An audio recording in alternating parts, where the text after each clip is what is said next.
di dalam yang lewat Maria ini, yang dilahirkan di Taman Eden, di taman di Bethlehem, ini manusia ya. Dia manusia. Dia manusia 100% manusia. Dan yang manusia ini jadi Kristus, jadi Tuhan itu ketika dia bangkit dari antara orang mati pada hari yang ketiga. Dia menunjukkan dirinya bahwa dia layak jadi Tuhan karena dia bangkit dari antara orang mati setelah dikuburkan selama 3 hari. Bisa dipahami, Bang? Ya, lanjut. Yang mati adalah manusia, yang bangkit pada hari yang ketiga adalah Kristus. Balik lagi Bang aku. Assalamualaikum warahmatullahi wabarakatuh. Waalaikumsalam warahmatullahi wabarakatuh. Memang Yesus ada berapa pribadi Yesus? Yesus cuma satu. Yesus satu pribadi.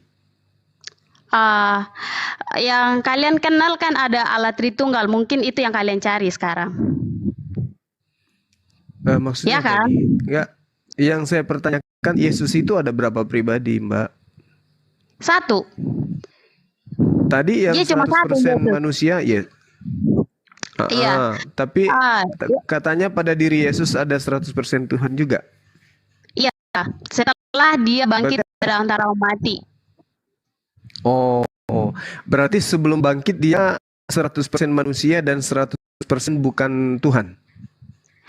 Yang manusia kan memang bukan Tuhan.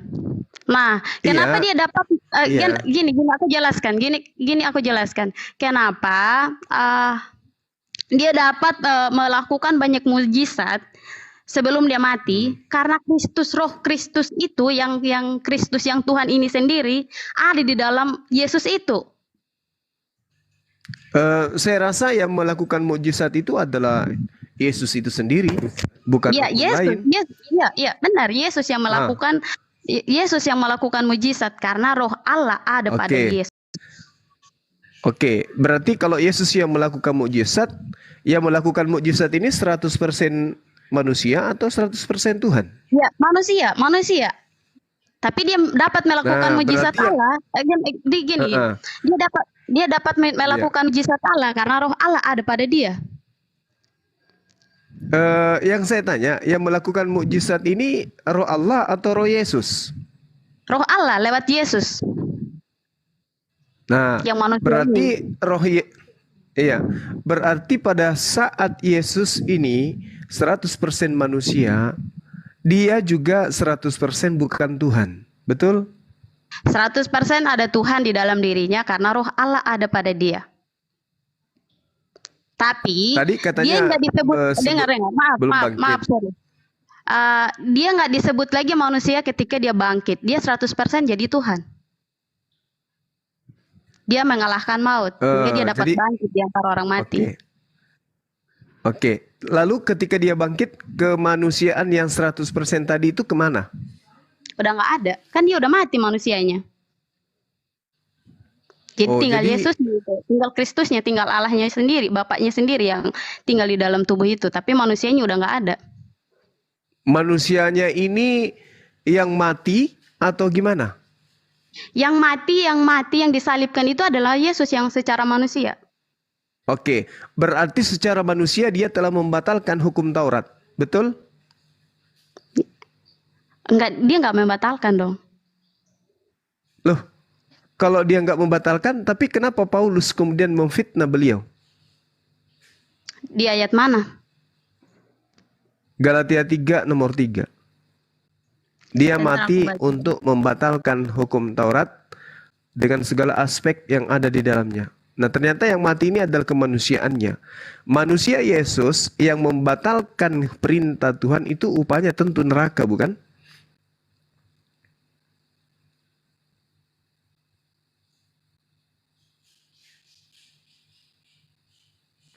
Lagi baca Gurunda, HP-nya 1. Assalamualaikum. Waalaikumsalam warahmatullahi wabarakatuh. Ingat tadi teman kita mengatakan yang mati adalah manusia. Lah itu dia bingung. Nah, berarti manusia inilah yang berani membatalkan perintah-perintah Tuhan. Ah, Sorry. iya, Ah, silakan. coba diulangi tadi Galatia berapa? Galatia 3:13. Dengan Efesus 2 nomor 15, sorry.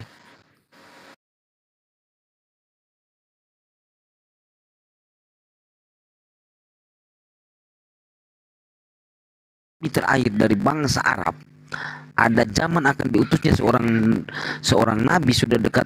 Mereka banyak pergi ke Madinah untuk menunggu datangnya nabi tersebut dengan maksud akan membunuhnya, bukan untuk mengimaninya, dan mereka mengancam masyarakat Madinah. Kan gitu. Sedikit ya. Sekarang ini sudah hampir zaman seorang nabi yang diutus. Kami akan membunuh kalian bersamanya. Nasib kalian akan seperti kaum Ad dari penduduk Iram. Oh, no. Nah, jadi sini ya. Ntar. Nah, coba kita lihat apa ya? Siapa ibunya Ismail, Ustadz? Sarah. Dari keturunan mana dia? Ya kan, Sarah kan, Bunda? Ismail aja. Ibunya Sarah ya, Sarai kan? Hajar. Hagar. Saya open cam nih Hagar ya. Ya, ini dari anaknya siapa ini? Bunda Hagar nih. Wah, Anak Masya Raja Allah. Firaun, Iya. Raja Mesir. Coba mana ya? Hagar. Hagar.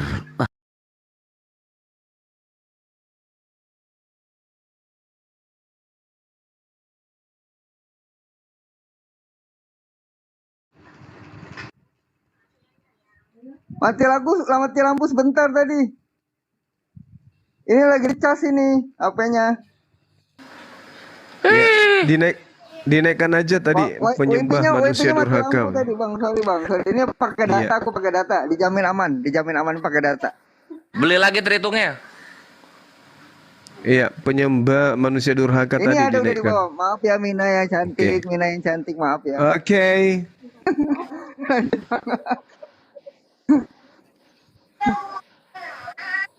Betul.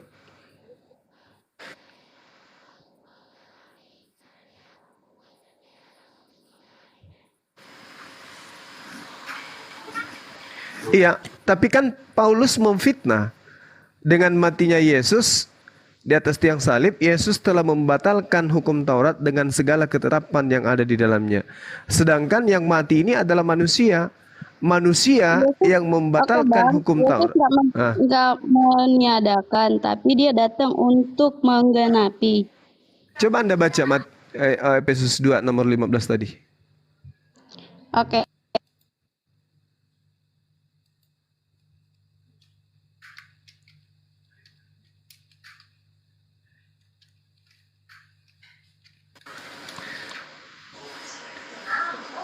Maksudnya gimana tadi, Dek? Dinda Kores?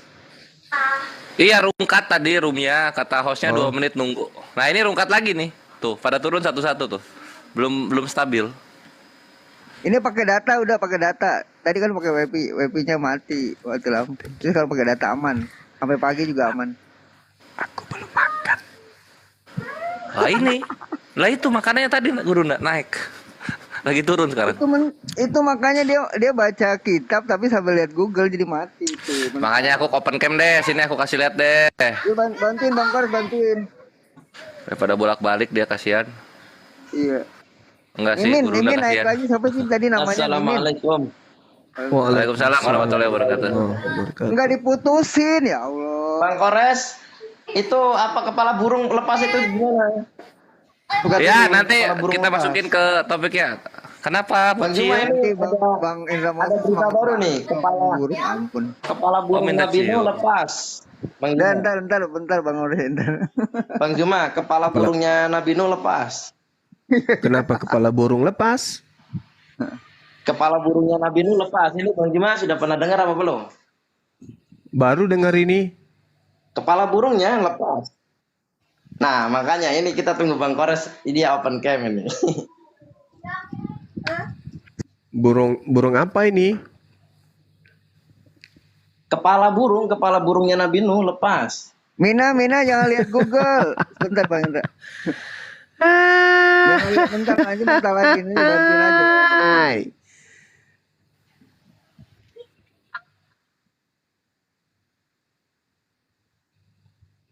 Iya, kalau Efesus bacanya di 2 nomor HP 15. gitu. Bacain aja Bang Kores tolong. Siapa namanya? Mina, ini mending lihat di sini aja Mina. Baca di sini daripada lu bolak-balik itu kan.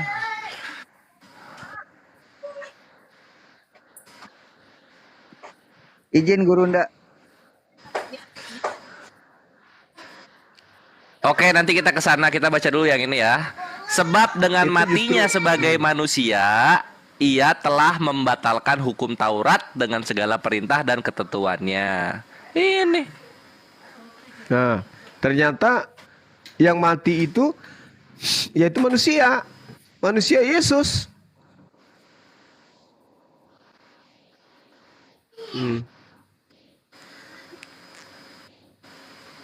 Mana?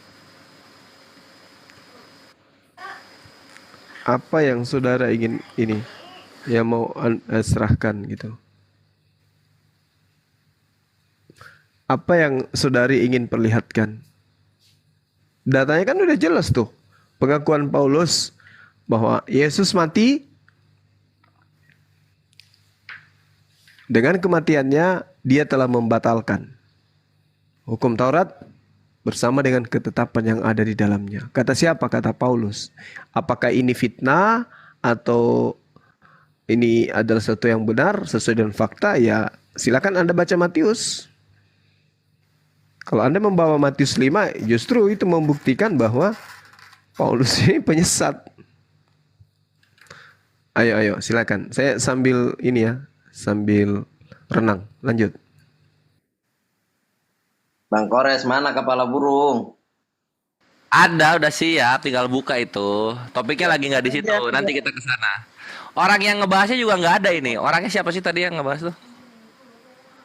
Gak apa-apa, biar teman-teman tahu. Nanti.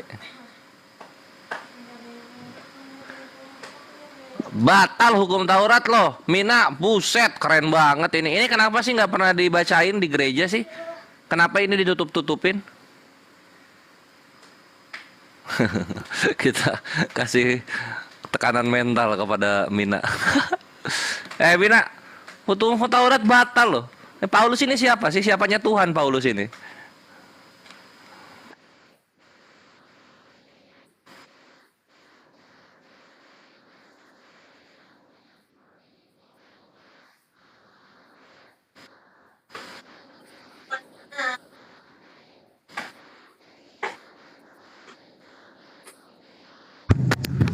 Bukan Kak, itu penegasan yang dikatakan Paulus yang mati di tiang salib itu sebagai manusia, dialah yang membatalkan hukum Taurat. Itu penegasan bagi penulisan dia.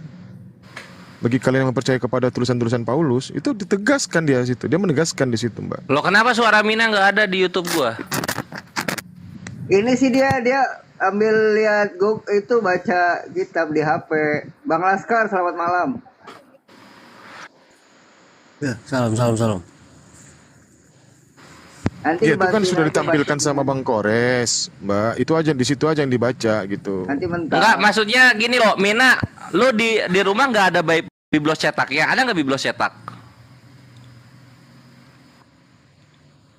Oh,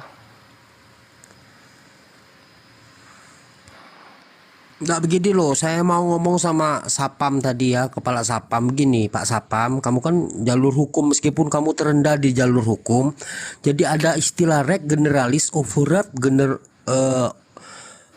spesialis gitu loh. Ada hukum utama, hukum general mengatasin. Enggak, Bang, di sini nggak ada security, Bang. Di sini nggak ada security, Bang. Iya. Di sini nggak ada security. Nur Halim itu kan security, dia kepala security. Gini. Iya. minta disuruh kerja bokap lu di kantornya Gurunda ya? Saya juga Mau iya, orang tua lu mau dijadiin UMR di kantornya Gurunda iya? Dia itu digaji orang tua saya. Orang tua lu mau ditaruh di kerjaan Gurunda mau? Hah? Mau ditaruh di kantin orang tua lu?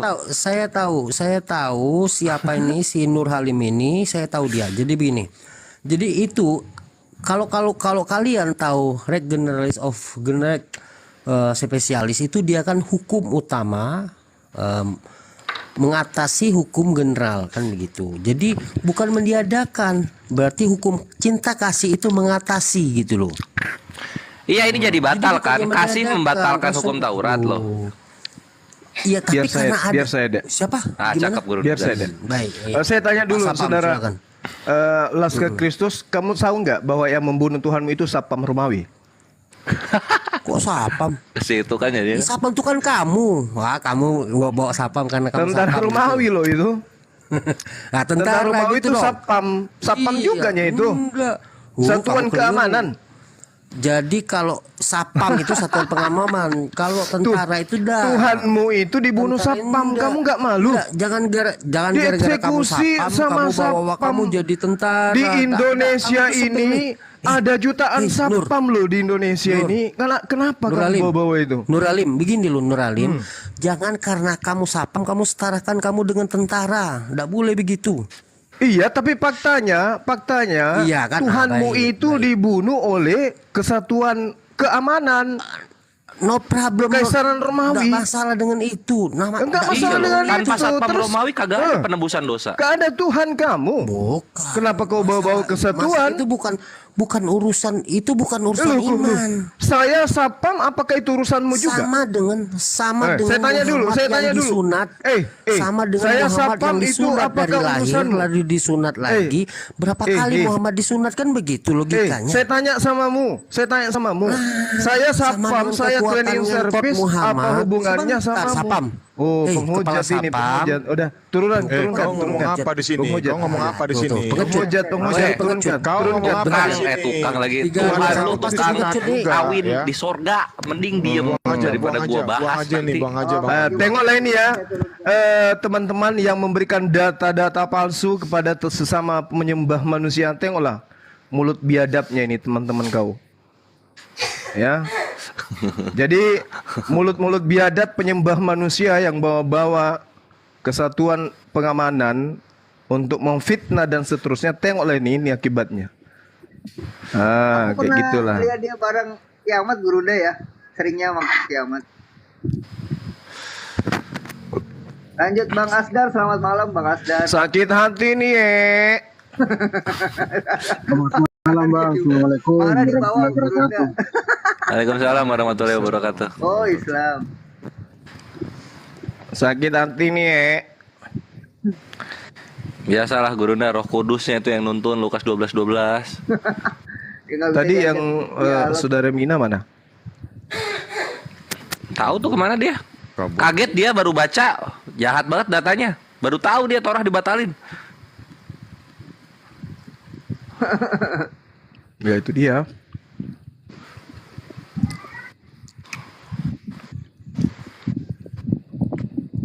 Laskar Kristus, laskarnya Kristus kemana pas Yesus disalib? Kemana Gurunda? Kenapa laskarnya baru ada pas Yesusnya udah mati gitu loh? Kenapa? Kenapa baru adanya sekarang gitu? Bang, ngajak duel lagi dia di bawah. Oh berantem apa? Emosi dia. Loh, dia yang ngehujat, dia yang emosi. Ya yang Kristen naik yuk dia. Yang emosi Tuhannya dibunuh sama satpam. Iya. Iya. Luar biasa. Telat lu. Ya Hiduplah Bikin kelas sekarang telat. satpam. Hidup satpam. Bisa bunuh Hidup. Tuhan. Ye. Yang mau naik dialog ajuin susah. Aku nggak jamak satu-satu ya nggak mungkin. Ajuin naik. Ini banyak yang mau naik.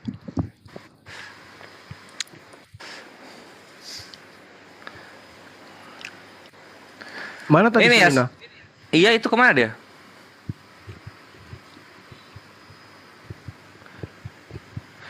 Sama ini ya kawan-kawan Kristen, tolong dipikirin. Kemarin Dewan Wahyu terguncang ya.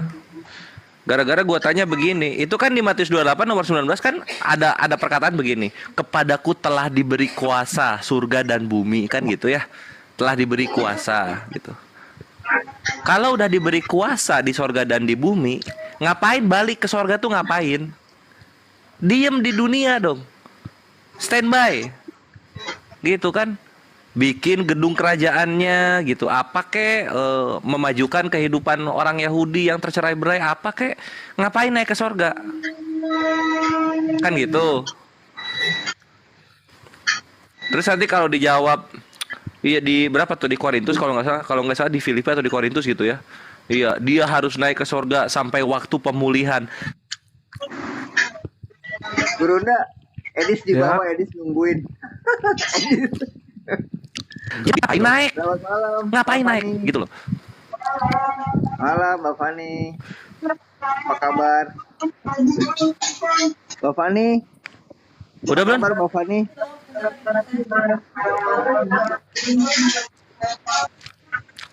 Bang Wiro di mute dulu, Bang Wiro berisik Bang Wiro. Coba jadi bahan pertimbangan gitu untuk kawan-kawan Kristen nih yang mencintai mahadrama, mahakarya ya, katanya mahakarya. Gitu. Diberi kuasa surga dan bumi, ngapain naik lagi ke surga gitu? Kenapa nggak diem? Diem di bumi, urusin tuh Kristen. Jadi kan nggak perlu ada Paulus gitu loh, nggak perlu sampai Petrus disalib kembali kan gitu. Ngapain naik lagi? Diem.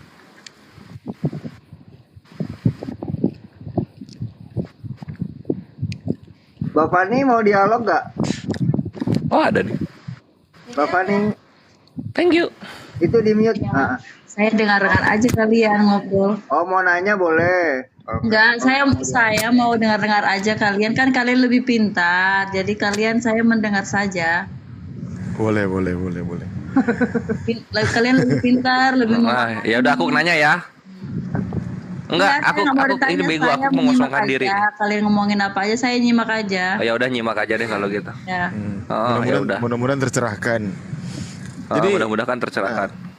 Yohanes 16 ini dijanjikan silakan. Yesus. Yohanes Kalian 16. orang pintar.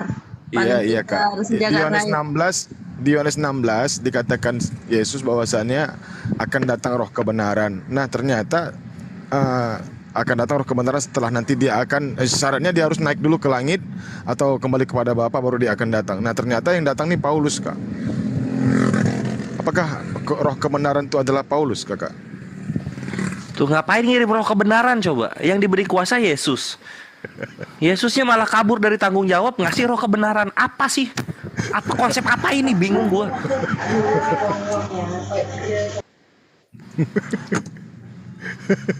Katanya dia berkuasa di bumi dan surga. Iya. Berkuasa di surga dan di bumi. Baru dikasih kuasa cabut ke surga. Coba Mbak Fani jelasin itu, coba Mbak Fani. Itu pun nyangkutnya di langit. Nyangkutnya di langit lagi. Udah pintar kalian. Jadi saya hanya Oh iya mendengar. dong. Oh Apalagi iya itu dong. pintar banget Iya itu. dong. Saya mendengar saja ya. Iya dong. Oh iya dong. Pintar dong. Kita Sangat bisa bedakan pintar, mana iya. manusia, mana mayat, mana Tuhan. Oh pintar. Jalsti itu. Islam memang pintar. Makanya Islam itu enggak nyembah manusia. Kan gitu. Lucunya lagi nih ya. Saya mau tanya Lucunya dong. lagi. Saya mau tanya dong. Lucunya lagi Saya penyembah mau manusia tanya, ini. boleh nggak? Sabar dulu penyembah mantan mayat. Jadi lucunya lagi mereka ini. Mereka mengatakan bahwa Nggak Yesus capek tidak apa yang ngomongin membatalkan. orang lain ya? Nggak capek Oh kalian enggak ngomongin capek, orang. supaya kalian sehat. Nggak capek, Jadi- ya ampun. Iya, iya. Kami nggak capek demi Oh, keselamatan kalian. Menurut kalian kayak gini sifatnya benar nggak? Menurut kalian? Oh benar dong, benar. Iya Oh, benar.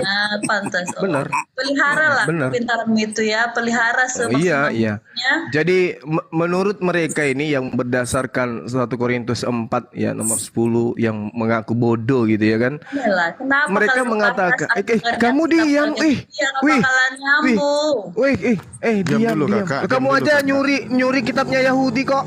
Bentar, Ada Mbak aja. Fani. Jadi Katanya tadi kakak mau nyimak, katanya nggak mau bertanya, ditanya pun nggak mau. Menyimak Oh, ini- gitu, Iya. berarti maksudnya mengalah untuk menang kurangi makan aja. babi, Mbak. Kurangi makan babi supaya pernyataanmu itu sesuai dengan fakta. Kamu Sorry ya, katanya mau saya nyimak. bukan makan itu. Jadi jangan Apa? salah sangka Makan ya. apa? Makan guguk. Hah? Udah diam dulu. Katanya mau nyimak. Diam dulu. Muka lu aja sok ganteng banget tuh, tapi hati lu busuk sama agama orang. Jangan pernah hati busuk sama orang.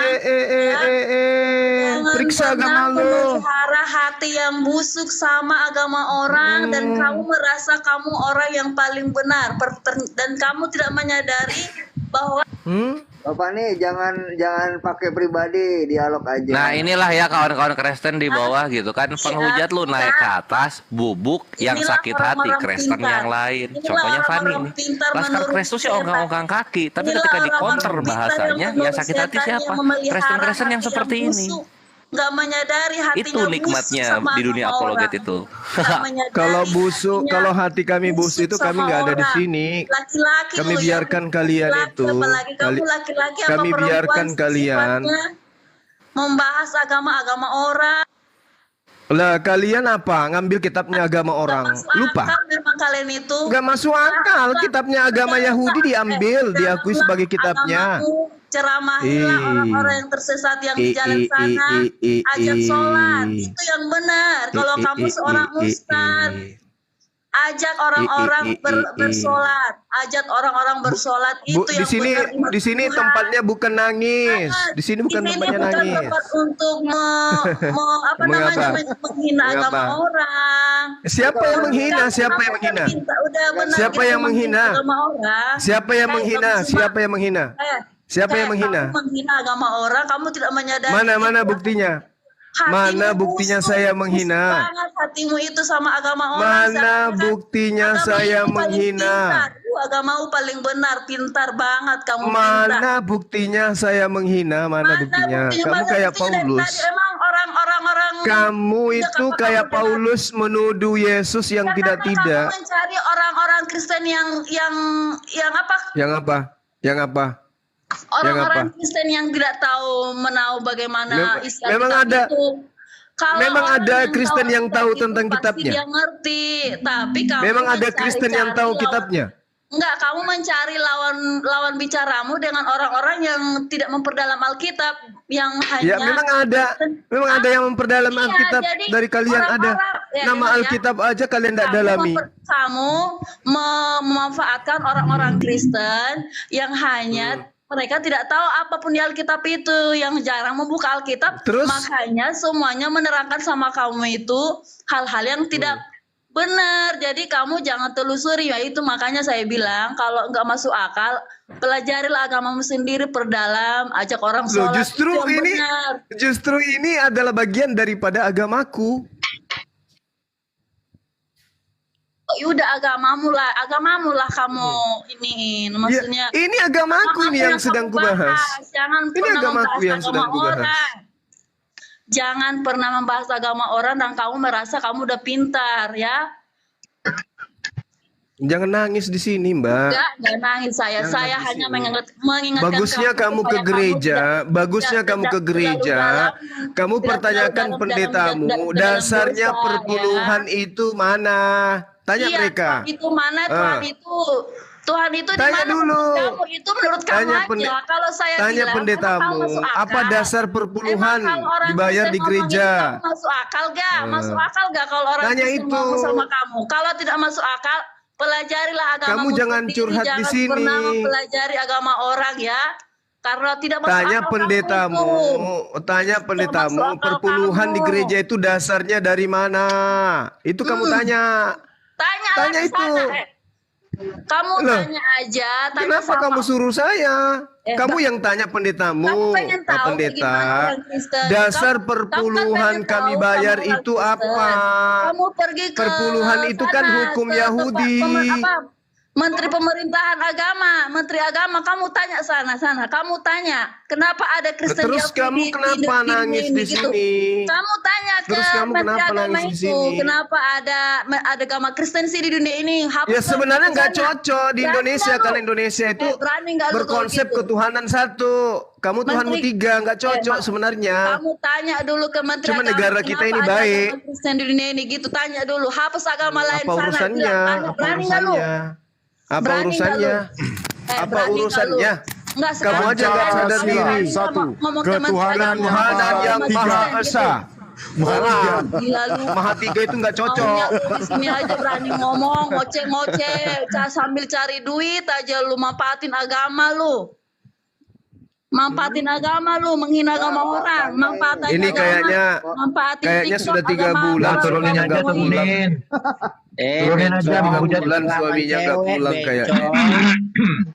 bencong, Kayaknya sudah 3 bulan ini. Sudah 3 bulan kayaknya suaminya nggak pulang, nggak kasih nafkah. Mbak ini datang di sini marah-marah. Oh itu jadi Ada suara lagi. cowok. Itu suaminya. Oh gitu. Buset, Enggak, suami tadinya waktu istri. kita dialog dia nggak pernah kayak gitu. Kenapa kayak gitu? Waktu pertama-tama sama Gurunda enak kok. Nah ini makanya aku jelasin gitu. Inilah kawan-kawan Kristen penghujat gitu. Ketika ada kawan kalian menghujat, Islam counter nih. Islam counter nih.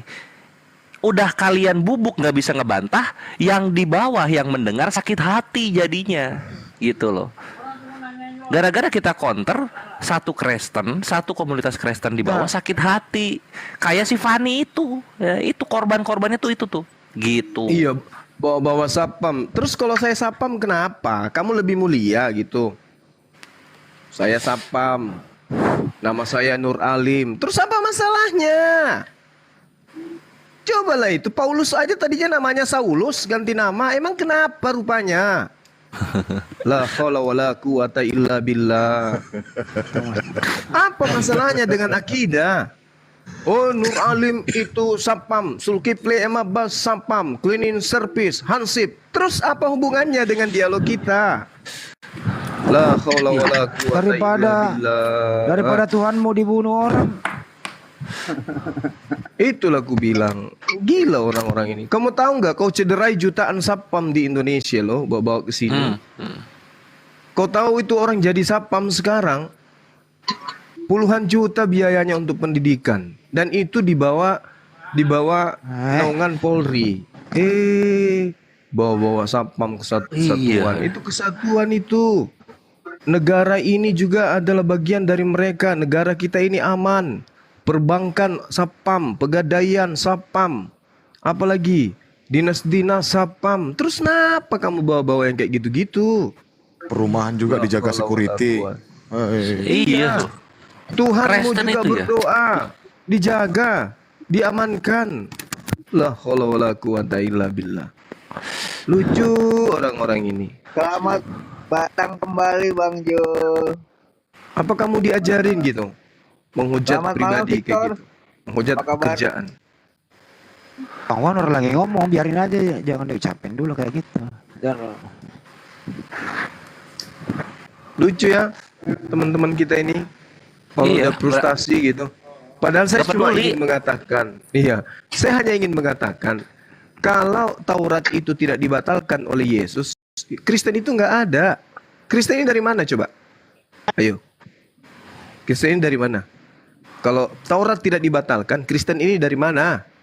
Iya. Justru Kristen ini lahir akibat doktrin dan dogma yang mengatakan Taurat itu sudah dibatalkan, gitu.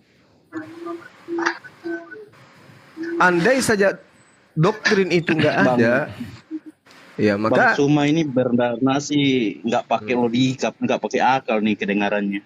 sekarang saya tanya Bukannya sama Kristen lebih duluan ada daripada Islam.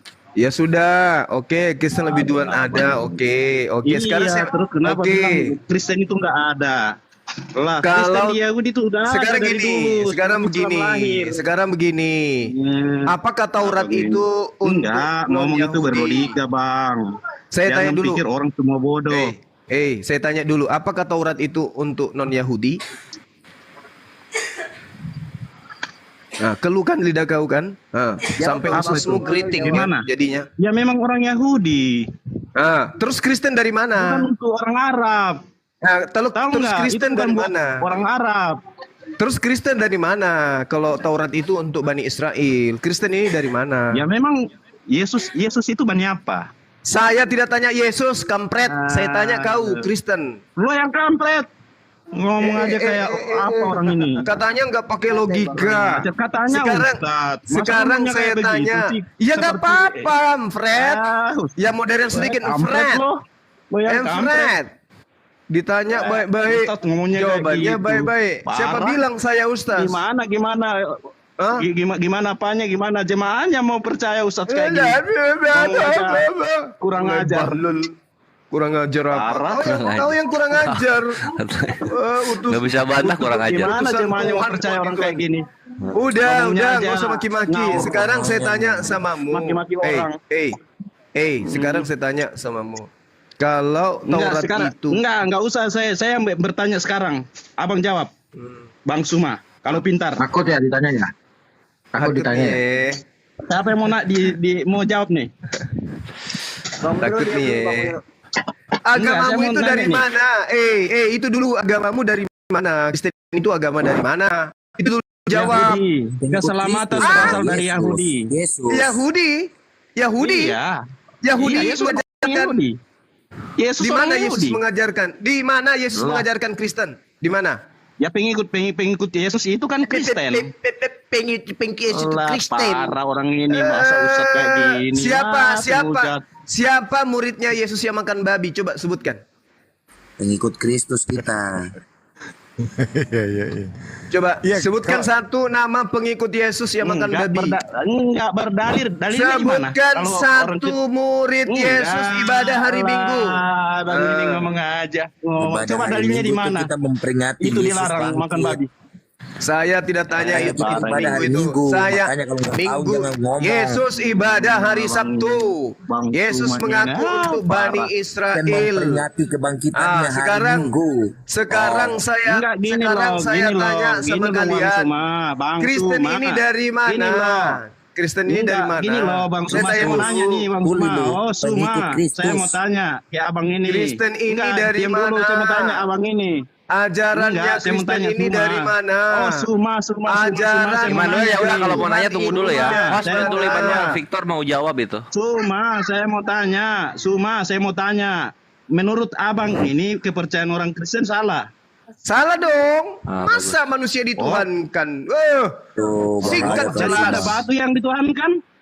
Manusia Yesus kau Daripada batu yang tuhankan. dituhankan? Siapa yang manusia Daripada kita? batu yang kalian tuhankan. Di mana? Di mana? Yang mana yang lebih benar? Apakah Allah ini manusia?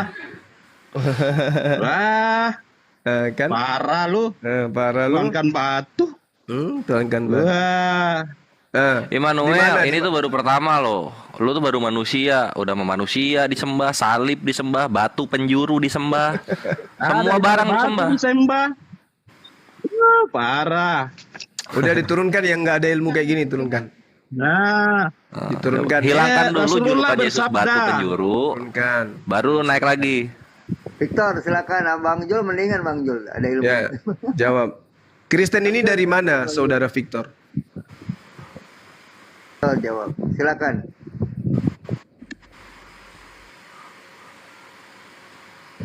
Pengikut Kristus, pengikut Kristus. Pengikut Kristus. Maksudnya pengikut Kristus itu kayak mana? Kayak mana? Kalau pengikut Kristus Menjelaskan kan kayak mana, jelas. bagaimana maksudnya? Kalau pengikut Kristus itu kan jelas menerima pesan agar tidak mengajarkan ajaran Yesus kepada non-Yahudi. Itu pengikut Yesus.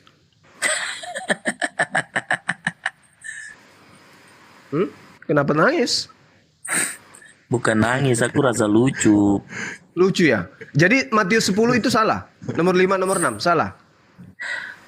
Kabarkanlah Injil sampai ke ujung-ujung bumi. Tunggu dulu. apa kau? Matius Wah. 10 dulu. Matius 10 Nggak dulu Anda baca. Tidak perlu kau bicara Matius 10. Beritakanlah Kenapa? Injil sampai ke seluruh bumi. Apa Injil itu yang mau diceritakan ke seluruh bumi? Kabar baik tentang kebenaran Yesus Kristus adalah Tuhan dan Juru kebenaran yang Selamat. mana? Kebenaran yang bagaimana? Memang menurut kamu kebenaran ada berapa? Ya, kok jadi bertanya? Berita yang mau diberitakan ke penjuru Yesus bumi adalah tentang Tuhan dan Juru Selamat. Oh, di mana itu Yesus ajarkan? Dia adalah Tuhan dan Juru Selamat. Di mana itu? Bukan dia yang ajarkan, tetapi orang-orang yang diberikan hikmat. Katanya pengikut Yesus. Kok pengikut orang yang mengajarkan? Tujuh kirakat. Tujuh apa? Hah? Apa? Tunggu Bang Suma. Aku lagi sekolah ini Bang Suma. Tunggu. Kenapa? Victor sedang sekolah Coba, Bang Suma. Tunggu Bang Suma. Kenapa dengan Kau Kristen tinggal kayak gini semua ya? hina-hina Yesus kami, bilang mayat. Mana? Tunggu ya. Oh, jadi Yesus dibilang mayat itu menghina? Tunggu ya. Hah? Aku lagi Gimana mendalami ini. Justru Zuma. di Islam itu tidak ada itu mayat Yesus. Kalian hebat. Justru di agamamu itu yang mengatakan mayat Yesus, di Islam nggak ada. Di kitabmu yang mengatakan mayat Yesus itu. Surat ternyata 1, mayat 13, Yesus itu menghina rupanya. 14, 96. Gak ada yang waras sedikit pun Iya Bang Suma, nanti aku perlengkapi baru nanti aku naik lagi ke Bang Suma. Selamat malam semua abang-abangku. Shalom, Tuhan Yesus memberkati. Sekolah tipu-tipu. Mau baca dulu. Bang Jul, silakan Bang Jul. Sejak kapan Yesus jadi Tuhan? Mau baca dulu Bang. Sekolah katanya. Rekor malam ini 3 tritung turun. 4 ya? 4. Bang Jul. Cuma nanya aja pun Kristen ini dari mana kok susah kali. Katanya pengikut. Kalau memang pengikut, coba mereka terapkan di Lukas 14:26 itu. Berani nggak mereka? Kalau pengikut mati kalian, mati salib aja sekalian. Kan gitu. Karena Yesus mengatakan dalam Yohanes 10 nomor 27, aku mengenal pengikutku mengenal aku, mereka mendengarkan aku dan mengikuti aku. Yesus mati dengan cara disalib.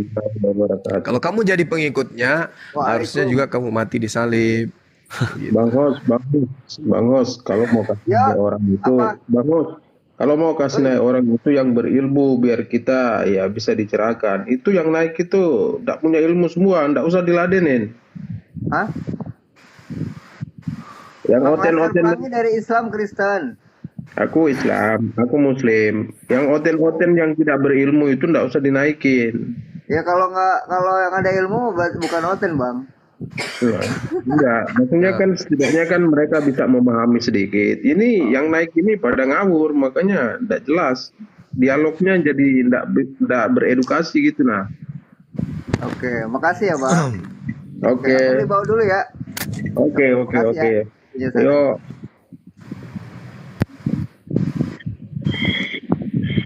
Kita mana tahu dia pintar apa enggak? Iya, belum ketahuan waras ya kalau belum ngomong. Harus dikasih ngomong dulu. Bang Jul, dibuka mute-nya. Silakan.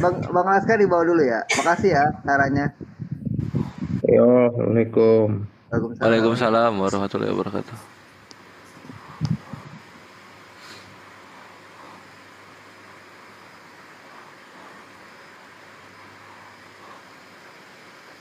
Bang Jul minta naik. Ya, silakan Bang Jul, silakan. Ada yang mau ditanyakan? Apain gitu, silakan. Enggak, saya mau dialog aja, enggak mau berdebat aku. Oh, kayak buka topik biar kita Iya, baik. Mari kita buka topik tentang Dewa Molok. Berani nggak?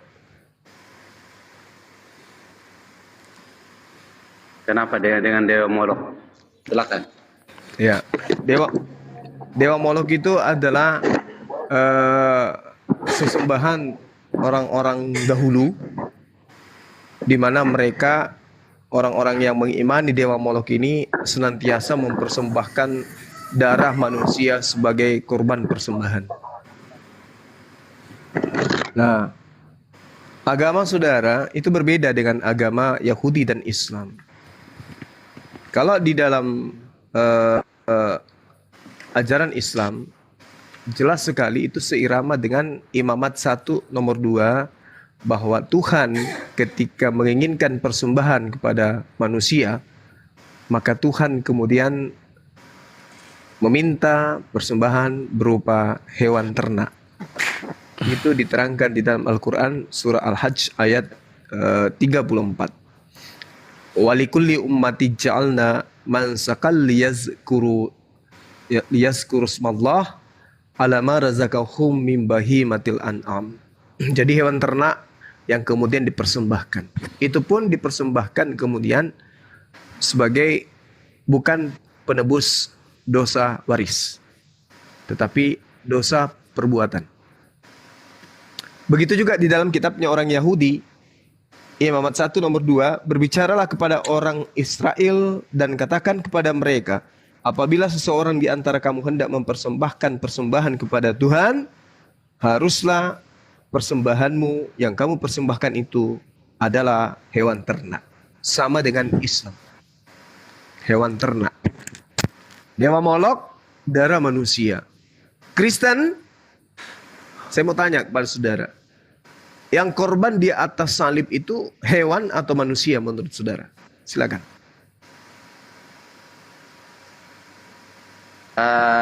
Mengenai pertanyaan itu pura-pura tidak tahu atau memang tahu, Pak? Saya mau tahu kejujuran Anda. Menurut Anda yang disalibkan di atas kayu salib itu hewan apa manusia? Manusia. Saya tanya balik. Menurut pandangan Anda? Ya, sama. Oh, sama. Kalau sama berarti sama dengan Dewa Molok. Korban Dewa Molok juga manusia. Iya atau iya? Kalau mengenai Dewa Molok itu disembelih di apa namanya? Oke, kita bicara tentang Dewa Molok ya. Dan kita samakan dulu. Nanti kita bicara dengan. Memang tadi apa? Sistematis. Saya tadi ngomong apa? Kita singkat aja dulu. Tadi kan kamu tanya. Kita singkat aja dulu. Islam, Yahudi, kurban yang dipersembahkan kepada Tuhan sesuai dengan permintaan Tuhan adalah darah hewan. Islam dan Yahudi. Molok itu yang dipersembahkan adalah darah manusia. Nah, kita cari Kristen nih. Kristen belum ditemukan. Yang mati di atas tiang salib itu manusia atau hewan? Jawab. Ya, manusia lah, jelas. Manusia. Berarti darah manusia dipersembahkan di Kristen, darah manusia juga dipersembahkan di Dewa Molok. Betul atau betul?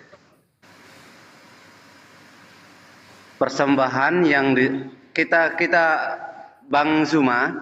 Ya. Saya mau jelaskan sesuai dengan yang saya tahu ya, Bang. Iya, jangan silakan. sampai abang mau tanya sampai saya percaya sama abang begitu ya. Oh enggak. Tidak bisa orang Tunggu percaya kepada saya kalau tidak berakal. Lanjut.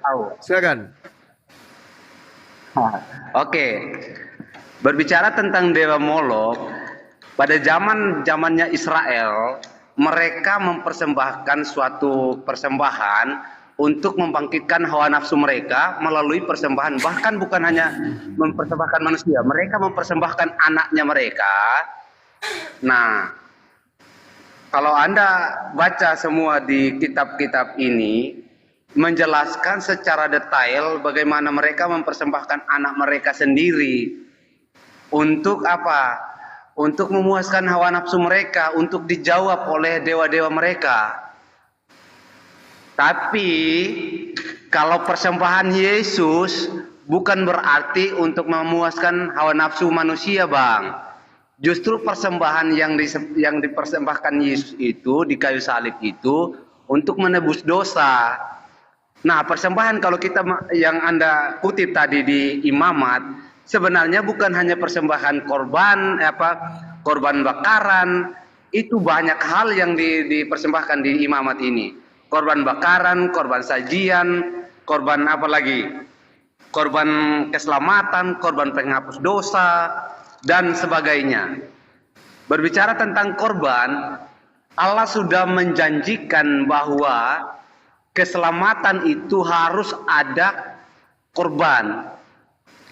Keselamatan yang di dalam perjanjian lama itu hewan yang tidak bercacat dan tidak bercela itu harus dibawa kepada imam.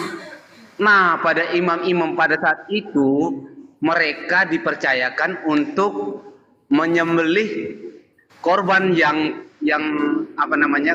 korban bakaran, korban keselamatan. Nah, kalau kita lihat di kisahnya Yesus ini, kenapa dia menjadi korban?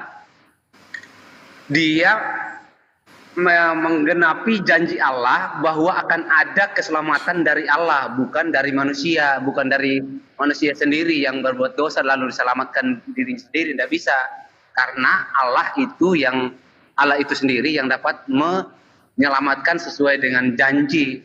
Makanya Yesus itu menggenapi janji Allah bahwa Allah akan menyelamatkan umat manusia lewat kehidupan Yesus. Seperti itu loh, Bang.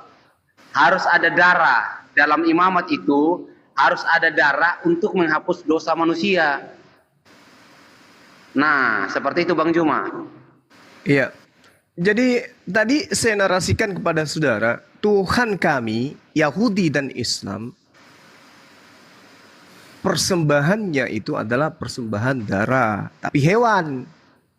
Molok dan juga Kristen persembahannya darah, tapi manusia. Jelas itu. Yesus bahkan memerintahkan Matius 8 nomor 4 untuk mempersembahkan kemudian persembahan yang diajarkan, yang diperintahkan oleh Nabi Musa. Nah sekarang mana pengajaran yang bisa kemudian menjadi acuan kemudian untuk membenarkan bahwa persembahan kepada Dewa Molok itu adalah ajaran yang benar? Karena Tuhan tidak mungkin meminta darah manusia, nggak mungkin. Nggak mungkin. Maka satu-satunya tempat persembahan darah manusia itu hanya Dewa Molok. Kecuali Anda ingin mempertunjukkan ke kita bahwa Tuhan memang minta darah manusia. Itu tertulis di mana? Dia, inilah anakku yang kukasihi, kepadanya aku berkenan, salibkanlah dia. Itu mana? Korbankanlah dia. Mana itu? Karena ini betul-betul Yesus itu adalah sebagai tumbal atas pembebasan kalian dan kemerdekaan kalian terhadap hukum-hukum Tuhan. Padahal hukum Tuhan itu dikhususkan hanya kepada Bani Israel. Kenapa kalian dibebaskan dengan membunuh manusia? Ini penyakit. Di dalam Galatia 5 nomor 1, supaya kita sungguh-sungguh merdeka, Yesus telah memerdekakan kita. Karena itu berdirilah teguh dan jangan mau lagi dikenakan kuk penghambaan. Jadi Kristen ini menjadikan Yesus sebagai korban, ya, untuk membebaskan diri mereka dari hukum-hukum Tuhan, yaitu Taurat. Makanya Taurat itu disebut sebagai perjanjian lama. Untuk apa? Untuk membangkitkan, untuk menggunakan ajaran baru, ajaran Paulus dan kawan-kawan. Jadi ajaran Tuhannya diselesaikan, ditamatkan, ajaran manusianya yang Anda pakai. Dengan cara apa? Mempersembahkan Yesus itu kepada Theos. Theos mana yang minta darah manusia? Hanya ada dua yang minta persembahan darah. Theos Yotepave dan Theos Molok. Yang mana kira-kira yang menjadi dasar pijakan saudara? Silakan. Oke, baik. Tadi sangat jelas bahwa pengorbanan Yesus itu bukan seperti pengorbanan Dewa Molok. Saya sudah menjelaskan. Yang dikorbankan Dewa Molok itu adalah orang-orang yang memang sudah dikategorikan berdosa. Tapi pengorbanan Yesus bukanlah pengorbanan orang berdosa. Dia itu sangat jelas pengorbanan dia tanpa kesalahan. Bukan kami juga yang mengatakan, bukan kami juga yang menyalibkan dia. Justru orang-orang yang tidak menerima dia dan orang-orang penjahat pun yang menerima dia. Terbukti bahwa Herodes pun mengakui bahwa dia tidak mau mengambil bagian dalam penyaliban orang yang tidak bersalah. Nah, di situ dikatakan, ibaratkan ini loh, domba yang tidak bercacat dan yang tidak bercela itu kalau kita lihat di perjanjian lama, domba yang tidak bercacat dan tidak bercela kamu bawa kepada imam untuk menghapuskan dosa Anda dan saya, misalnya contoh seperti itu. Tapi Yesus bukanlah ini manusia yang sempurna, yang tidak disentuh oleh dosa. Dia menjadi korban karena perbuatan-perbuatan manusia. Kenapa dikatakan dia menjadi korban? Tidak ada manusia berdosa menyelamatkan orang berdosa. Tentu manusia yang sempurna, manusia yang kudus dapat menyelamatkan orang berdosa. Dan itu tidak sampai kepada korban, bukan hanya sekedar korban saja. Nah, dia bisa menjadi contoh untuk menyelamatkan orang itu bukan hanya sekedar korban, Bang. Dia memberikan contoh teladan yang baik dan cara hidup dalam kebenaran supaya orang ini mengikuti jejaknya. Makanya Yesus ini kami menganggap bahwa dia inilah Allah yang mengambil rupa manusia. Makanya selalu kami mengatakan Allah itu berkuasa, dia tidak terbatas adanya. Macam katanya di bumi dan di surga. Oh, berarti kalau dia di surga berarti kosong kalau dia ada di bumi berarti kosong di surga. Gitu kan pemahaman cara pandang kita secara manusia atau secara pakai logika kita. Allah itu yang tidak terbatas, bisa ada di surga dan bisa ada di dunia, bisa ada di sini, bisa ada di tempatnya Abang.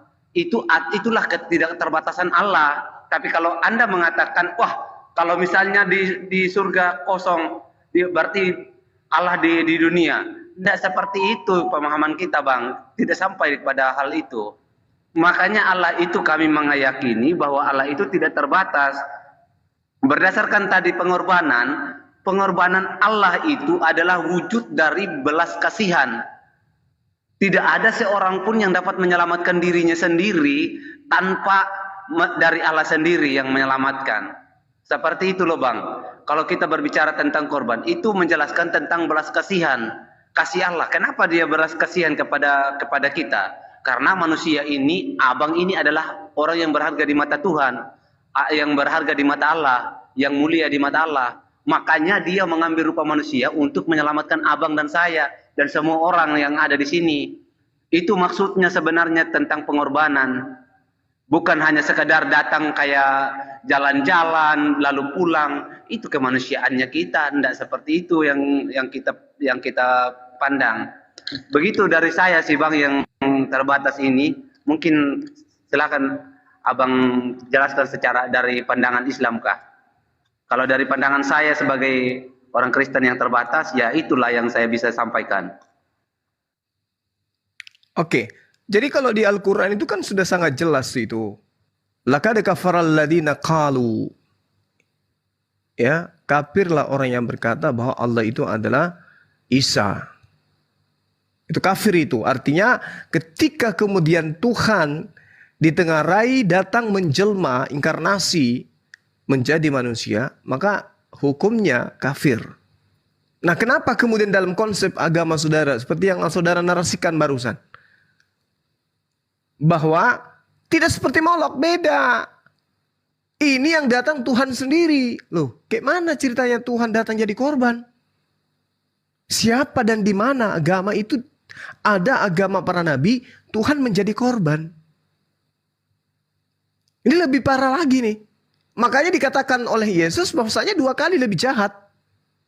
Artinya pemahaman Molok di mana korban dijadikan untuk mendamaikan antara dewa mereka dengan mereka, maka mereka harus mempersembahkan untuk menjinakkan, mengademkan, menenangkan hati Moloknya. Supaya Tuhan Molok ini tidak murka. Kan seperti itu.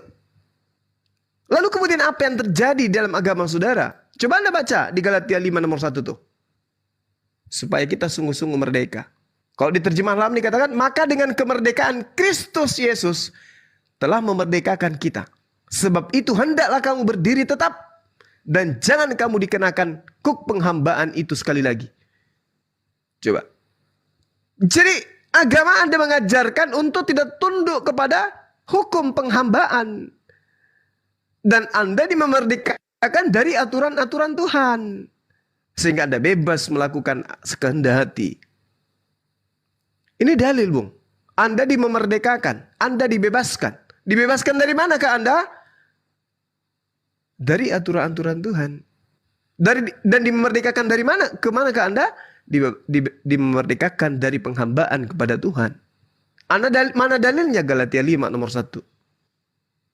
Itu jelas itu. Makanya poin berikutnya, jangan bersunat. Bukti bahwasanya agama Anda didirikan dengan menjadikan Yesus sebagai tumbal di sana, sebagai Tuhan yang datang mengorbankan dirinya untuk Anda, supaya Anda itu bebas melakukan tindakan-tindakan yang melanggar apa yang diperintahkan oleh Tuhan. Dan satu hal yang mesti saudara pahami, Yesus tidak pernah datang kemudian untuk mati di atas tiang salib menebus dosa-dosa kalian. Itu nggak ada. Tapi ajaran itu muncul belakangan. Ajaran itu lahir belakangan. Ajaran itu diadakan belakangan. Oleh siapa? Oleh orang Farisi. Diajarkan kepada siapa? Romawi dan Yunani. Bukan diajarkan kepada orang Yahudi.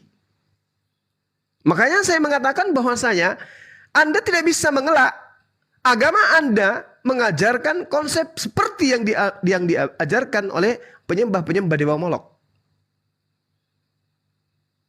Penyembah dewa Molok ingin mendamaikan diri mereka dengan dewa mereka. Maka mereka kemudian mengorbankan manusia.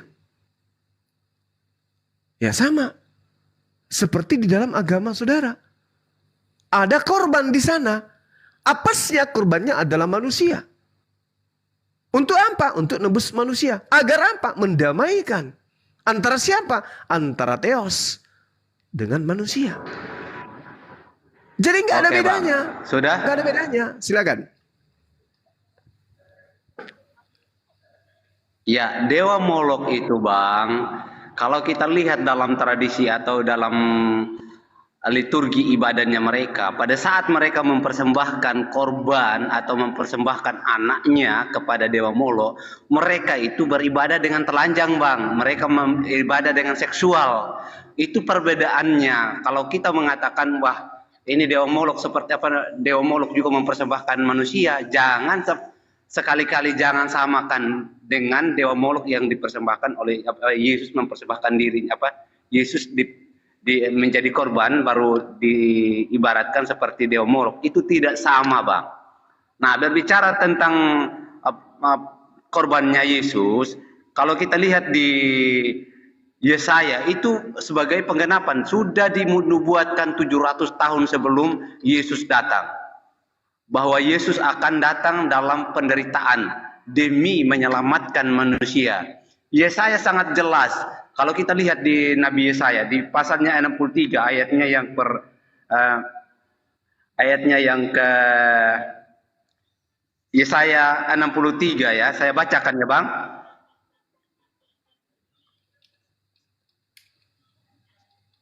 Nah,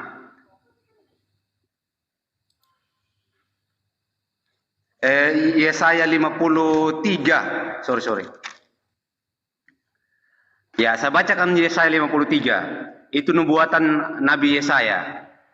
Dikatakan di ayat yang pertama, siapakah yang percaya kepada berita yang kami dengar, dan kepada siapakah tangan kekuasaan Tuhan dinyatakan? Sebab taruk ia tumbuh di hadapan Tuhan dan sebagai tunas dari tanah kering. Ia tidak tampan dan semaraknya pun tidak ada sehingga kita memandang dia, dan rupanya pun sehingga kita menginginkannya.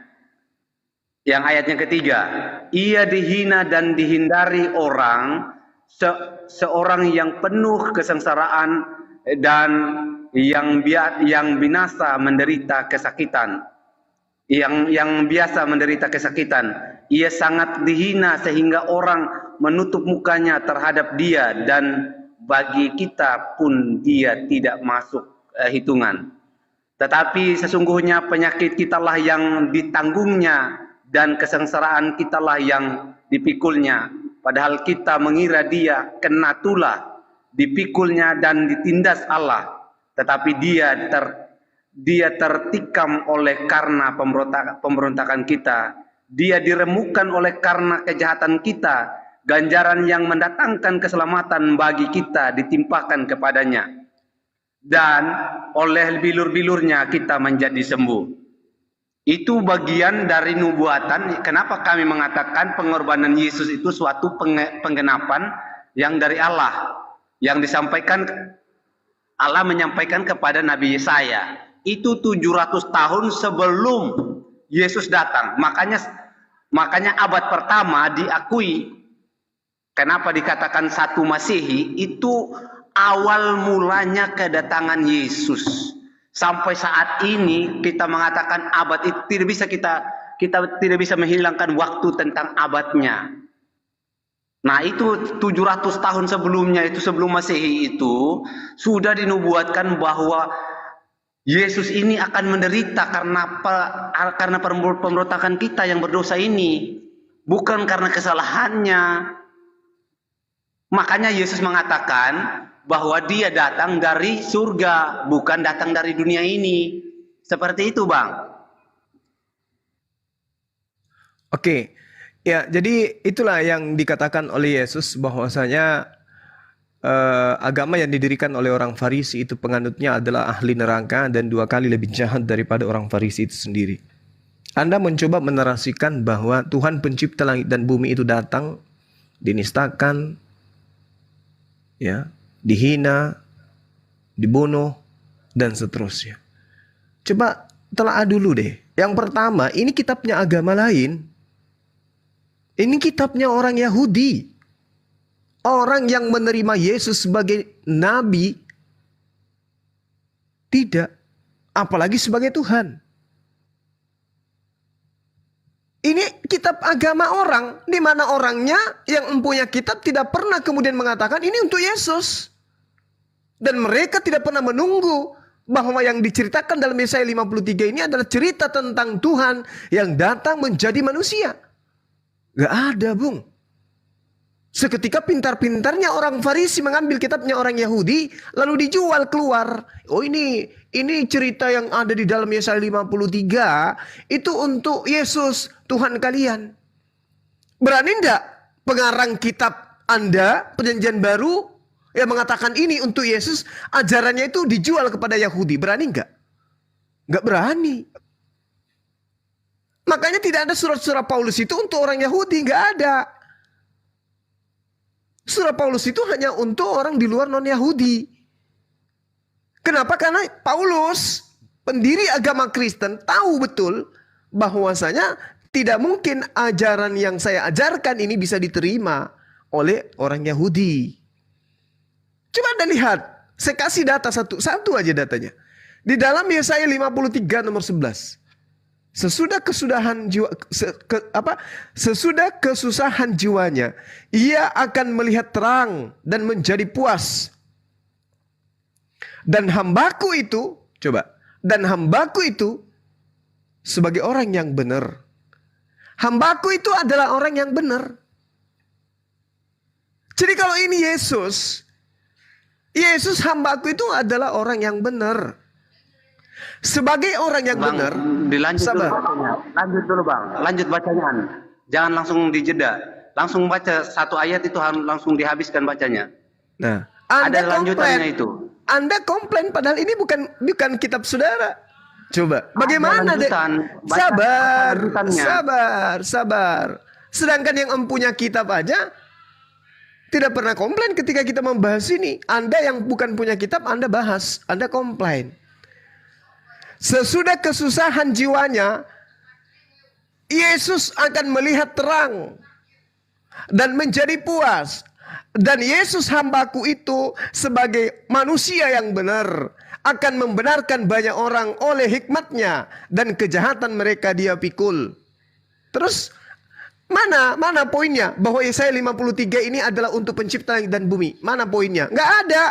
Justru di situ dikatakan bahwasanya sebagai orang yang benar akan membenarkan banyak orang oleh hikmatnya dan kejahatan mereka dia pikul. Keluaran 23 nomor 7, jangan membunuh, jangan memberikan tuduhan yang palsu, dan jangan menghukum mati orang yang tidak bersalah. Aku tidak akan mengampuni orang yang melakukan kejahatan.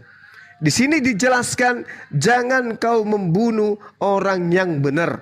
Kalau ini untuk Yesus, di situ dikatakan sebagai orang yang benar, Yesus akan membenarkan banyak orang. Berarti Yesus tak boleh dibunuh dong, karena dia orang benar. Itu yang pertama. Kalau Anda menggunakan jelas bunuh karena perbuatan pemberontakan kita. Sebenarnya tidak boleh dibunuh. Kok kita kenapa harus membunuh Tuhan demi untuk kemudian keselamatan Anda? Kenapa harus bunuh Tuhan? Di mana kaidah-kaidahnya di dalam ajaran nabi-nabi? Tuhan harus dibunuh. Demi untuk menyelamatkan manusia. Ini logika apa yang Anda pakai? Tuhan harus dibunuh demi untuk menyelamatkan manusia dari dosa-dosa manusia. Aduh, Anda coba lihat di dalam kitabnya orang Yahudi ini secara jelas, secara jujur. Sebagai taru, ia tumbuh di hadapan Tuhan. Tuhan Anda ada berapa rupanya? Ada Tuhan tumbuh di hadapan Tuhan. Tuhan Anda ada berapa? Ada 2. Kalau Anda paksakan ini, kitabnya Yahudi, untuk Tuhan Anda yang korban molok itu adalah sebagai Tuhan, saya mau tanya. Yesaya 53, sebagai taruk, Yesus tumbuh di hadapan Tuhan. Ada berapa Tuhan Anda rupanya? 1, Yesus bertumbuh, Tuhan yang bertumbuh. 2, Yesus bertumbuh di hadapan Tuhan. Yang menyaksikan pertumbuhan Tuhan yang satu. Apa nggak malu kayak gitu agama Anda? Tuhan Anda bertumbuh di hadapan Tuhan. Ada Tuhan junior, ada Tuhan senior. Sakit hati dibilang kayak gitu. Siapa suruh ngambil kitabnya orang? Ngambil kitabnya orang seenak perut, kemudian diterjemahkan, ditafsirkan, dicocok-cocokkan dengan karangan-karangan orang Farisi. Bro, Anda mau berdebat apa berdialog? Coba Anda jawab dulu. Tuhan Anda ada berapa? Karena di sini di data nomor 2. Saya tanya dulu. Anda mau berdebat atau berdialog? Berdialog, berdebat, silakan. Tidak ada masalah.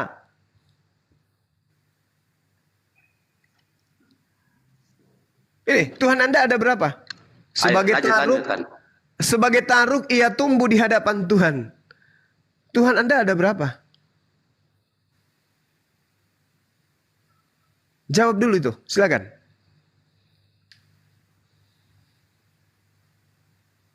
Tuhan saya cuma 1. Nah, yang tumbuh di hadapan Tuhan, yang tumbuh di hadapan Tuhan ini apa? Itu diibaratkan firman yang menjadi manusia. Mulai. Loh, memang firman ini apa? Anda menerima atau enggak? Itu kan berdasarkan pengetahuan saya, Bang. Ini firman ini apa? Lu mengelakkan supaya saya mempercayakan Anda gitu. Enggak, sekarang masalahnya yang Anda mati membuat narasi supaya saya percaya sama Anda gitu. Supaya Anda waras. Kenapa?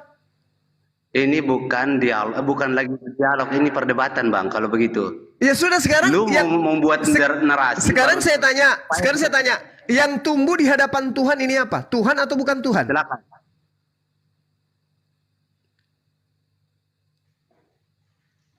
Ini yang tumbuh di hadapan Tuhan ini Tuhan atau bukan?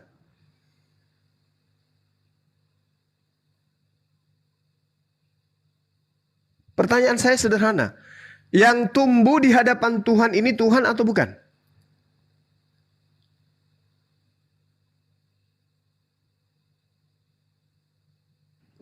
Habis itu ntar dibilang aku tidak mau berdebat. Aku maunya diskusi. Ya karena Anda nggak bisa menjawab. Ini ada makhluk yang bertumbuh di hadapan Tuhan dianggap Tuhan. Lantas Anda mengatakan Tuhan Anda 1. Kayak mana Anda bisa menipu diri Anda sebegitu lama? Usia Anda sekarang sudah 97 tahun. Dari dulu Anda nipu diri Anda. Kayak mana ceritanya Anda hidup seperti itu? Mengharapkan sesuatu.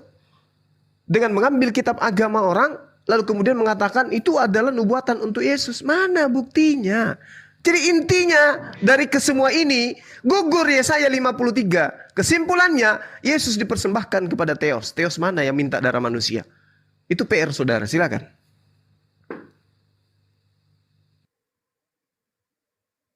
Sudah cukup, Bang? Lebih dari cukup.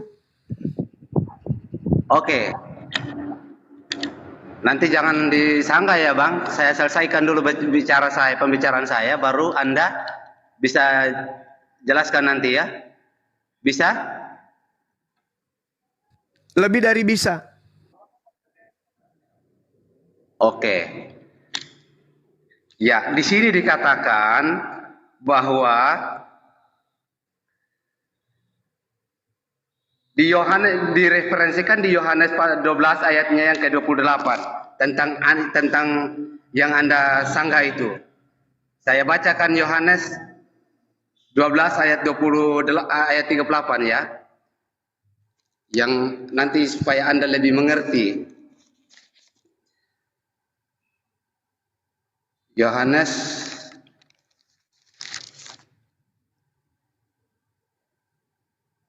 11 ayat 38.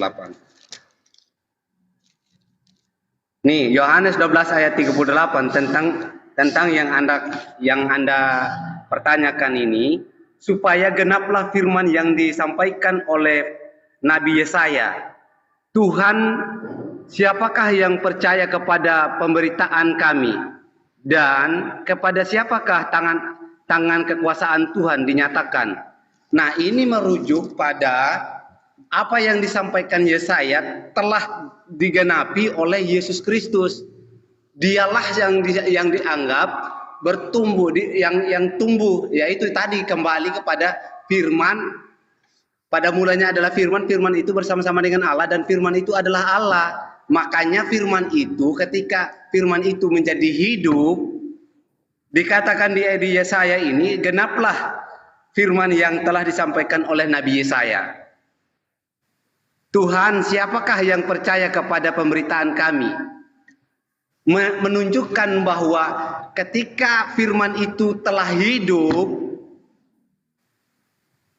Yesus menyampaikan Yohanes menuliskan, siapakah yang percaya kepada pemberitaan kami, dan kepada siapakah tangan kekuasaan Tuhan dinyatakan. Ini menyatakan bahwa Yesuslah sebenarnya tangan kekuasaan Tuhan.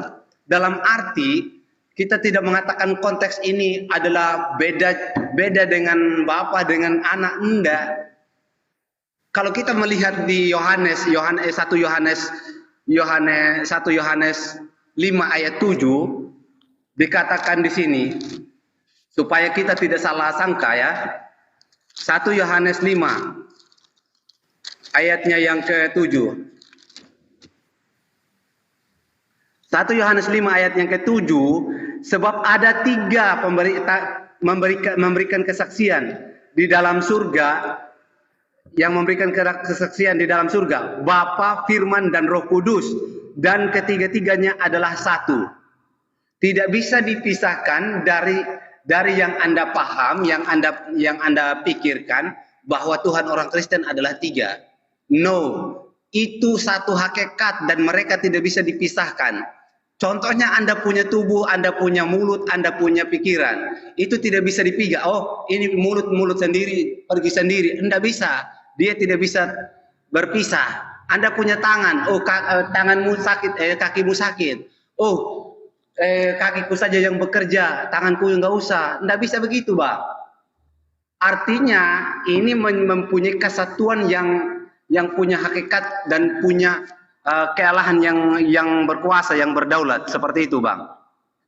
Nah, makanya saya mengakui bahwa yang Anda sampaikan tadi di Yesaya ini itu sangat jelas merujuk kepada Yesus Kristus. Tunasnya dialah atau akarnya dialah yang bertumbuh. Seperti itu, Bang. Oke, baik. Satu hal yang perlu saudara pahami.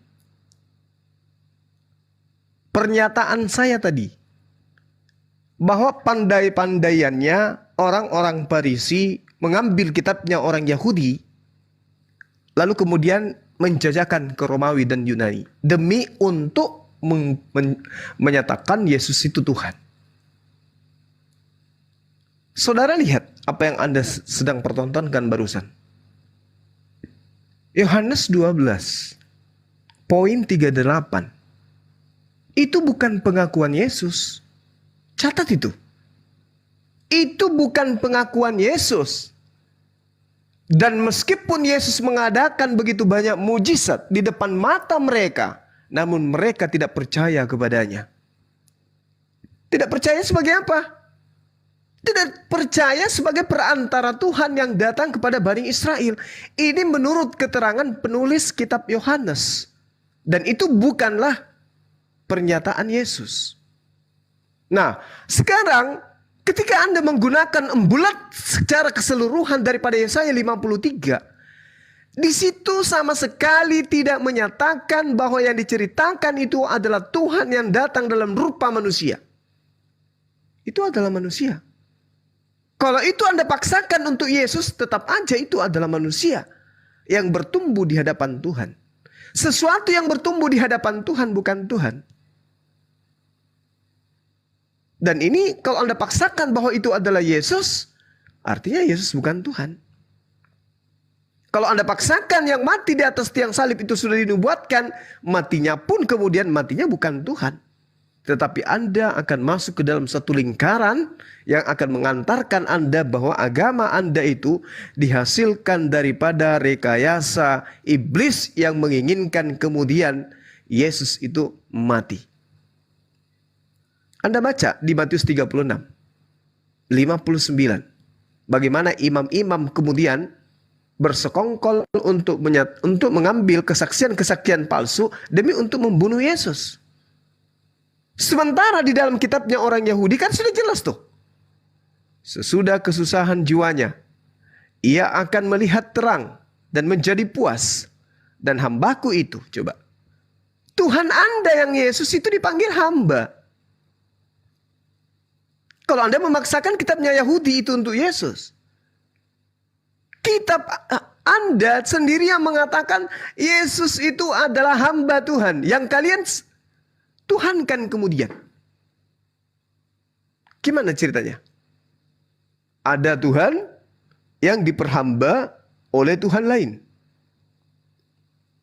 Dengan dasar apa kemudian? Oh, Yohanes 12. Tapi itu bukan pengakuan Yesus. Itu adalah pengakuan penulis kitab saudara. Dan meskipun Yesus mengadakan begitu banyak mujizat di depan mata mereka, namun mereka tidak percaya kepadanya. Supaya genaplah firman yang disampaikan oleh Nabi Yesaya. Tuhan, siapakah yang percaya kepada pemberitaan kami? Dan kepada siapakah tangan kekuasaan Tuhan dinyatakan? Karena itu mereka tidak dapat percaya. Sebab Yesaya telah berkata juga. Ia telah dibutakan mata dan mendegilkan hati mereka. Supaya mereka jangan melihat dengan mata dan menganggap dengan hati lalu berbalik sehingga aku menyembuhkan mereka. Hal ini dikatakan oleh Yesaya karena ia telah melihat kemuliaannya dan telah berkata-kata tentang dia. Namun banyak juga di antara pemimpin yang percaya kepadanya. Tetapi oleh karena orang-orang Farisi, mereka tidak mengakui berterus terang supaya mereka jangan dikucilkan. Sebab mereka lebih suka akan kehormatan manusia daripada kehormatan Tuhan. Ini sudah sangat jelas sekali kok. Bahwasanya yang diceritakan di dalam Yesaya 53 itu bukan Tuhan. Nah sekarang kenapa kemudian ketika Anda memaksakan itu untuk Yesus, lantas kemudian Yesus ini menjadi Tuhan? Padahal yang diceritakan dalam Yesaya 53 itu adalah hamba Tuhan. Hamba Tuhan begitu dibunuh, bangkit menjadi Tuhan. Ini logika dari mana yang Anda dapatkan ini? Ada Tuhan kemudian menjadi manusia. Udah bisa terlalu panjang dibunuh ceritanya manusia, ini. Kemudian setelah bangkit dia menjadi Tuhan. Nah sekarang ingin saya tanya kepada saudara. Apakah Yesaya 53 ini bercerita tentang Tuhan atau bercerita tentang manusia? Silakan.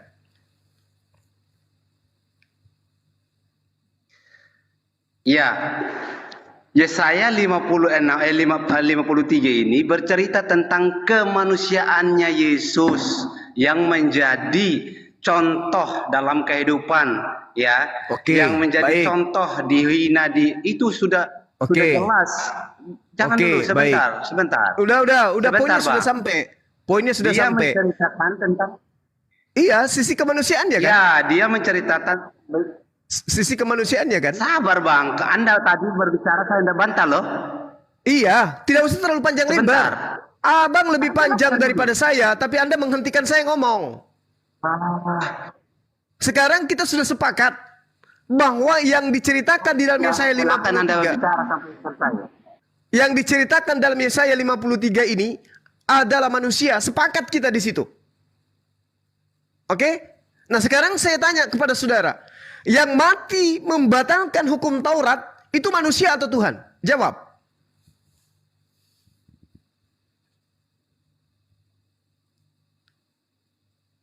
Anda bicara dulu sampai puas nanti supaya jangan dibantah-bantah ya. Sudah puas. Nggak usah terlalu panjang. Anda jangan terlalu panjang. Sekarang saya tanya, kita sudah sepakat bahwa yang mati yang diceritakan Yesaya 53 itu adalah manusia. Sekarang pertanyaan saya, yang mati di atas tiang salib yang membatalkan hukum-hukum Tuhan itu Tuhan saya bilang, atau manusia? Kalau saya jawab nanti, bro. Pertanyaan saya tidak butuh jawaban. Anda yang bicara atau saya Pertanyaan saya tidak butuh jawaban panjang, jawaban panjang. Dengarkan. Saya cuma bertanya, yang mati di atas, dengarkan. Yang mati di atas tiang salib ini Tuhan atau manusia? Silakan. Pertanyaanmu tidak bisa dijawab. Ngapain saya jawab coba? Goblok sekali. Pertanyaan saya tidak butuh jawaban ngibul. Jawab dengan singkat, yang mati di atas tiang salib ini Tuhan atau manusia? Jawab. Bro, Anda punya logika, Anda punya apa, saya tidak mengerti ya. Anda bila menanyakan sesuatu tapi tidak usah dijawab. Itu bagaimana maksudmu itu?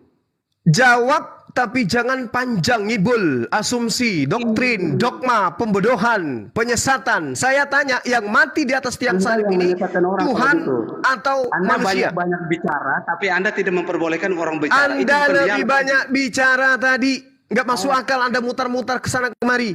Saya bicara sedikit aja langsung dipotong. Sekarang giliran Anda menjawab, silakan Anda menjawab dengan singkat. Yesaya 53 itu berbicara tentang manusia. Anda sudah akui. Sekarang naik kita ke level kedua. Yang mati di atas tiang salib ini manusia atau Tuhan? Jawab.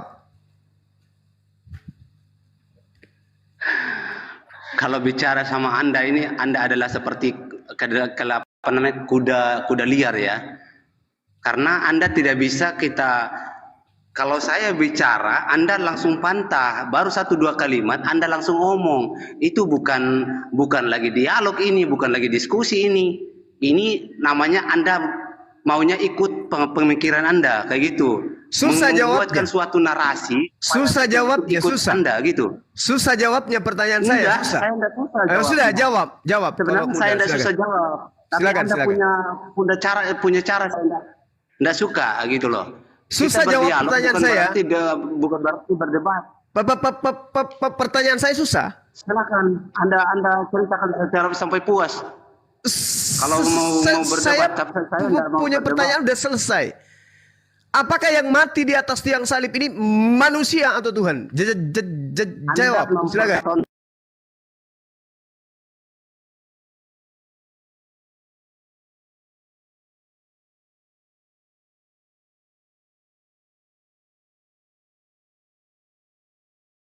Menurut Anda, pertanyaan saya Anda susah. Kesempatan untuk orang berbicara gitu loh. Saya bertanya dan memberikan ruang kepada Anda untuk menjawab. Apakah yang mati di atas tiang salib ini manusia atau Tuhan? Jawab. Udahlah. Itu gayamu itu. Udah dijawab aja dulu, Bang. Bang, dijawab aja. Yang mati di tiang salib manusia atau Tuhan, Bang? Itu sederhana kok, Bang. Saya ingin jawab. Baru 1 kalimat langsung dibantah. Apa ya, coba silakan. Ya, silakan, Bang. Ya udah, giliran Abang yang jawab. Silakan, Bang. Kamu yang jawab. Bang Juma lah yang jelaskan. Silakan, Bang, dijawab, Bang. Saya paling tidak suka kalau berdebat doh. Serius. Saya bukan orang yang tipe seperti itu. Kalau Anda mau berdebat hanya mengikuti acaranya Anda, sikapnya Anda, itu bukan lagi diskusi namanya. Ya, memaksa aja, keadaan Bang. orang supaya Anda diikuti kayak gitu. Ya, saya ulang ya pertanyaannya, Bang. Ya, saya coba ulang nih, Bang. Kita Bang, berbicara, berdialog, memberikan perkataan. Ya, udah selesai itu, Bang. Udah selesai itu, kembali ke topik. Yang mati di tiang salib itu Tuhan atau manusia? Silakan, Bang. Mau jawab, mau enggak? Silakan, Bang. Ke topik langsung. Monggo. Jelas secara kasat mata dia manusia, Bang. Nggak bisa mengatakan bahwa dia itu binatang. Dari mana kamu mengatakan bahwa dia manusia disalibkan? orang Herodes tahu hal itu. Bayangkan Bang, saya kasih tahu ya.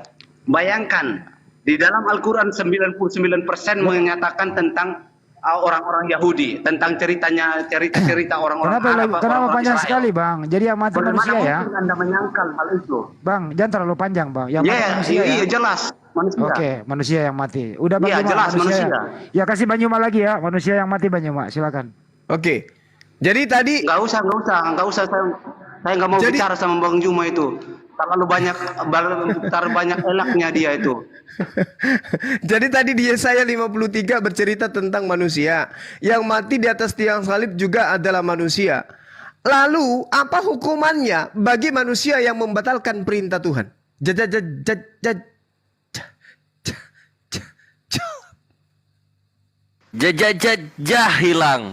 Hilang dia. Hilang. Menguap. Kalau saya sih sederhana saja ya. Kalau manusia yang mati di tiang salib, berarti sebentar dulu dong. Kalau manusia yang mati di tiang salib, itu artinya Yesus bukan Tuhan, Yesus manusia. Selesai. Iya dong gitu. Jaringan ke apa? Serba salah memang. Halo, shalom. Teman-teman Kristen memang serba salah gitu loh. Yang mati di tiang salib manusia, Yesus bukan Tuhan. Kalau yang mati Tuhan di tiang salib, nggak mungkin Tuhan mati. Serba salah. Inilah resikonya menuhankan anak orang ini. Sangat berisiko. Yo, halo, siapa di sana? Bang Suma. Ya hadir Paman. Ya sekolah. Muslim atau Kristen Om? Iya baik. Shalom, selamat malam. Assalamualaikum warahmatullahi wabarakatuh. Agama Izin apa? Dengan Waalaikum. agama Nasrani ya, Kristen, Protestan. Iya Bang, permisi.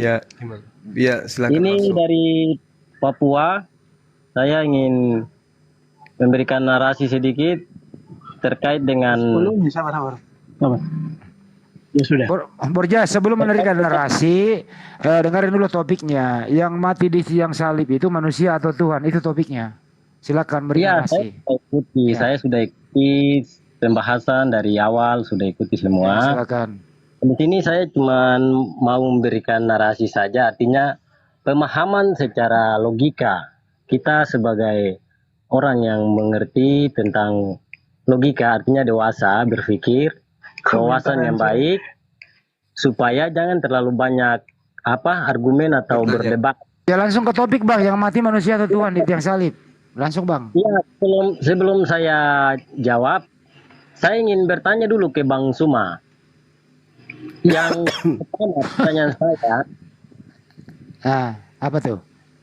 Yang dibahas ini, yang pertama, kita manusia ini diselamatkan atau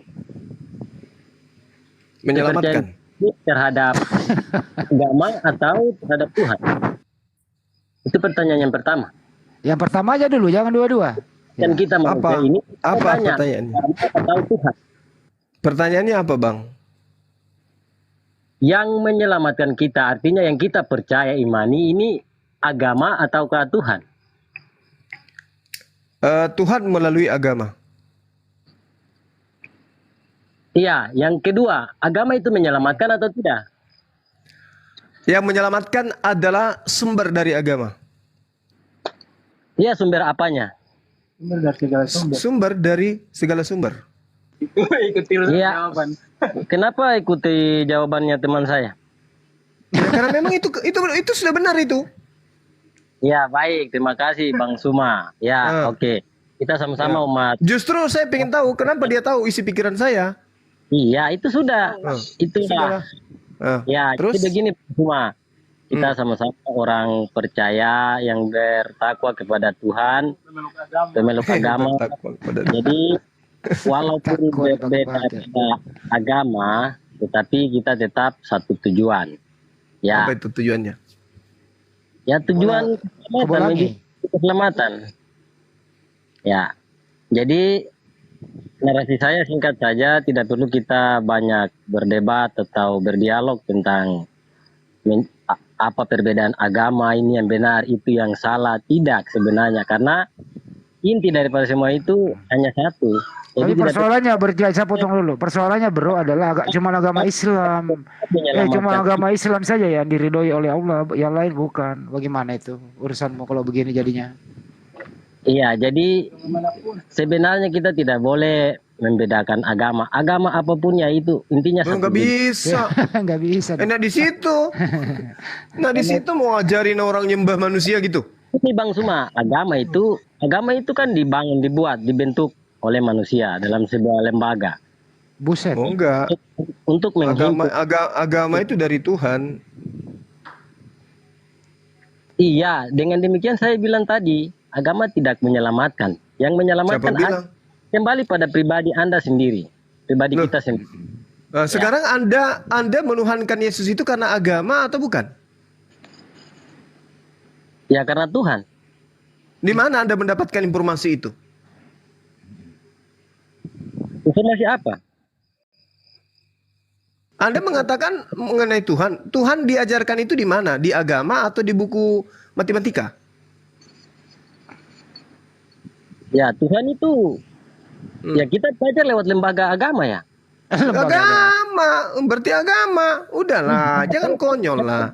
Udah langsung aja. Apa yang Anda ingin tanggapi tadi? Beda ya. Kita bedakan. Satu apanya yang subeda? Apanya? Iya itu yang tadi saya bilang. Agama dalam sebuah lembaga. Ya. Agama dalam sebuah lembaga maksudnya apa ini? Suatu lembaga yang membentuk agama itu untuk kita umat yang percaya. Ngomong juga, apa Timbul? Ngomong apa? Iya, dengar dulu. Pusing aku dengarnya. Agama bukan agama, tapi agama yang timbul dari lembaga permasyarakatan rakyat. Ya, lembaga agama lah. Dibentuk oleh manusia. Oh, jadi Anda mendapatkan konsep ketuhanan itu dari lembaga agama Anda?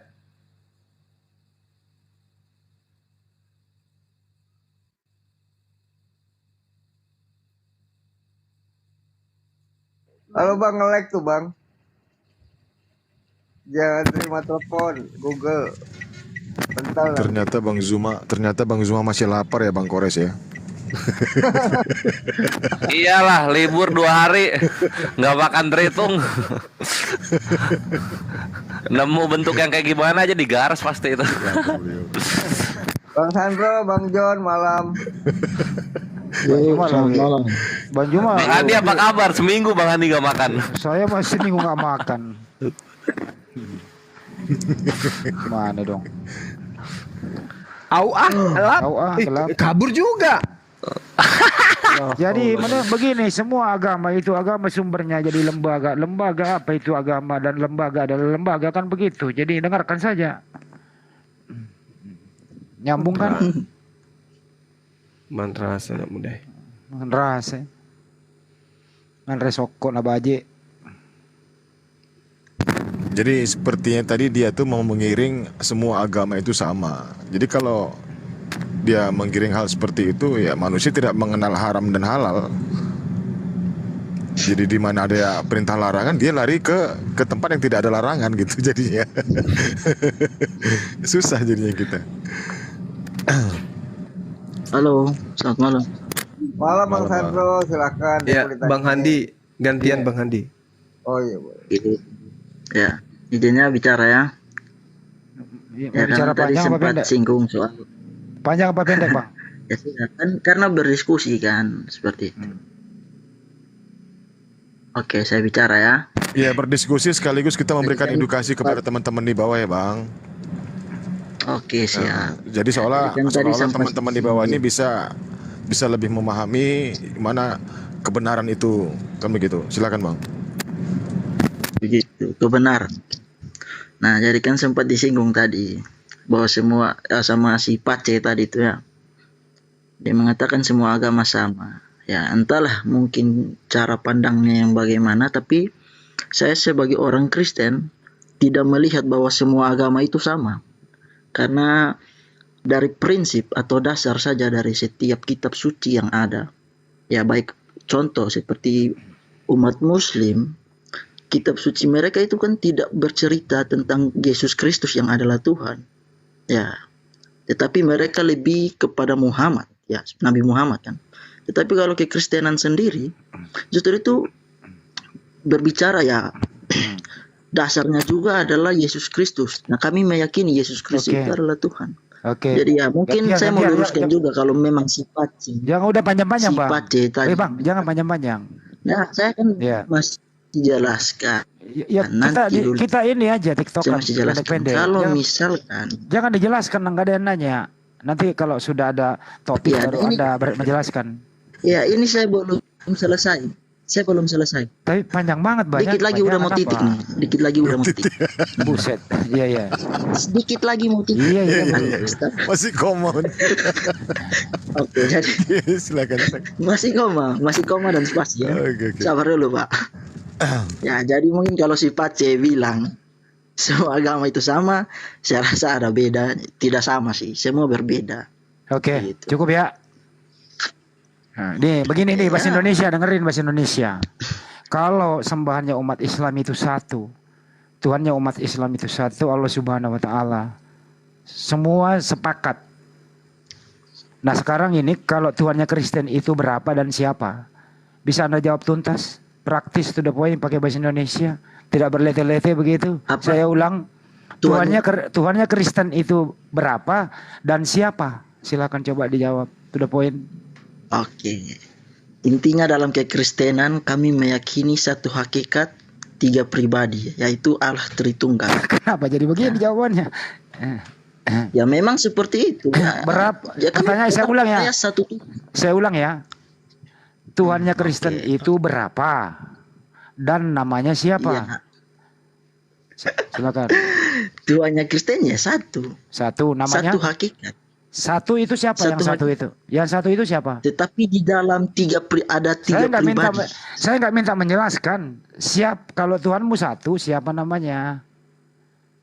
Loh, memang kekristenan seperti itu. Kalau Anda justru mengiring opini Anda, ya justru saya akan terjebak. Seperti itu. Nama Tuhanmu siapa namanya? Loh, yang saya yakini adalah Allah Bapa, Allah Anak, dan Allah Roh Kudus. Berarti 3 Tuhanmu? Enggak 3. 3 dong. Satu hakikat, 3 pribadi. Oke. Kalau pribadi ini sama pribadinya atau beda pribadinya? Yang 3 tadi. Ya karena kita tahu bahwa Allah itu roh. Saya nggak nanya Allah itu apa. Pribadi ini berbeda atau sama? Ya mereka ada Bapa, ada Anak, ada Roh. Mereka ini yang 3 ini, mereka ini bertiga ini bersaudara kah atau satu body kah atau satu apakah begitu? Ya sehakikat. Sehakikat. Jadi Bapa sama Yesus sama Roh Kudus sehakikat gitu. Sehakikat. Hakikatnya memang, sebagai apa? Ya sebagai Allah. Tapi Yesus bukan manusia. Ya justru itu. Gimana itu? Yesus firman ya. Ini kita melihat lagi atau kita belajar Yesus kembali. Itu hakikatnya apa? Hakikatnya Yesus itu manusia atau Tuhan? Oh, Yesus itu memiliki 2 tabiat, 2 natur. Dia yang sebagai Allah yang sejati, manusia yang sejati. Oke, yang mana anaknya Bunda Maria nih? Hakikat yang mana? Ya, anaknya Bunda Maria. Ya, yang mana? Hakikat yang mana anaknya Bunda Maria? Maksudnya hakikat yang mana? Kang Yesus 2 hakikat. Saya bingung dengan pertanyaannya hakikat yang mana. Yesus itu 2 hakikat kan menurut kamu tadi? Bukan 2 hakikat, 2 natur. 2 natur, oke. Natur yang mana anaknya Bunda Maria? Ya tentu sebagai manusia. Oke. Tentu jadi, sebagai manusia. Ya, dia lahir dari rahim Maria. Anaknya Bunda Maria sebagai manusia. Ya, natur manusia ini anaknya Bunda Maria. Terus natur Tuhannya ya bukan anaknya Bunda Maria. Maksudnya? Ada 2 natur dalam diri Yesus Tuhan. tadi, Sondro. Iya, benar. Lalu coba kau sebutkan 2 natur dalam Yesus. Natur apa aja? Ya Allah yang sejati dan manusia yang sejati. Oke. Anaknya Bunda Maria yang mana? Anaknya Bunda Maria. Nah, ini kalau kita mau melihat dari firman Tuhan secara biologis ada. Dah. Kenapa lu panjang banget? Secara biologis ada. Saya tanya dengerin dulu Dengerin. anaknya Bunda Maria kan ada dua natur. Natur manusia dan natur ketuhanan. Betul? Iya, benar. Yang mana yang anaknya Bunda Maria? Ya. Ya, kalau anak yang tidak melalui hubungan biologis ya tetap Yesus Kristus. Tentu kita tahu itu. Yang natur yang mana, Sandro? Natur manusia, ingat dia datang sebagai manusia yang sejati. Saya nggak nanya sebagai apa. Ya, memang harus menjelaskan seperti itu. Kalau saya mengikuti setiap pertanyaanmu itu, saya rasa itu sudah menjebak dan itu tidak sesuai. Ini bukan pertanyaan, ini argumentasimu kau perkuat, Sandro. Ya justru itu saya ingin menjelaskan dan saya sudah jelaskan saya rasa. Kalau natur Tuhan dalam diri Yesus bukan anaknya Bunda Maria ya? Ya kalau kita tahu bahwa Yesus Kristus itu datang ke dalam dunia dengan mengambil saya nggak nanya datang ke dunia untuk apa, Sandro. Natur ilahi anaknya Bunda Maria atau bukan? Maksudnya, saya agak-agak gimana? Bahasa Indonesia, dengerin bahasa Indonesia. Ada dua natur di dalam diri Yesus. Natur manusia dan natur ilahi. Betul, Sandro? Iya, benar. Oke, yang mana anaknya Bunda Maria, Sandro? Natur yang mana, Sandro? Ya, natur manusia. Oke. Apakah natur ilahi anaknya Bunda Maria juga atau bukan? Ya, karena dia memiliki Kristus itu punya dua natur. Terus? Ketika dia lahir tentu sebagai manusia, tetapi di dalam momen tertentu dia juga menunjukkan naturnya sebagai Allah yang sejati. Saya nggak nanya itu, Sandro. Lah itu jawaban saya. Di dalam diri anaknya Bunda Maria ini, Yesus ini, ada natur manusia, ada natur ilahi. Anaknya Bunda Maria, natur manusianya. Saya tanya, natur ilahinya ini anaknya Bunda Maria atau bukan? Anaknya B, bukan anaknya. Dijawab. Ya karena dari pertanyaan Bapak saja memang sudah tidak mengarah lagi kepada jawaban kekristenan. Gitu. Nah kau sendiri yang ngomong, Sandro, bahwa kau sendiri yang bicara anaknya Bunda Maria ini ada dua natur. Yesus ada dua natur, natur manusia sama natur ilahi. Saya tanya, apakah natur ilahi ini anaknya Bunda Maria atau bukan? Ya kalau pertanyaan seperti itu memang saya tidak bisa jawab. Tapi kenapa kau ngomong kalau dua natur dalam, siapa yang ngajari kau mengatakan karena dalam diri Yesus ada dua natur, siapa yang ngajari kau? Firman Tuhan, Pak. Oke, jadi kau ngerti, kau ngerti ya? Iya. Oh iya. Nah, tapi natur ilahi ini anaknya Bunda Maria atau bukan? Saya ngerti, tapi pertanyaannya Bapak ini menjebak gitu. Bukan menjebak, kau sendiri kejebak. Bukan saya yang kejebak, justru karena Bapak dengan pertanyaan Bapak yang menjebak, maka saya juga harus jujur saja. Saya dalam hal ini memang tidak bisa menjawab. Kalau nggak bisa menjawab, maukah kau mendengarkan saya memberikan kau edukasi sedikit bahwa anaknya Bunda Maria ini adalah utusan Tuhan. Tidak ada ketuhanan dalam diri Yesus. Kenapa? Dia mengalami perkembangan. Mulai dari kecil dirawat sama ibunya, bahkan disekolahkan. Sampai umur 30 tahun itu dia mengajar. Dia berdoa, dia menerima firman, dia menyampaikan firman. Dia sendiri mengaku utusan. Yesus tidak pernah berkata, aku ini manusia dan aku ini juga Tuhan. Tidak pernah. Sekarang saya tanya kau, siapa yang mengajari Sandro ini kalau di dalam diri Yesus itu ada dua natur? Kau belajar di mana, Sandro? Jawab. Ya, mau tahu belajar dari mana? Ya dari Alkitab lah, firman Tuhan lah, Pak. Di mana di dalam Alkitab Yesus berkata, aku ini manusia dan aku ini Tuhan? Di mana itu? Ya ada, kalau Bapak baca ya pasti saya rasa. Saya sudah baca 67 kali dalam sehari, gak ketemu. Yakin? Yakin. Oh. Berapa kali kau baca Bible dalam sehari? Saya sehari ya bisa 10 pasal. 10 pasal. Kau sudah ketemu itu? Yesus berkata, aku ini dua natur. Ada nggak? Oke, kalau mungkin secara eksplisit dia mengatakan bahwa dia itu Tuhan. Seperti ini maksudnya. Saya Tuhan dan sembahlah saya. Ya oke. Mungkin itu tidak ada. Tetapi dari setiap apa yang dinyatakan di dalam firman Tuhan, saya rasa jelas. Salah satu contoh seperti halnya ketika Petrus ya yang Lo mengakui, jangan bawa-bawa Petrus. Kita nggak bawa Petrus. ini saya lagi di dalam topik yang sama. Nggak usah Anda bawa tidak boleh Petrus. membatasi saya dong. Seperti Waktu itu. Yesus gini nih, waktu Yesus berdoa itu, dia berdoa kepada siapa? Ya kepada Bapa, pribadi Ya, Bapa. Oke, yang mana yang Tuhan, Bapa atau Yesus waktu Yesus berdoa? Loh, kan saya sudah bilang, Bapa, Anak dan Roh itu kan sehakikat. Dengerin dulu, waktu Yesus berdoa kepada Bapa, yang mana yang Tuhan, Bapa atau Yesus? Loh, tidak ada yang Tidak ada yang Tuhan. Lu Tidak kehilangan ada Tuhan. yang berubah. Begini, ketika Jangan Yesus jangan lu berdoa kehilangan Tuhan kepada- nih. Maksudnya? Dengerin ya. Waktu Yesus berdoa kepada Bapa, yang mana yang Tuhan, Bapa atau Yesus?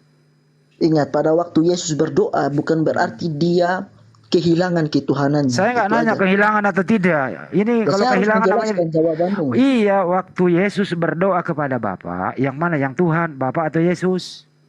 Tidak Atau dua-duanya? ada yang Aduh, ini pasti. Sandro, Lucu juga Sandro, sih. Tahu Indonesia Sandro. Tidak, karena memang prinsip kekristenan saja memang Anda sudah salah. Maksudnya kalau Anda Yesus kan memaksa dengan logika. Sandro. Yesus kan pernah berdoa ya? Iya, pernah berdoa. Oke. Waktu Yesus berdoa, Yesus sebagai manusia atau sebagai Tuhan? Begini. Pusing. Pada waktu Yesus Kristus berdoa itu tidak menghilangkan hakikatnya sebagai Allah. Saya nanya kau dulu, waktu Yesus berdoa, Yesus sebagai manusia atau dia sebagai Tuhan? Loh. Pada waktu Yesus berdoa, kalau saya jawab begini, misalnya apa ya? Kalau saya ikut dalam pertanyaanmu, artinya saya sudah terjebak dengan yang menganggap bahwa Yesus itu cuma sekedar manusia. Nah, Yesus pernah berdoa atau tidak? Yes, dengerin abang ngomong, abang menunjuk engkau ngomong, kemanusiaan itu. Dengerin, engkau ngomong. Yesus pernah berdoa nggak? Yesus pernah berdoa. Dari tadi saya rasa saya sudah jawab. Oke, sudah jawab. Oke, waktu Yesus berdoa, Yesus sebagai manusia atau sebagai Tuhan? Loh. Tidak. Tidak. Tidak apa? Tidak kelihatan. Nah. Oleng. Makanya gue bilang juga anak orang jangan dituhankan. Hujan gerimis aja. Anak orang jangan dituhankan. Kan gitu. Kena lo kan? Gue bilang juga Udah udah kelar ya. Jangan sama. Ya udah deh, capek gue seminggu gue libur dapat orang kayak gini Sandro. Gimana sih? Belum kenyang bahkan dia loh. Seminggu. Halo. Masuk lagi. Jangan kayak gitu biar saya jawab. Pertanyaan anak TK tuh. Tadi pertanyaannya apa? Nah. Ini. Yesus kan berdoa tuh, Bro. Waktu Yesus berdoa itu, Yesus sebagai manusia yang berdoa atau sebagai Tuhan berdoa? Oke, saya jawab. Sekarang kamu diam ya. Kalau saya jawab belum selesai kamu potong. Yang bodoh kamu ya. Ya dijawab dulu sebagai manusia, jelaskan. Sebagai Tuhan, jelaskan. Gitu. Iya, makanya saya mau jawab. Kalau saya jawab kamu ngomong terus, itu menunjukkan kamu bodoh. Karena saya sudah mau jawab tapi kamu potong terus. Oke, coba ulang pertanyaannya. Coba ulang pertanyaan yang kau jawab. Pertanyaan tadi kan, Yesus berdoa itu sebagai Allah atau sebagai manusia kan? Iya, silakan jawab sebagai apa? Sekarang saya jawab ya. Dengar. Di dalam kekristenan itu kami percaya bahwa Yesus yang kami sembah itu punya dua hakikat.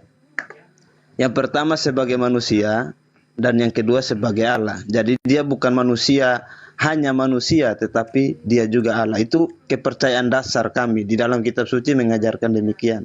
Nah, karena dia manusia dan juga Allah, maka pada waktu dia berdoa, kita harus melihat kalau dia berdoa seperti itu menunjukkan dia manusia.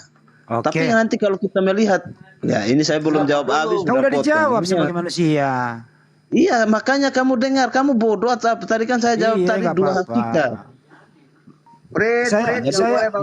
Saya jawab belum habis. Ini yang saya Nggak senang dari teman-teman itu kalau kita jawab selalu dipotong padahal belum jawabnya Kan kamu udah selesai. jawab sebagai manusia, kamu udah jawab. Dengar dulu, belum sampai titik, kamu ngerti enggak, Mas? Buset dah.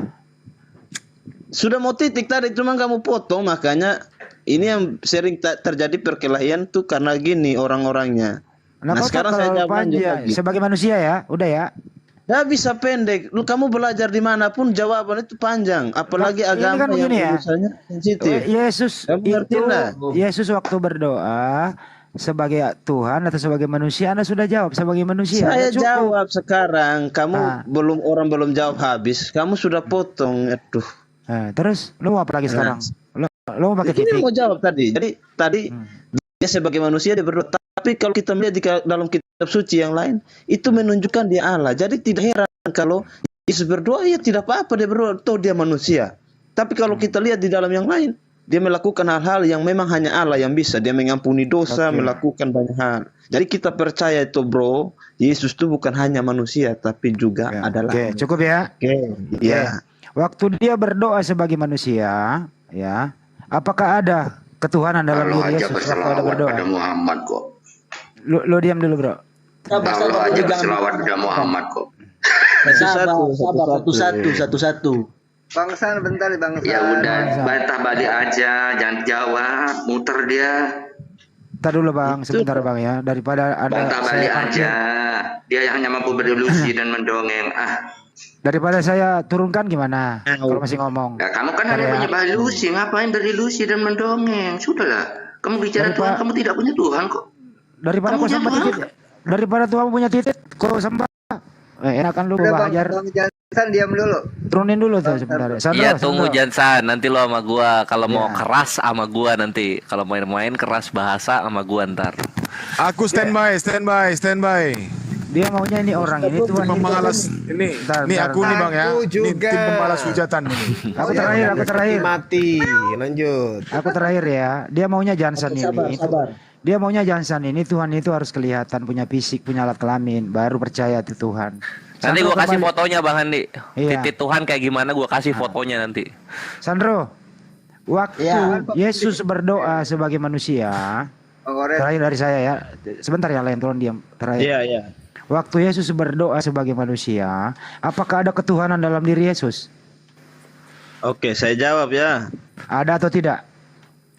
Iya, saya jawab. Jawabannya tidak bisa hanya ada. Itu pertanyaan ngawur kamu kalau menuntut jawaban bodoh seperti itu. Saya sudah bilang tadi, di dalam agama tidak ada pertanyaan. Saya ulang dulu ya. Saya ulang ya. Saya ulang nih. Saya jawab. Saya jawab sekarang. Saya ulang dulu. Di dalam diri saya sudah Yesus, tangkap jawabannya. menurut Pertanyaannya. kamu, di dalam diri Yesus, menurut Sandro, itu ada dua natur manusia dan natur Tuhan, natur ilahi. Waktu dia berdoa itu, yang berdoa dalam kemanusiaannya berdoa. Pertanyaannya sesuai statement kamu, waktu kemanusiaannya berdoa, apakah ada keilahian dalam diri manusia yang berdoa, atau keilahian minggir dulu? Karena ini manusia mau berdoa nih, nggak mungkin ada keilahian mau berdoa ikut gitu. Jadi begini, hai manusia, dengerin dulu. Hai manusia, silakan kau berdoa. Saya keilahian off dulu nih, nggak enak kalau saya ikut berdoa. Ya, seperti itu silakan jawab. Oke, sekarang saya jawab. Kalau kamu berhalusinasi begitu, bisa saja, itu wajar. Tapi sekarang saya jawab ya. Nah, dua natur yang berdiam dalam diri Yesus itu, di dalam teologi Kristen itu mengajarkan bahwa itu tidak bisa hadir atau muncul secara bersamaan. Itu hanya bisa satu saja. Jadi kadang dia bersilih ganti. Kadang dia tampil sebagai manusia, kadang dia tampil sebagai Allah. Kealahannya muncul, itu nampak. Jadi dia tidak bisa muncul secara bersamaan. Itu yang kami percayai dalam teologi Kristen. Jadi kalau dia berdoa, dengar, kalau dia berdoa, itu menunjukkan dia sedang menggunakan natur manusia. Tapi nanti setelah dia melakukan banyak hal yang hanya bisa Allah lakukan, itu menunjukkan dia Allah. Gitu. Jadi natur itu tidak bisa muncul secara bersamaan. Silih berganti muncul di dalam diri Yesus. Wah, mantap jawabannya. Silih berganti antara dia manusia dan antara dia Tuhan. Enggak mungkin dia bersamaan manusia dan Tuhan. Mungkin jadi kadang manusianya on, Tuhannya off, nggak ada. Tuhannya manusianya nggak ada, kan begitu. Sekarang lu jawab pertanyaan terakhir. apa yang dikerjakan Yesus menandakan dia manusia, apa yang dikerjakan Yesus menandakan dia Tuhan. Kasih contoh pekerjaan dia, silakan. Oke, saya jawab. Kalau kita melihat di dalam kitab suci, ada banyak ayat yang menunjukkan itu dia melakukannya sebagai manusia, seperti dia makan, dia minum, ya, dia melakukan banyak hal yang seperti tadi juga bro bilang berdoa. Itu dari sisi teologi Kristen itu menunjukkan aspek-aspek kemanusiaan. Tetapi waktu dia melakukan mengampuni dosa, ya membangkitkan orang mati, lalu dia bangkit dari antara orang mati, dia katakan aku sudah ada sebelum dunia ini ada, itu menunjukkan kealahan. Dan masih banyak lagi. Ini saya hanya berikan beberapa contoh. Oke. Waktu dia bangkitkan orang mati, dia punya fisik atau tidak? Gimana? Waktu dia mengampuni dosa, membangkitkan orang mati, waktu itu Yesus punya fisik atau tidak? Punyalah. Berarti dia manusia juga dong. Itulah dui natur, itulah pribadi Yesus.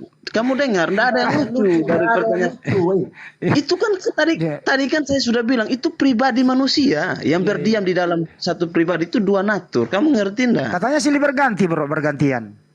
Enggak pernah bersamaan. Naturnya, pribadinya tetap ada. Dia kan manusia. Natur. Kamu ngerti natur enggak? Hakikat.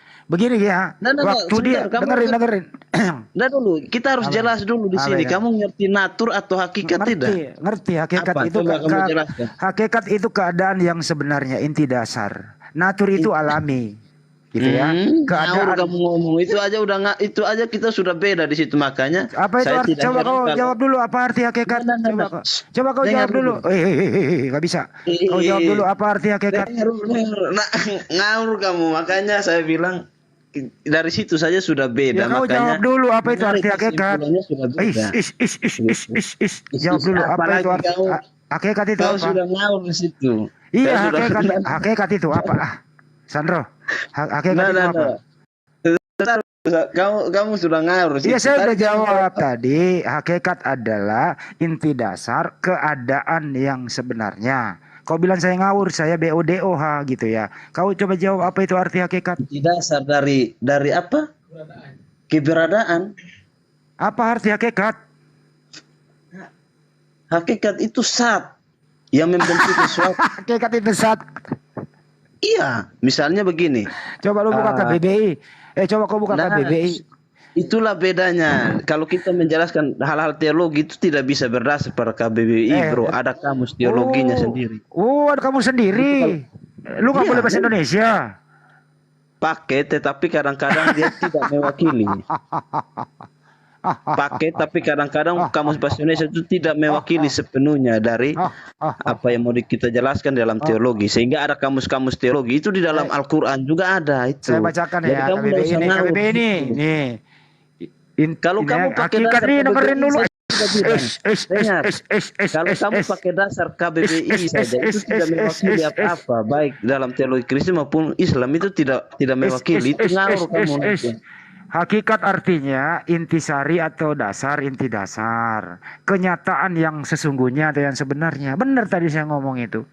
Kenapa kau bilang hakikat itu adalah zat? Dari mana? Kau belajar di mana? Saya sudah katakan, kalau kamu hanya pakai KBBI saja itu sekarang kurang mewakili. Terus kamu kau pakai apa? Dimanapun. Itu terus tadi kau pakai apa? Kau pakai kamus apa? Jawab kalau dulu. kamu dalam kau pakai kamus apa? Iya, kamus teologi. Di mana ada kamus teologi? Di mana ada?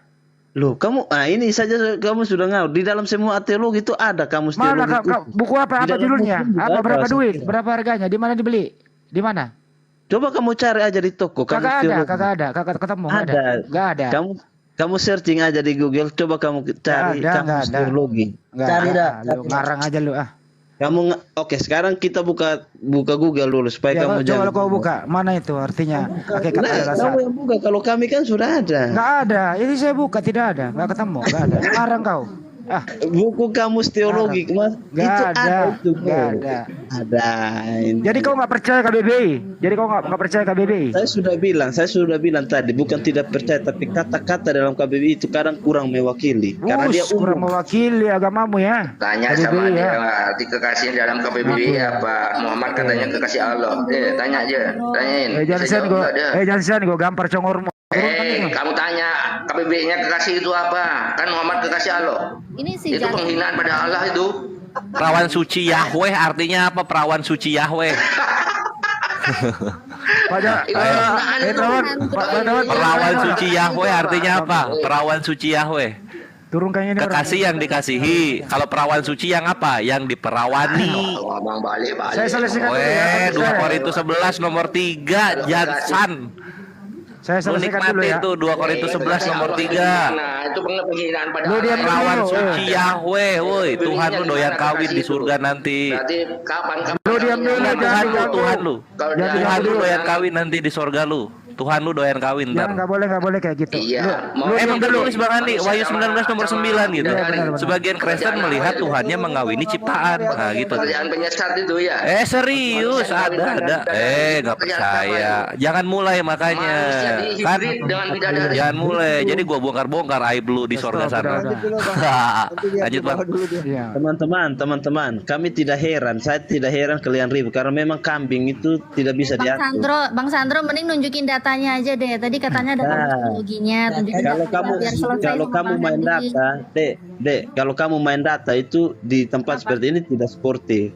Kenapa nggak sportif? Ya data yang kamu bilang tadi katanya ada kamus dari teologinya, ya itu ditunjukin. Kita nggak minta kamus lain kok. Bentar Mbak Natalia, assalamualaikum. Bentar biar Bang Handi. Ya, itu bener Mbak Natalia dia bantu saya kok. Minta data gitu loh. Bener dia. Iya, datanya biar beres sama Bang Handinya gitu loh. Kalau kamu minta data sebentar, saya minta data sekarang, kamu harus tunjukkan, kan itu repot maksudnya. Ini kan kita dalam pengertian kita cari tidak. Lagian kamu bro, saya pakai data KBBI. Dengerin Sandro. Kalau bicarain data pasti kan kita nunjukin data, Bang. Iya, saya pakai data KBBI. Kau ketawakan saya, kau bilangkan saya bodoh. Berarti kau pinter dong, datamu mana gitu loh, arti hakikat. Saya tadi bilang, kalau kamu pakai KBBI saja kurang mewakili, Mas. Tapi kau bilang kan tadi bodoh. Berarti KBBI iya, nggak bener dong. Hanya pakai itu. Kalau kamu hanya pakai itu, saya bilang kamu ngawur. Kalau kamu nggak mau KBBI yang dibawa Bang Handi nggak apa-apa. Kalau kamu nggak mau, kamu kan bilang pakai kamus Alkitab. Mana tunjukin yang kamu bilang hakikat itu zat mana dari kamus Alkitab. Tunjukin datanya. Itu tadi kamus teologi itu memang bilang begitu saat dasar. Ditunjukin mana? Ada sekarang gini, kamu kalau minta tadi apa pakai KBBI, itu kan kamu tidak tunjukkan juga, kamu hanya baca. Makanya kami juga baca tadi. Bacanya mana? Sumbernya dari mana? Kalau tadi Bang Handi dari KBBI, kamu sumbernya kamus teologinya mana? Iya itu kamus teologi. Iya kamus teologinya sumbernya apa? Coba ini aku cekin deh di mana nih, di mana? Kamu coba kamu cari aja di Google kamus teologi, terus kamu cari hakikat itu apa? Itu dijelaskan di situ nanti. Bukan kamus Alkitab, bukan kamus Alkitab, kamus teologi itu beda. Kamu diskusi kok, tapi suruh orang nyari. Tunjukin dong. Kan saya sudah jawab bahwa hakikat. Nggak, maksudnya gini loh Bre, lu ngomong lihat di kamus tuh pengarangnya siapa gitu, keluaran siapa, terbitan siapa gitu kan. Ini nih, gue udah googling nih. Makna dan tugas teologi, e-jurnal USD, kamus teologi, perpustakaan Prof. Dr. Nurholis Majid, malah Muslim. Hakikat teologi, nggak bisa nyari di Google kayak gitu Bre. Itulah yang saya bilang tadi, kalau kamus teologi itu ada di Islam, ada di Kristen, Mas. Kamu ngerti enggak tadi saya bilang? Mau pakai yang di mana? Ya terserah, tergantung kita berbicara dari mana. Kalau Islam ya pakai Islam punya, itu kan nanti beda definisinya dari situ. Hakikat, lu cari arti hakikat situ apa? Itu topiknya. Mau yang mana sih? Yang mana lu? Lu yang ngarang di sini lo ya. Gak boleh lu ngarang. Data teologis aku juga punya sih. Data teologi ini dari punyanya Kristen ini, teologinya Kristen. Itu tuh kamus teologi Sabda bisa tuh. Apa dibilang di situ? Nih. Dari KBBI ini tadi sama ya. Ini juga dari Alkitab Sabda ada, dia nyantumin dari KBBI. Terus ini yang dari hakikatnya dari ini. Nih, itu akar atas dasar esensi induk. Mana yang zat? Terus nih yang kamus global ya dari Alkitab Sabda nih. Keadaan yang sebenarnya, sesungguhnya, apalagi nih, fakta, kenyataan, kebenaran. Terus mana yang kamu bilang zat tadi mana? Mana? Ada di kamus teologi. Sumbernya mana? Ini kamus teologi dari Kamus teologi udah sejam aja. Ngulang-ngulang lu. Jawaban lu melayang-layang di atas permukaan air, Bre.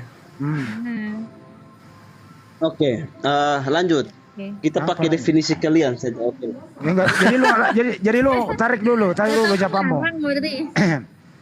Tarik dulu ucapanmu Sandro bahwa saya entar dulu dengerin gua. Lu tarik dulu ucapanmu bahwa ternyata saya yang BODOH bukan Bang Andi.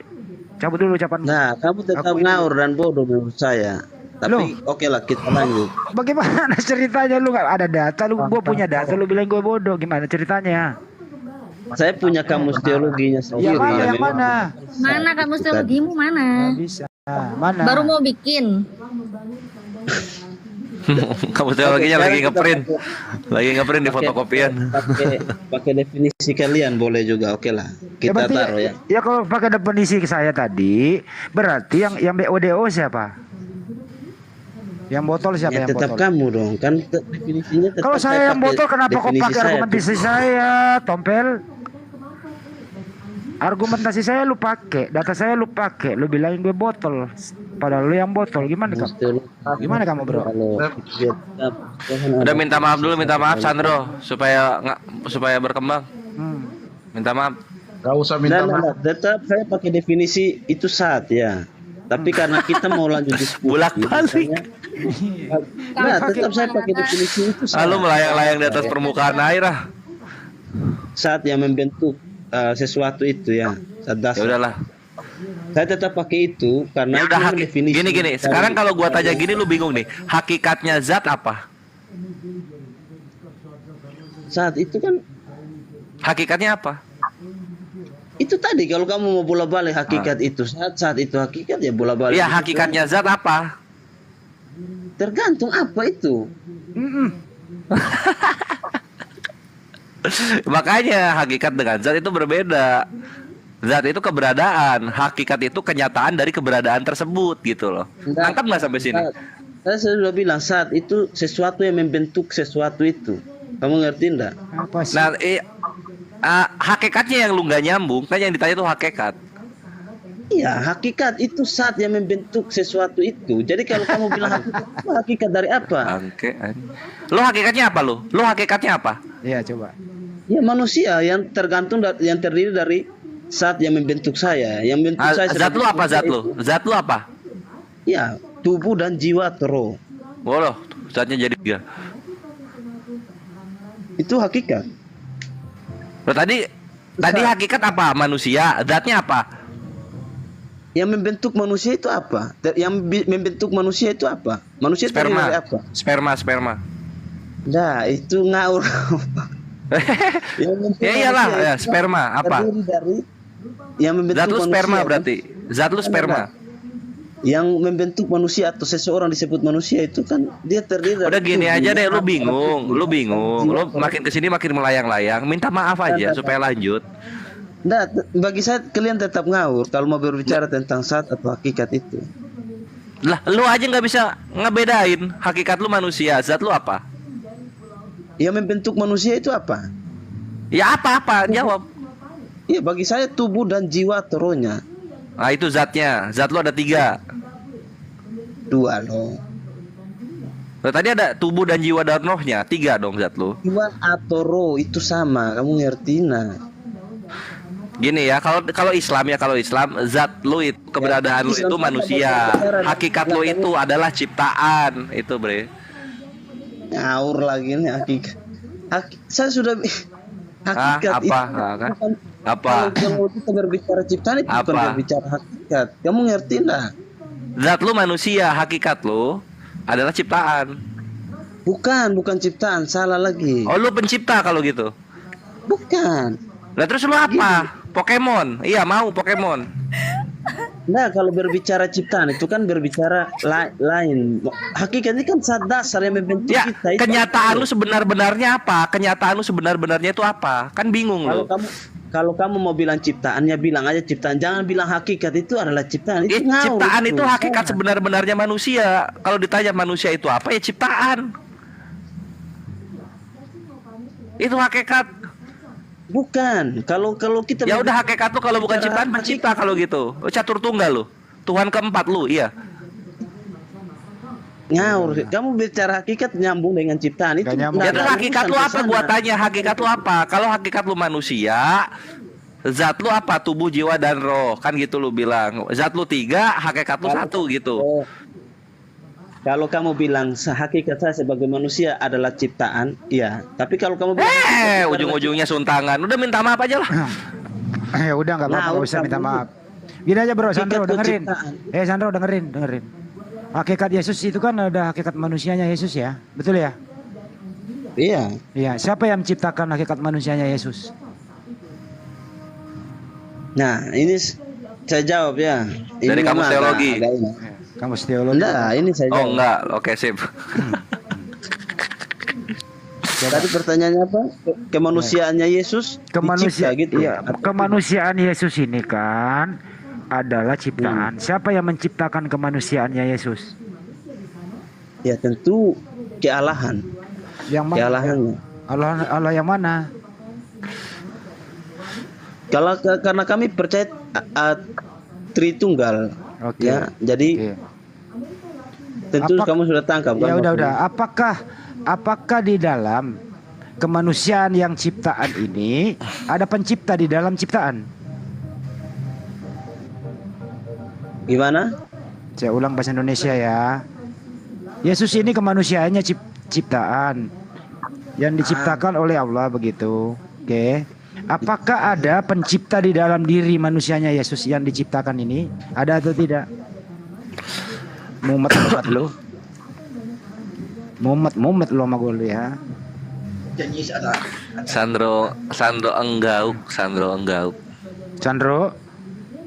Pertanyaan abang itu nggak jelas juga. Itu loh bro, kok nggak jelas? Yesus ini manusia loh, manusia itu ciptaan. Ya, hakikat manusia ini Yesus ciptaan. Dengerin, ada kepala sampai kaki itu ciptaan. Badannya itu ciptaan. Lu dengerin. Menurut dia yang menciptakan manusia ini adalah Allah gitu. Sedangkan di dalam diri Yesus ada 2 natur. Berarti apakah ada pencipta di dalam diri yang diciptakannya, yaitu Yesus ini yang diciptakan? Ada atau tidak? Mumet lu. Sulit dijawab ini. Makanya gue bilang juga apa lo pade, berhentilah menuhankan anak orang. Gak ada gunanya bro. Dan kamu juga berhenti untuk menghina ya. Saya kasih tahu kamu. Kok siapa yang menghina? Debat yang baik-baik. Jangan debat model kayak gini. Cara seperti ini yang membuat orang jadi nggak ini. Saya nggak ada yang menghina. Debat itu yang masuk akal lah gitu. Oke, kita masuk akal ya. Jepri dengerin, kita masuk akal ya. Menurut kamu Yesus Tuhan atau manusia?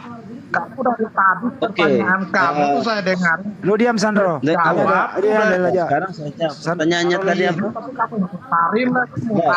Pertanyaannya tadi apa? Lu diam dulu Sandro. Ini ada Jepri Jawara dia nih. Jep, Yesus itu Tuhan atau manusia?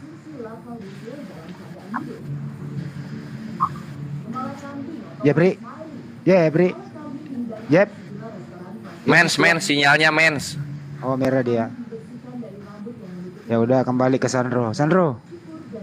Halo.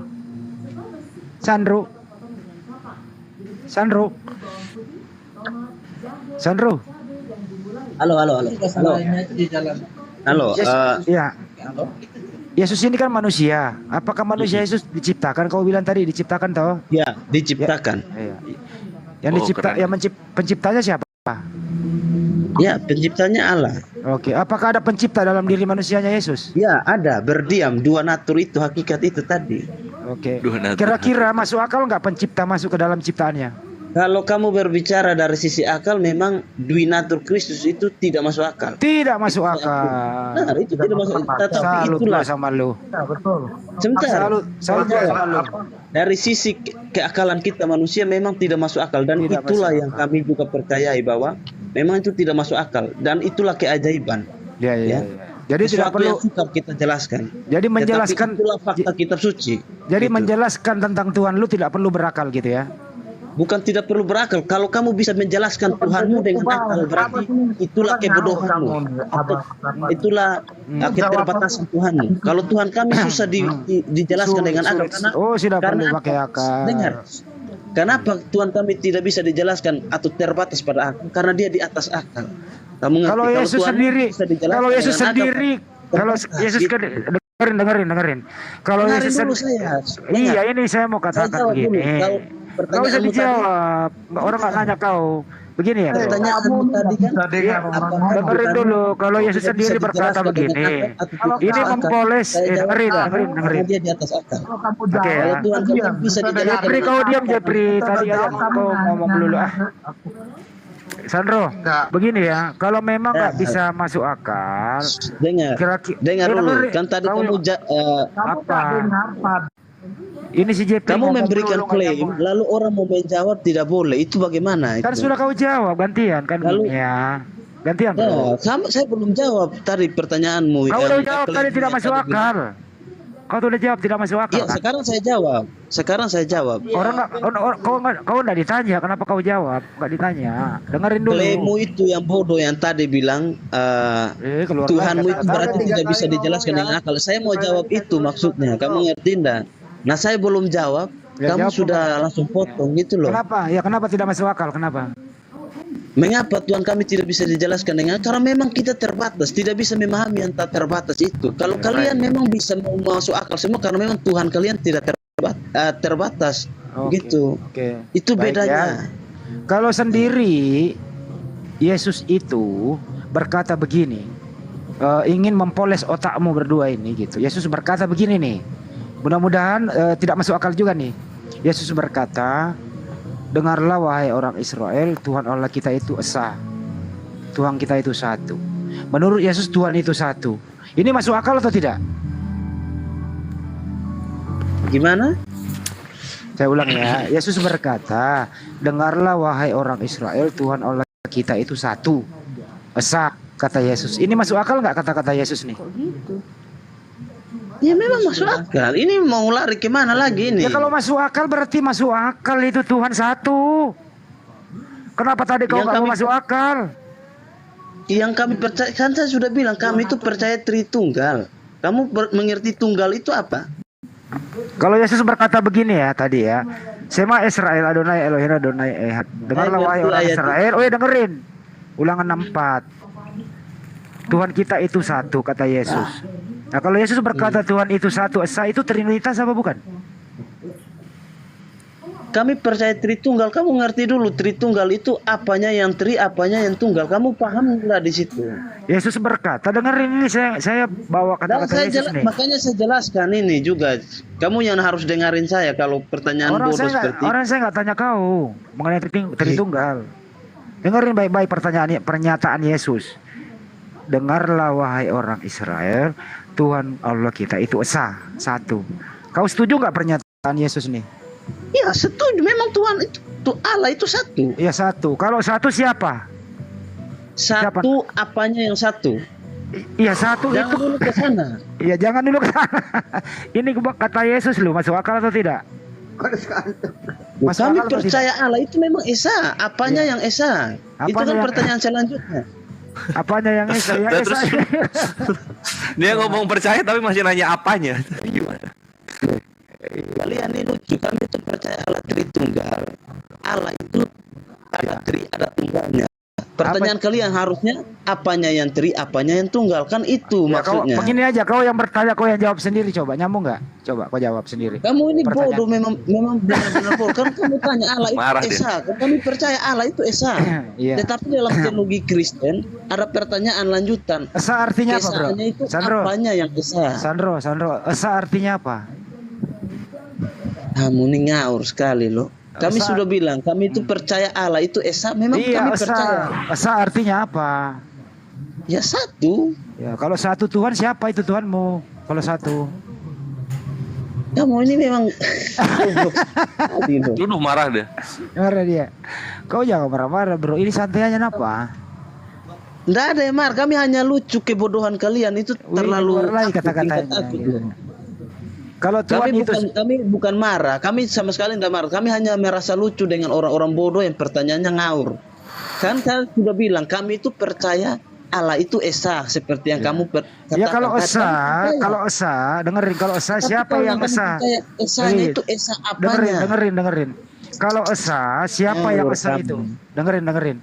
Kalau kamu tidak bisa paksa, bisa paksa saya untuk mengatakan berdasarkan asumsi kamu yang ngaur itu. Kalau kamu kan esa itu langsung esa yang ini. Di dalam kepercayaan kami itu esa itu apanya esa, apanya yang tunggal, apanya yang tri. Ya. Coba kau jawab sendiri pertanyaanmu. Coba. Iya, makanya saya jelaskan. Ya, kami percaya Allah itu esa, esa hakikatnya. Bahwa Allah itu memang satu, yaitu Dia. Tapi tiga pribadi. Jadi esa di dalam hakikat, tunggal tri di dalam pribadi-pribadinya. Ada Bapa, ada Anak, ada Roh Kudus. Dan Bapa dan Roh Kudus ini kami kenal semuanya di dalam Yesus Kristus itu tadi. Jadi kalau kamu tanya, Tuhan itu esa, jadi yang mana? Yang kami percaya yaitu Allah Yesus Kristus, Tuhan Yesus Kristus itu. Itu kan seperti itu berurutan. Ya, kamu mau langsung gini? Udah selesai. Ngaurnya kamu mau memaksa saya ikuti kamu ya. Sandro diam.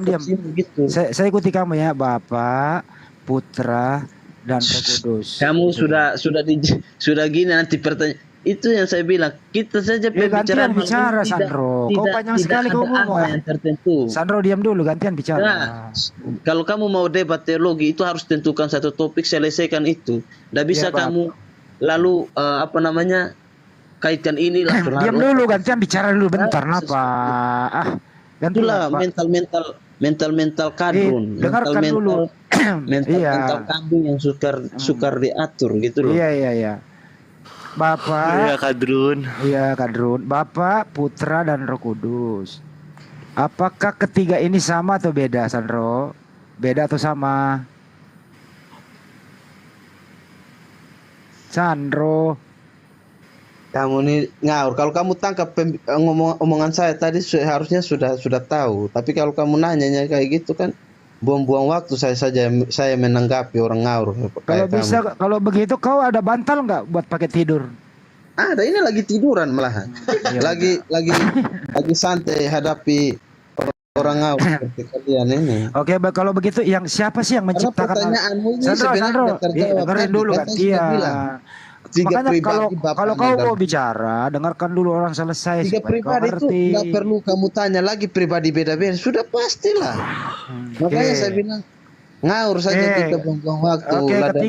Ketiga pribadi ini berbeda, Sandro ya. Ketiga pribadi ini berbeda. Ya, anaknya Bunda Maria siapa? Bapak, Putra dan Roh Kudus. Anaknya Bunda Maria yang mana? Lagi lari ke Bunda Maria lagi. kami itu rasa lucu loh sama kalian. Ini saya ambil gampangnya. Bapak, dengerin dulu, kau Sandro dengarkan dulu ngomong. Kau jangan ngomong. Kau jangan ngomong sendiri, Sandro. Bapak, dengerin dulu, Bapak, Putra, Roh Kudus. Kan sederhana pertanyaannya, Sandro. Yang manakah di antara ketiga ini anaknya Bunda Maria? Bener lu? Sederhana lu ini. Masa kok nggak bisa jawab? Bapak kah anaknya Bunda Maria? Iya, Putra kah anaknya Bunda Maria? Roh Kudus kah anaknya Bunda Maria? Atau ketiga-tiganya kah anaknya Bunda Maria? Dulu. Sandro. Sandro buka mute-nya. Sandro buka. Sandro. Bang Kores. Apa tuh? Buka mute-nya dibuka. Parah hostnya ini main mute. Sandro ini gimana sih Sandro? Jangan kau marah-marah bilang orang BODO nggak bagus itu Iya nggak bagus ya. Kayak lagi bilang saya tendang nanti kau ke laut ya. Plivi apa tuh? Plivi apa dia? Plivi nggak tahu. Plivi selamat malam. Bingung si Sandro nggak bisa jawab. Yang mana nanya Bunda Maria di antara ketiga ini? Buka mute-nya Sandro. Oh, lama lagi kan, biarin aja, jangan di mute. Flippy, selamat malam Flippy. Bukan pertanyaan terlalu sulit, tapi terlalu bodoh sehingga kami tuh malas menjawab gitu loh. Karena pertanyaan terlalu bodoh gitu. Terlalu bodoh ya. Pertanyaannya bodoh ya. Oke, baik. Bodoh sekali pertanyaan begitu. Oke. Sekarang ini Yesus di surga ini punya fisik atau tidak? Sudah lari lagi ke Bunda Maria sebentar. Ya lari udah. lagi. Kalau kamu nggak bisa jawab itu gini, di surga itu ada berapa Tuhan sekarang di surga? Nggak, saya sekarang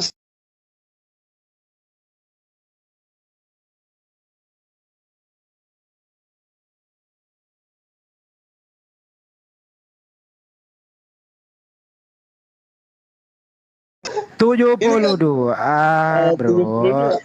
Aduh, suara di sini. Kamu sudah ke sana cek. Ada datanya, kita ada dalam kitab suci. Kalau di surgamu ya, kalau di surgamu itu ada passion saya belum bertanya, kamu sudah jawab. Gimana sih? Berarti itu kami pinter karena kami pinter menjawab. Kami dijanjikan, Sandro. Kenapa? Nah, dengar dulu. Masuk akal. Nah, sekarang saya tanya, kan kamu bilang Tuhanmu masuk akal, surgamu masuk akal. Di surga yang ada 70. Aku turun Bang Andi. Jangan. Kamu aja belum ke sana loh. Kamu belum ke sana, cek bisa tahu. Itu pertama. Kedua, bayangkan umat Islam begini banyak di dunia nih, hanya buru-buru masuk surga kejar 72 bidadari. Itu kebagian. Oke, saya jawab ya. Iya, itu Oke, saya jawab. Ketiga Iya. Sebentar. Iya, silakan. Dan kalau dia mondar melayani kalian semua di muka bumi ini, kira-kira karena mungkin kira-kira dia tetap rawan lah itu bidadari. Oke, saya jawab ya. Ini kita mau ngawur aja karena memang lu boleh ketawa apa-apa. Oke ya, perbandingan kami di enggak apa-apa kan. Iya, saya serius ini. Iya, saya serius. Bro, enggak mungkin larang saya dong. Iya. Kami juga serius. Iya, makanya dengarkan, kamu udah serius menanggapi orang tuanya. Kamu udah bertanya, kan kita yang jawab. Iya. Oke. Iya, kalau kami di Islam itu jelas dijanjikan 72 bidadari agar kita di kehidupan. Kamu diam dulu, orang menjawab. Oke. Kamu itu minoritas loh di Indonesia. 72 setiap pribadi umat Islam gitu. Bayangkan ini ribuan. Iya, dengerin dulu orang menjawab. Masuk akal enggak? Sekarang gini, masuk akal. Masuk akal lah, masuk akal. Aduh. Gini bang, izin bang. Saya jawab saya dulu. Dilayani 72 bidadari, kira-kira itu bidadari gonta-ganti.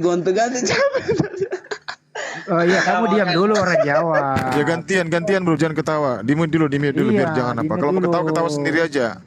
Gantian biar Bang Andi yang jawab. Jangan kau begitulah, nggak bagus diskusi begitu. Kau sendiri Oke. Bagaimana mungkin Kristen mau nambah di Indonesia kalau kau seperti ini? Tidak perlu umat Kristen, tidak perlu orang-orang seperti kalian. Malahan kami senang juga biar kebodohan. Iya, gantian bicara. Gitu, orang mau menjawab. Oke, lanjut. Kalau di dalam ajaran Islam, kami memang belum pernah ke sana, tapi di dalam ajaran kami supaya apa? Kami menjaga kita ini tidak bersinah di dalam hidup ini, gitu ya. Kan boleh mendekati tapi bersinah di surga gitu. Ini anak ini nggak bisa diskusi apa ya? Kita sabar loh. Oke, lanjut. Jangan emosi dong. Tinggal bilang ini saya tendang aku tendang menggunakan kalian juga. Kamu diam dulu. Saya yang ngomong ya. Ini saya dengar suara saya ya. Ya. Jadi di surganya kami itu jelas kami akan menikmati apa yang dijanjikan oleh Allah Subhanahu wa taala di surga. Dibandingkan saya tabok kamu ini. Dibandingkan di Matius 21 nomor 31, yang lain diam dulu, ngomong melulu sih ya, hostnya juga. Ditutup dulu, kena Bennett ntar.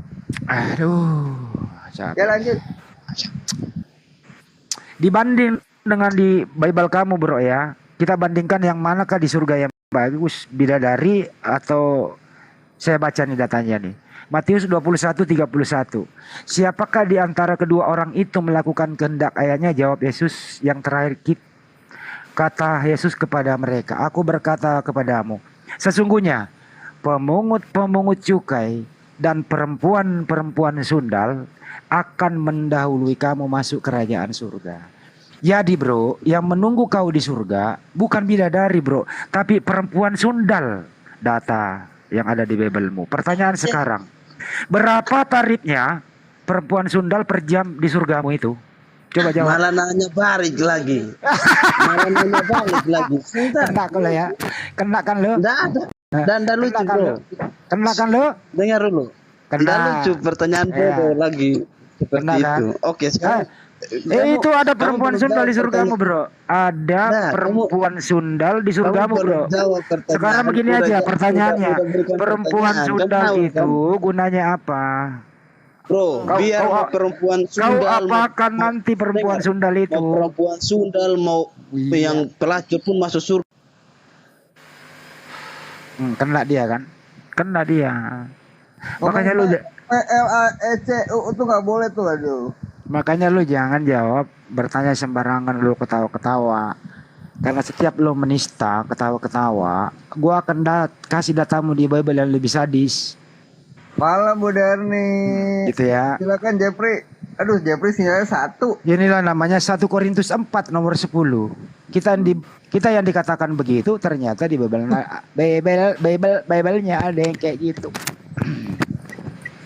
Jangan coba nista di sini ya. Lu bertanya tentang Islam, kita jawab baik-baik kok. Sekarang mau nanya semua teman-teman di sini ya. Yang mana kira-kira yang baik, bidadari atau pesundal? Yang mana yang baik ya? Enggak Bu Darni. Naik lagi aja Sandro. Naik lu Sandro. Kalau emang bener lu di-kick. Bisa aku jawab? Ya, bisa Bu Darni. Kalau udah bahasa PLACUR tuh nggak boleh. Udah. Selamat malam untuk semuanya ya.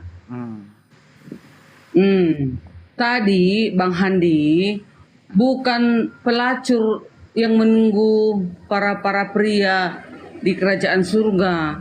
Maksudnya tadi itu, kenapa pelacur itu lebih dahulu? Kan udah berkali-kali. Nggak boleh ngomong gitu, nanti kena ban. Oh, disingkat aja, disingkat. PCR aja, PCR. PCR. Oh, ya udah. PC. Gini Bang Handi, PC yang duluan masuk itu, contoh saya, selama hidupku saya PC, udah. Tetapi tiba-tiba jangan dicontohkan sama Bu Darni, jangan yang lain. Nggak apa-apa. Contoh supaya jangan susah-susah. Orang lain nanti kita buat contoh salah. Bagus kita aja ya. Jadi gini, contoh tadi kan, saya ini PC selama hidup saya. Tetapi ada seseorang mengajarkan saya, menuntun saya agar jangan melakukan seperti itu lagi. Nah, terus saya bertobat. Saya tidak melakukannya lagi. Nah, itulah yang duluan masuk ke dalam kerajaan surga. Tapi tidak ada dengan... Saya potong Bu Darni. Tidak ada kata bertobat di sini. Saya baca ya. Siapakah di antara kedua orang itu yang melakukan kehendak ayahnya? Langsung jawab Yesus ini ya. Aku berkata kepadamu, sesungguhnya pemungut-pemungut cukai dan perempuan-perempuan bla bla bla mendahului kamu masuk ke dalam surga. Jadi statusnya sebagai wanita PC ini masih berstatus itu di surga sekarang. Tidak ada kata tobat di sini. Begini Bang Handi, kalau hadis mengartikan di kami seperti itu. Buset, hadis. Tadi juga, jika dia bertobat, nah dia duluan dengan pendeta atau penginjil. Mereka selalu menginjil, selalu berdakwah mereka di dalam gereja. Tapi ada yang jahat dilakukan di belakang. Tetapi pelacur tadi sama pemungut cukai tadi, asli dia bertobat. Makanya dia duluan ke kerajaan surga dengan pendeta itu tadi, dengan penginjil itu tadi. Itu maksudnya loh. Tapi masih di surga itu masih status seperti itu. Di situ nggak ada penjelasan dia bertobat. Nggak ada. Surga pelacur. Lucu Bang Andi lah. Tapi nggak ada penjelasannya. Saya baca datanya apa adanya loh. Serius. Nggak ada. Dan ditanya pun seluruh dunia ini kitab suci di surga itu nggak ada pelacur. Di sana kudus. Ini dengerin saya baca ya. Coba Ibu Darni baca deh Matius 21 nomor 31 deh. Iya tahu aku itu. Aduh udah bosan aku denger itu. Iya. Di situ jelas loh, aku berkata kepadamu sesungguhnya pemungut-pemungut cukai dan perempuan-perempuan SUNDAL akan mendahului kamu masuk ke dalam kerajaan surga. Jadi perempuan itu mendahului Ibu Darni, ada duluan dia gitu loh. Tidak ada penjelasan di bawahnya udah bertobat, nggak ada. Jika dia bertobat, itu Nggak maksudnya ada. Bang Andi. Ibu Darni nambah, boleh nambah Tapi dong. kami pelajari seperti itu Alkitab kami. Yang punya Alkitab kan kami. Bang Andi kan membahas Al-Quran. Bang Andi itu kan belajarnya Al-Quran. Kami Iya, Alkitab. Tapi Ibu Darni Kami nambah. bahas Tapi Ibu Darni detail nambah data. itu. Ya udahlah. Tapi Ibu Darni nambah data. Saya nggak Bukan. nambah. Justru saya nggak nambah, nggak ngurangi loh ya. Yang jelas siapa yang bertobat, dia terlebih dahulu nanti kelak di dalam kerajaan surga. Daripada penginjil-penginjil, pendeta-pendeta, berkhotbah dia banyak-banyak, tetapi ada dosa-dosa kesayangannya. Itu tinggal duluan yang si pelacur dengan si pemungut Ya cukai udah, tadi. cukup. Itu dia. Udah Kalau fix itu. kalau makan babi seumur hidup masuk surga nggak? Jangan disebut Bu Darni kalau kalau makan babi seumur hidup masuk surga nggak Bu Darni? Karena ada ayatnya akan dimasukkan ke api neraka, ya jangan dong kita makan karena sudah dilarang, ya jangan. Buset, banyak banget udah Kristen masuk neraka itu mau makan babi. Nah makanya kita hadir untuk menjelaskan, jangan kita ejek mereka, tetapi kita terangkan. Gitu dia. Namanya juga menerangkan. Bagaimana mau diterangkan Bu Darni, orang jawabannya katanya enak dagingnya. Kalau dia jawab seperti itu, biarlah dia mati di dalam dosanya, gitu. Waduh. Yang penting kita, kalau kita mengetahui kebenaran, itulah tugas kita. Makanya Yesus berkata, pergilah ke seluruh bangsa. Kan katanya Yesus suruh pergi loh. Suatu dia mau naik ke di Bukit Zaitun, mau naik ke langit, ke surga, pergilah ke seluruh bangsa. Kabarkanlah tentang kebenaran. Aku menyertai engkau sampai akhir zaman. Siapa berani berkata seperti itu Bang Andi? Apakah itu seorang nabi? Apakah itu seorang utusan? Aku menyertai engkau sampai akhir zaman. Bang Andi ya, aku masuk ya nyobain ya Bu Darni. Kenapa Itu coba kan berani tadi iya itu loh Bu Darni yang aku sayangkan tuh ya. Kita ganti topik aja tuh. Soal Yesus katanya menyertai sampai akhir zaman, kan gitu dibilang. Lah dia udah ngomong gitu ngapain malah kabur ke sorga? Bukan, memang dia tempatnya di sorga, nggak ada tempatnya di bumi ini. Dia ya kenapa nggak diem di bumi? Kenapa nggak diem di bumi? Ya, untuk ngapain dia di bumi? Nggak layak Kan dia udah di diberi bumi. kuasa di sorga dan bumi, udah diberi kuasa tuh. Jagalah itu umat Kristen itu dari makan babi, dari LGBT, dari apalah gitu. Kenapa malah ke sorga gitu loh? Ngapain? Ya memang tempatnya di sana. Dia kan tidak berasal dari dunia ini. Dia berasal dari roh kalem firman Yahweh itu. Iya. Dia kembali. Terus ngapain ke bumi? Ngapain ke bumi cuma 3,5 tahun gitu? Padahal ini dunia masih berjalan sampai tahun 2023. Yesus itu datang ke bumi mau menebus manusia dari dosa. Karena manusia ini sudah kotor, mempunyai dosa banyak. Yesus itu adalah suci, dia tidak mempunyai dosa. Nah, Makanya kalau mau dia nebus dosa manusia, Bu Darni, zaman Adam nebusnya. Ngapain tahun 1? Yang Karena berdosa sudah ada- Adam. Ini Adam ada udah jadi fosil, baru nebus dia. Enggak. Delay. Dan Nabi terdahulu juga sudah menubuatkan, katanya di dalam Yesaya, akulah Allah lah penebusmu katanya. Tuhanlah Lah penebusmu. iya, kenapa nebusnya tahun 1? Kan yang berdosa Adam. Adam nih. Kenapa nebusnya baru Masehi? Kenapa? 4.000 tahun baru nebus. Kenapa telat banget? Bukan telat banget. Memang begitulah. Adamnya masih hidup. Tahun 1 Masehi masih hidup Adam. Yohanes 3 ayat 16. Karena begitu besar kasih Allah akan dunia ini, hingga dia mengaruniakan anaknya yang tunggal, supaya setiap orang yang percaya kepadanya tidak binasa, melainkan memperoleh hidup yang kekal. Oke. Makanya, ini lari lagi. Memperoleh hidup yang kekal, tidak binasa. Neneknya Bu Darni masih ada di rumah, masih hidup. masih. Oh enggak, opungku, mamanya bapakku, Nenek, mamanya nenek. mamaku, enggak ada Iya. lagi. Loh, Sudah katanya nggak binasa. Ini juga udah salah. Kenapa? Itu kan manusia. Tetapi Tadi katanya jika- supaya tidak binasa, memperoleh hidup yang kekal. Itu meninggal ternyata. Nah, kuajari Kores ya, maksudnya hidup yang kekal. Contoh saya, jika saya percaya kepada Yesus adalah juru selamatku dan aku melakukan perintah-perintahnya, maka jika nanti kelak walaupun aku mati, tetapi jika nanti datang Yesus kedua kali turun ke bumi menjemput umat-umatnya yang setia, maka aku akan dihidupkan. Kan hidup kekal nanti kita di kerajaan surga. Oh, janji-janji caleg. Kirain nggak binasa tuh nggak akan merasakan kematian sama sekali. Harus berjanji dengan Tuhan itu kepada manusia. Kalau nggak ada janjinya ngapain kita ikuti dia? Iya, janji caleg. Ujung-ujungnya mati orang-orang Kristen. Apa bedanya sama yang non Kristen? Apa bedanya? Sama-sama mati.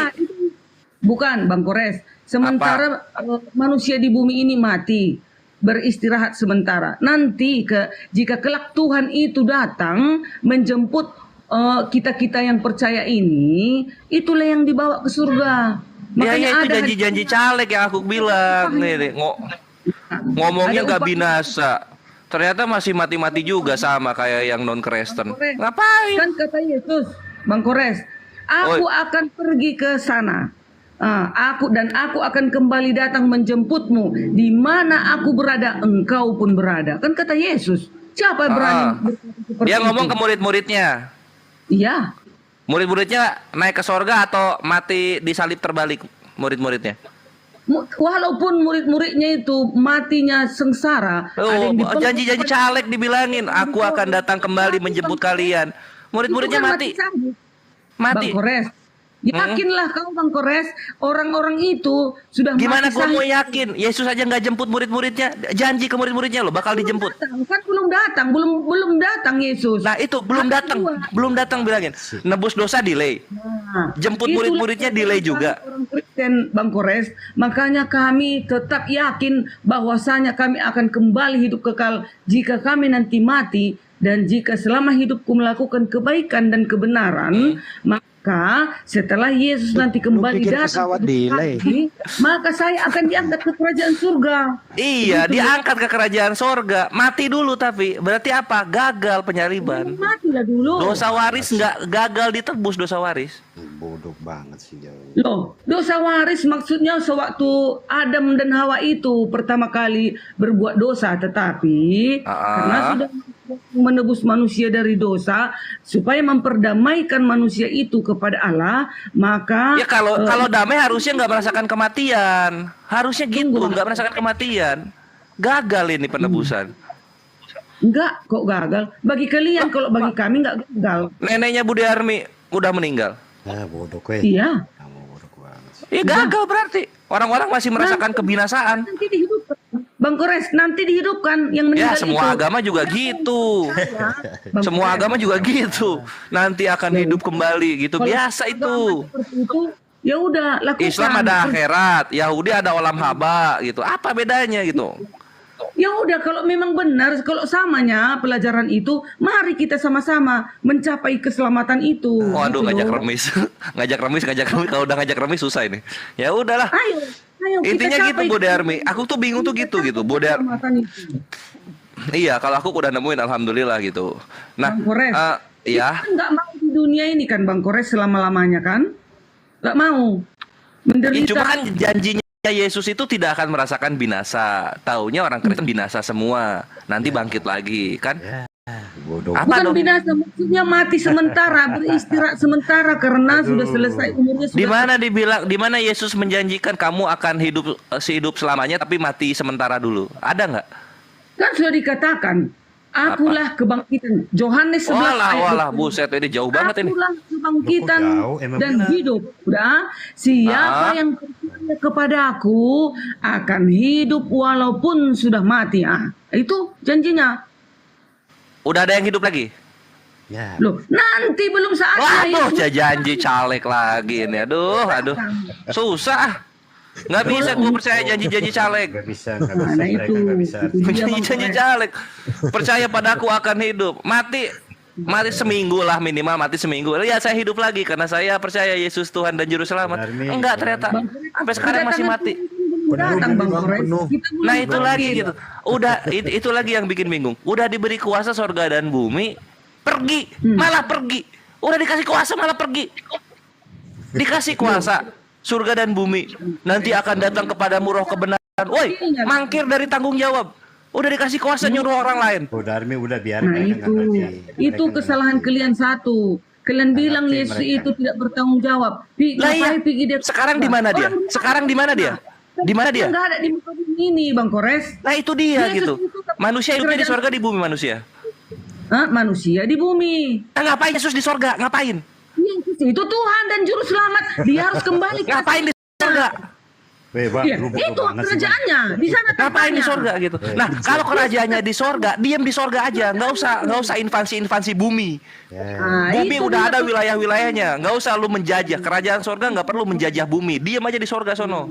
Jadi pelajaran kami orang Kristen seperti itulah iman kami. Jadi kami yakin dan percaya jika nanti kami meninggal, kalau kami percaya dan melakukan kebaikan dan kebenaran, kami akan diselamatkan. Dan jika nanti Yesus datang, maka aku akan diselamatkan dan dibawa nah, ke itu kerajaan. Dia. Konsepnya tuh nggak dapet gitu loh. Nebus Adam aja telat, nebus Adam aja dari dosa waris telat, apalagi nebus orang-orang zaman sekarang. Kalau kami pelajaran kami seperti itu, Bang Kores. Itu dia. Makanya pelajaran ini kan bisa dikritisi. Nah, kritisinya itu bagian sini gitu. Nebus Adam aja telat 4.000 tahun. Nebus Adam. Abang, Gimana mau dipercaya janjinya? Loh, itu kan Kores yang nggak mempercayai. Kalau saya percaya janjinya itu akan percaya ada. Telat. Pasti. Coba. Ya, sekarang ini coba ini ya berikutnya ini janji-janji caleg nih. Sekarang gua akan open cam, kita lihat lagi di sini Bu Darni ya. Aku nggak mau open cam, bosan. Enggak, Bu Darni nggak usah open cam. Abang, lu pertanyaan ngawur lu. Yang mana? Bagian mana, my brethren? Lu sekarang Muhammad janji apa? Oh, Nabi Muhammad menjanjikan kami, walaupun kami yang beriman ini ada di neraka, Nabi Muhammad akan mengeluarkan kami dan memasukkan ke surga. Ada nggak janji seperti itu di Kristen? Orang Muhammad aja mati aja bilang nafasnya di tangan Isa. Nabi Muhammad, walaupun aku masih Nabi Musa alaihissalam meninggal, Nabi Yahya meninggal, semua nabi meninggal. Ada masalah apa? Artinya misinya beres. Yesus remedial, harus turun lagi dia. Dengar dulu. Ini tunggu. Sini. Tetapi aku tidak tahu selamat atau tidak. Begitu juga dengan engkau. Kalau Yesus kan nggak ada. Yang nggak tahu apa-apa itu Yesus. Yesus hari kiamat aja nggak tahu. Nah ini ya kita baca di sini. Ini janji caleg nih, lihat nih janji caleg. Yang datang siapa? Yesus ini, atau nabi-nabi yang lain? Iya karena Yesus itu banyak yang fitnah gitu. Yesus kata orang Yahudi matinya dirajam, kata Kristen matinya disalib gitu. Yang mana yang benar? Yang mana yang benar? Nah ini nih kita baca ya, Yohanes 1:48 sampai 51. Kata Natanael kepadanya, ini dengerin. Kata Natanael kepadanya, bagaimana engkau mengenal aku? Itu nanya ke Yesus ya. Jawab Yesus kepadanya, sebelum Filipus memanggil engkau, aku telah melihat engkau di bawah pohon ara. Kata Natanael kepada Yesus, Rabi, engkau anak Allah, engkau raja orang Israel. Yesus menjawab katanya, karena aku berkata kepadamu, aku melihat engkau di bawah pohon ara, maka engkau percaya. Engkau akan melihat hal-hal yang lebih besar daripada itu. Ditambah lagi sama Yesus nih janjinya nih. Lalu kata Yesus kepadanya, aku berkata kepadamu, sesungguhnya engkau akan melihat langit terbuka dan malaikat-malaikat Allah turun naik kepada anak manusia. Ini sampai tahun 2023 ya, belum pernah kejadian. Belum pernah kejadian ini. Bang Kores, akan tiba waktunya. Natanael udah jadi pertalit. Yesus belum turun naik sama malaikat-malaikat Allah. Bang Kores, Tuhan menunggu pertobatan manusia yang sempurna. Tuhan itu tidak suka manusia itu masuk ke dalam neraka. Natanael udah tobat Natanael. Ini belum datang Yesus, belum datang. Banyak lagi yang menolak Yesus, Bang Kores. Masih banyak menolak Yesus. Apa hubungannya sama menolak? Yesus janji Natanael bakal melihat malaikat-malaikat Allah turun naik kepada anak manusia. Ini Natanael dijanjiin itu loh. Ini sampai Nathanael jadi pertalit. Enggak ada, enggak kejadian. Oi. Nanti kelak setelah Yesus datang, maka kita akan menyaksikan para malaikatnya ada di sana. Oke, Nathanael masih hidup sekarang ya. Oi. Belum saatnya Yesus datang, Bang Kores. Iya, ini Nathanael lihatnya kapan? Kapan lihatnya? Atau masih hidup sekarang dia? Berapa juta cucunya tuh? Ya, sudah mati dia, Bang Kores. Nah, terus kenapa ini nggak kejadian janjinya ini? Belum tiba saatnya, belum Ya, kalau datang gitu nggak Yesus. usah janji. Inilah argumen gue yang dulu itu. Jangan menuhankan sesuatu yang yang omong doang. Bang Kores, ini Alkitab kami percaya akan janji Yesus. Ya ini mana Nathanael dijanjiin ini? Mana? Mungkin belum pada saatnya dia menyaksikan itu. Nanti kelak. Ya kalau misalnya belum saatnya jangan janji. Jangan janji. Nggak bisa gitu dong. Harus dijanjikan keselamatan kepada manusia. Ya terus mana? Udah ditebus belum ini? Udah digenapi belum oleh Yesus utang janjinya ini? Kan Yesus belum datang. Ya kalau gitu nggak janji, kalau gitu gagal janjinya, gagal nebus. Ini sama aja kayak ini yang Kristen sering ngomong itu Yesus menebus dosa. Yesus menebus dosa. Nah, Yesus menebus dosa. Matinya cuma 3 hari dibilang menebus dosa. Orang berzina mati itu selamanya. Yesus cuma nebus 3 hari. Ini ibarat ada orang utang 10 juta, Yesus ngomong mau bayar, dibayarin cuma 300.000. Masih utang orangnya, my bre. Masih utang. Jadi Budi Arni punya utang ke Perah 10 juta. Tenang, Perah, Yesus akan membayarkan hutangku kepadamu. Oke, siap. Nah, Yesus datang. Wahai Perah, ya Yesus, saya akan membayar hutang Budi Arni. Oke, mana? Ini. Dikasih lah. Loh, 300.000 Yesus lunas. Ya nggak bisa lah. Nggak bisa Yesus lunas. Mana mau gua lunasin utang Budi Arni 10 juta dengan 300.000? Nggak bisa Budi Arni. Ya, itulah kenapa korban penghapus dosa itu lembu, domba, kambing, nggak ada yang bangkit lagi di hari ketiga atau minggu ketiga atau tahun ketiga. Mati konsisten, bayar dosa konsisten. Kalau kami masih percaya akan janji Yesus akan datang menjemput kami. Kalau Bang Kores nggak percaya, urusanmu, matilah engkau dalam dosamu, kata Yesus. Ya gini loh, orang percaya tuh ada bukti gitu loh. Apa buktinya tuh apa gitu loh? Percaya Filipus bahwa aku adalah gitu dia, matilah engkau Filipus dalam dosamu. Kan kata Yesus, Bang Kores pun gitu. Kalau engkau tidak percaya akan janji Yesus, matilah engkau dalam dosamu. Ya itu, Yesus tuh jagonya ngehujat doang, kejadian enggak. Terserah Anda. Itulah maha kuasa itu. Suka hatinya maha mau bicara. Kuasa ngehujat gimana sih? Gak bisa dikomentari kalau Tuhan berbicara. Kadang-kadang Kristen juga ngomong kayak gini, Kristen. Yahudi masih nunggu Mesiasnya sampai sekarang. Masih nunggu Mesiasnya sampai sekarang. Lah, Yahudi negaranya udah jadi. Udah jadi negaranya nggak pakai Yesus sekarang. Mesiasnya ditungguin buat apa? Mesias datang, negaranya udah jadi gitu. Kalau iman kami, memang kami harus percaya dan yakin akan kedatangan Yesus yang kedua kali. Kami yakin 100%, ribuan persen Yesus akan datang. Hanya Dia yang bisa menyelamatkan manusia. Ya, di luar bukan perkara datang nggak datang, bukan perkara datang nggak datang. Ini janji-janjinya nggak ada yang ditepatin. Manusia dibilang katanya nanti hidup kalau percaya Yesus. Pada mati, orang Kristen pada mati. Sama aja kayak orang non Kristen gitu. Katanya akan menebus dosa katanya. Orang-orang Kristen masih banyak itu ternyata yang masuk neraka kata Budi Arni karena makan babi. Apa janji apa ini? Itu kan bagi yang melanggar, Kores, ada ayatnya. Itu dia gitu. Kalau kita baca di Yesaya 66 ayat 17 yang memakan binatang yang kalau konsepnya masih bertobat api neraka. Ya, kan bukan dia yang bilang. Nah, kalau misalnya mentaati dan melanggar, ya nggak perlu Tuhan turun terus nebus dosa. Nggak perlu sampai segitunya.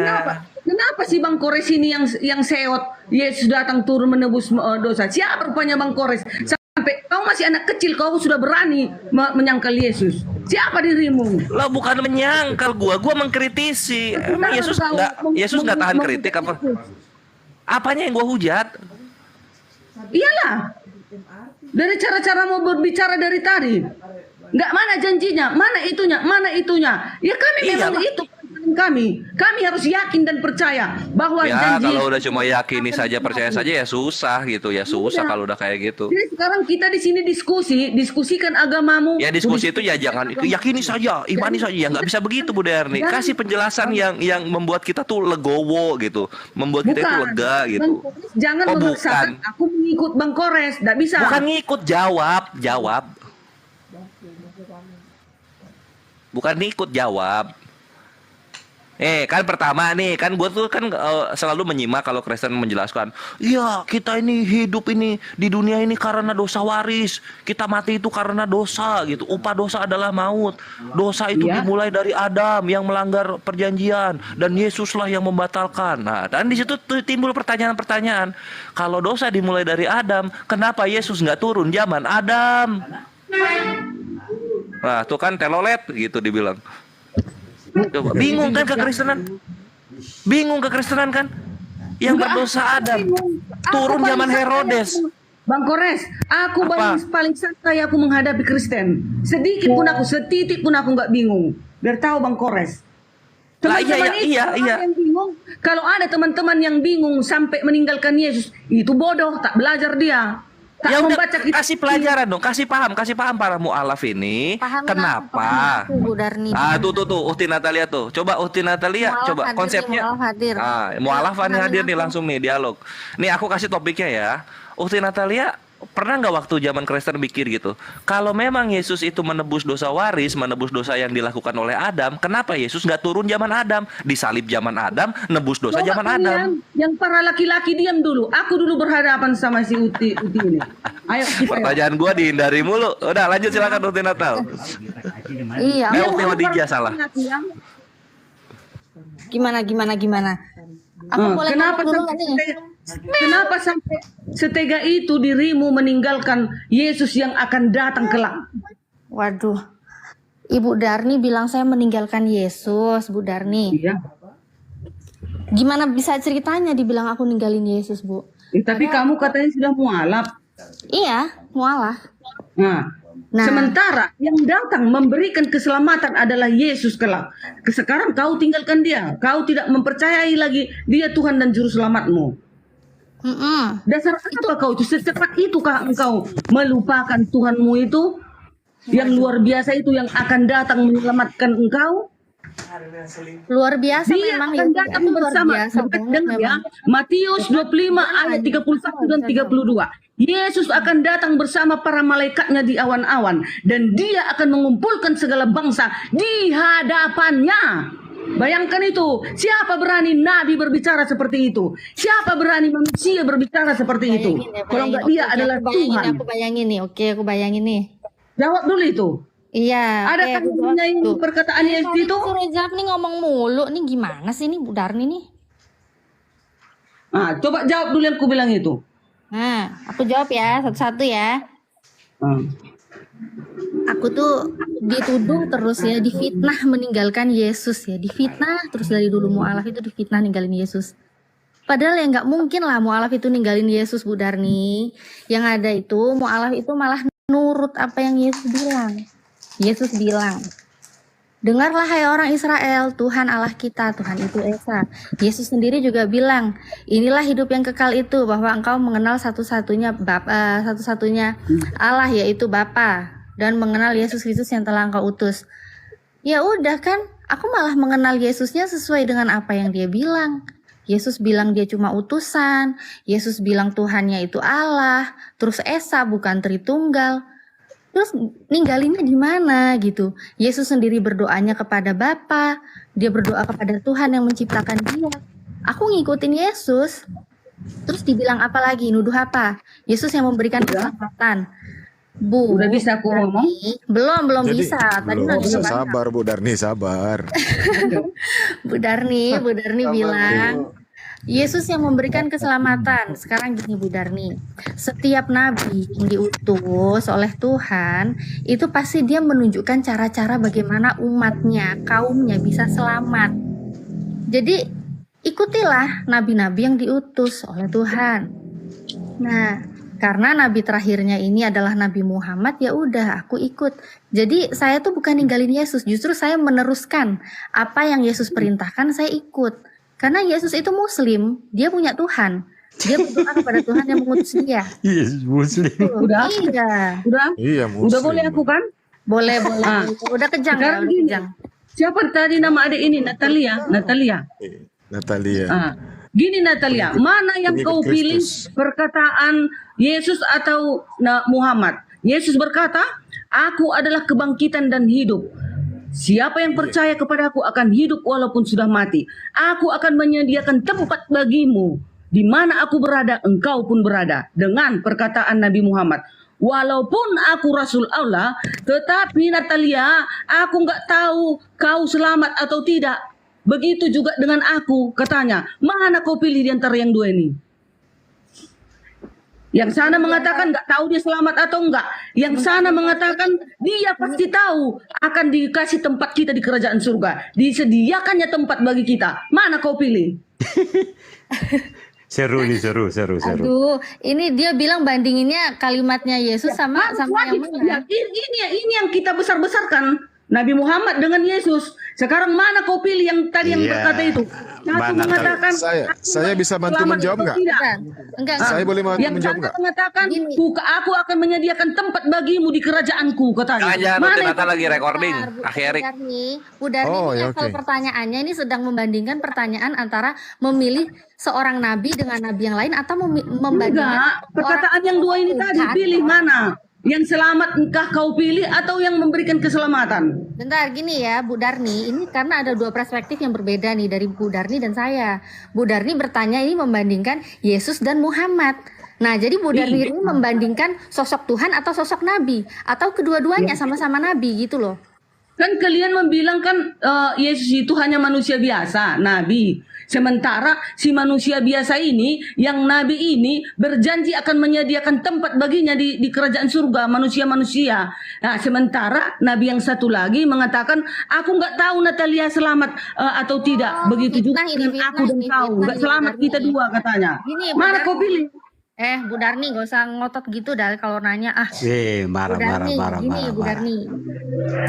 Bu Darni ini jadi membandingkan antara Yesus dan Muhammad ya. Kalau Bu Darni tadi membandingkan, tapi Bu Darni sendiri memikirkan. Bu Darni kan mengimani Yesus itu sebagai Tuhan. Jadi lucu sih kalau orang yang menanyakan tentang Tuhannya itu dibandingkan dengan manusia yang diutus sebagai nabi, itu lucu gitu. Tapi oke lah, saya menjawab aja deh ya. Jadi gini, kalau di Islam memang Yesus itu atau Nabi Isa itu adalah seorang utusan. Sama dengan Nabi Muhammad adalah utusan. Tapi Bu Darni tadi fitnah, katanya Muhammad nggak tahu nanti Natali ini masuk mana surga atau diam dulu, kan aku belum selesai jawab. Memang benar. Itu menjanjikan ya. Nabi Muhammad itu menjanjikan bahwa setiap umatnya walaupun punya iman sekecil apapun, itu Nabi Muhammad akan menjemputnya, mencarinya. Jadi umat-umatnya walaupun ada di neraka akan dicari sama Nabi Muhammad. Nabi Muhammad berjanji tidak akan masuk surga kalau semua umatnya belum masuk surga. Lucu aja Bang Zuma. Lucu tertawa dan umat Islam. Yang tertawa ini pintar. Bicara laki-laki lah. Ini wanita antara wanita. Nanti yang tertawa tadi tuh abis ini dengan saya ya. Laki-laki ke laki-laki. Iya. Mana Bu Darni, silakan. jawabanku Jangan ya. keluar ya Bang. Tahan ini si temanku ini, si tua ini. Itu nanti kalian serang. Aku serang si Natalia. Bukan serang. Ayo Natalia, mainkan. Udah aku jawab. Tengok ya Natalia, tadi kan kamu bilang aku asumsi. Ada loh ayatnya di sini. Hadis Sahih Bukhari vol 266. Nabi berkata, demi Allah, meskipun aku Rasul Allah, tetapi aku tetap tidak tahu apa yang akan Allah lakukan padaku. Surah 46 ayat 9. Muhammad tidak menjamin, aku tidak tahu apa yang terjadi atas diriku dan dirimu, dan bagaimana mungkin saya Muhammad bercerita entah kamu pergi ke surga atau tidak. Perhatikan kata Yesusku ya. Yesus berkata, aku akan pergi ke sana, aku akan menyediakan tempat bagimu. Di mana aku berada, engkau pun berada. Aku adalah kebangkitan dan hidup. Siapa yang percaya kepada aku akan hidup walaupun sudah mati. Bodoh kali kau, Natalia, aku tinggalkan Yesus itu.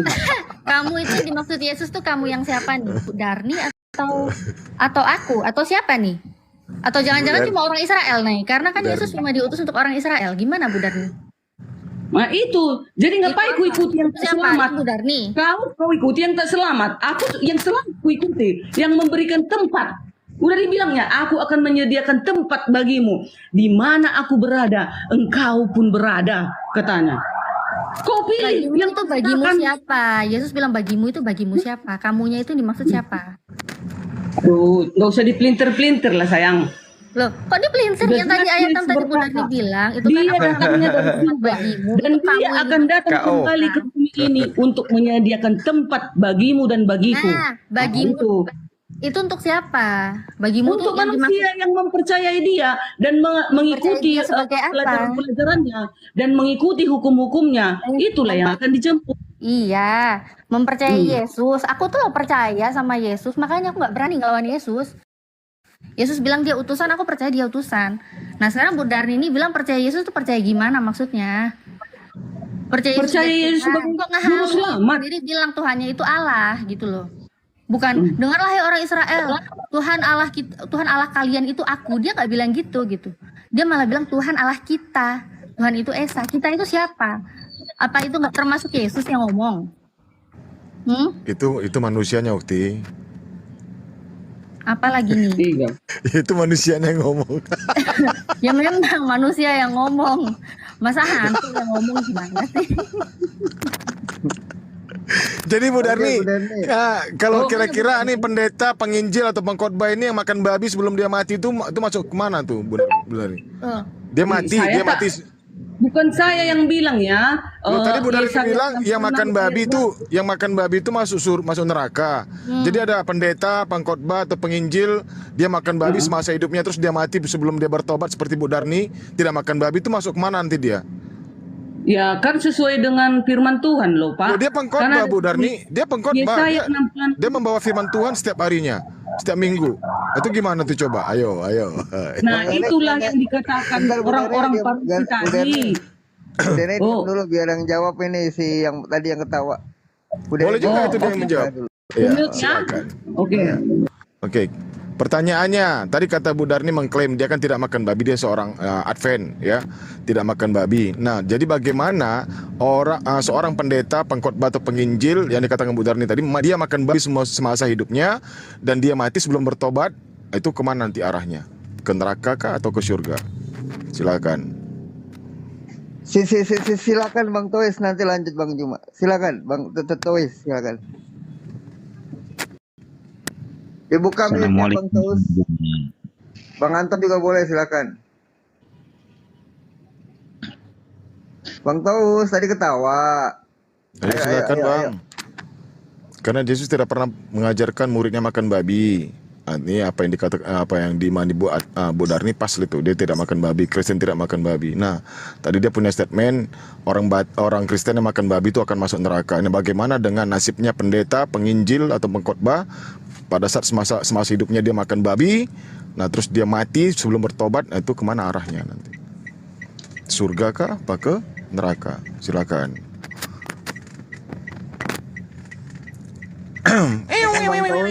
Bang Anton. Ya.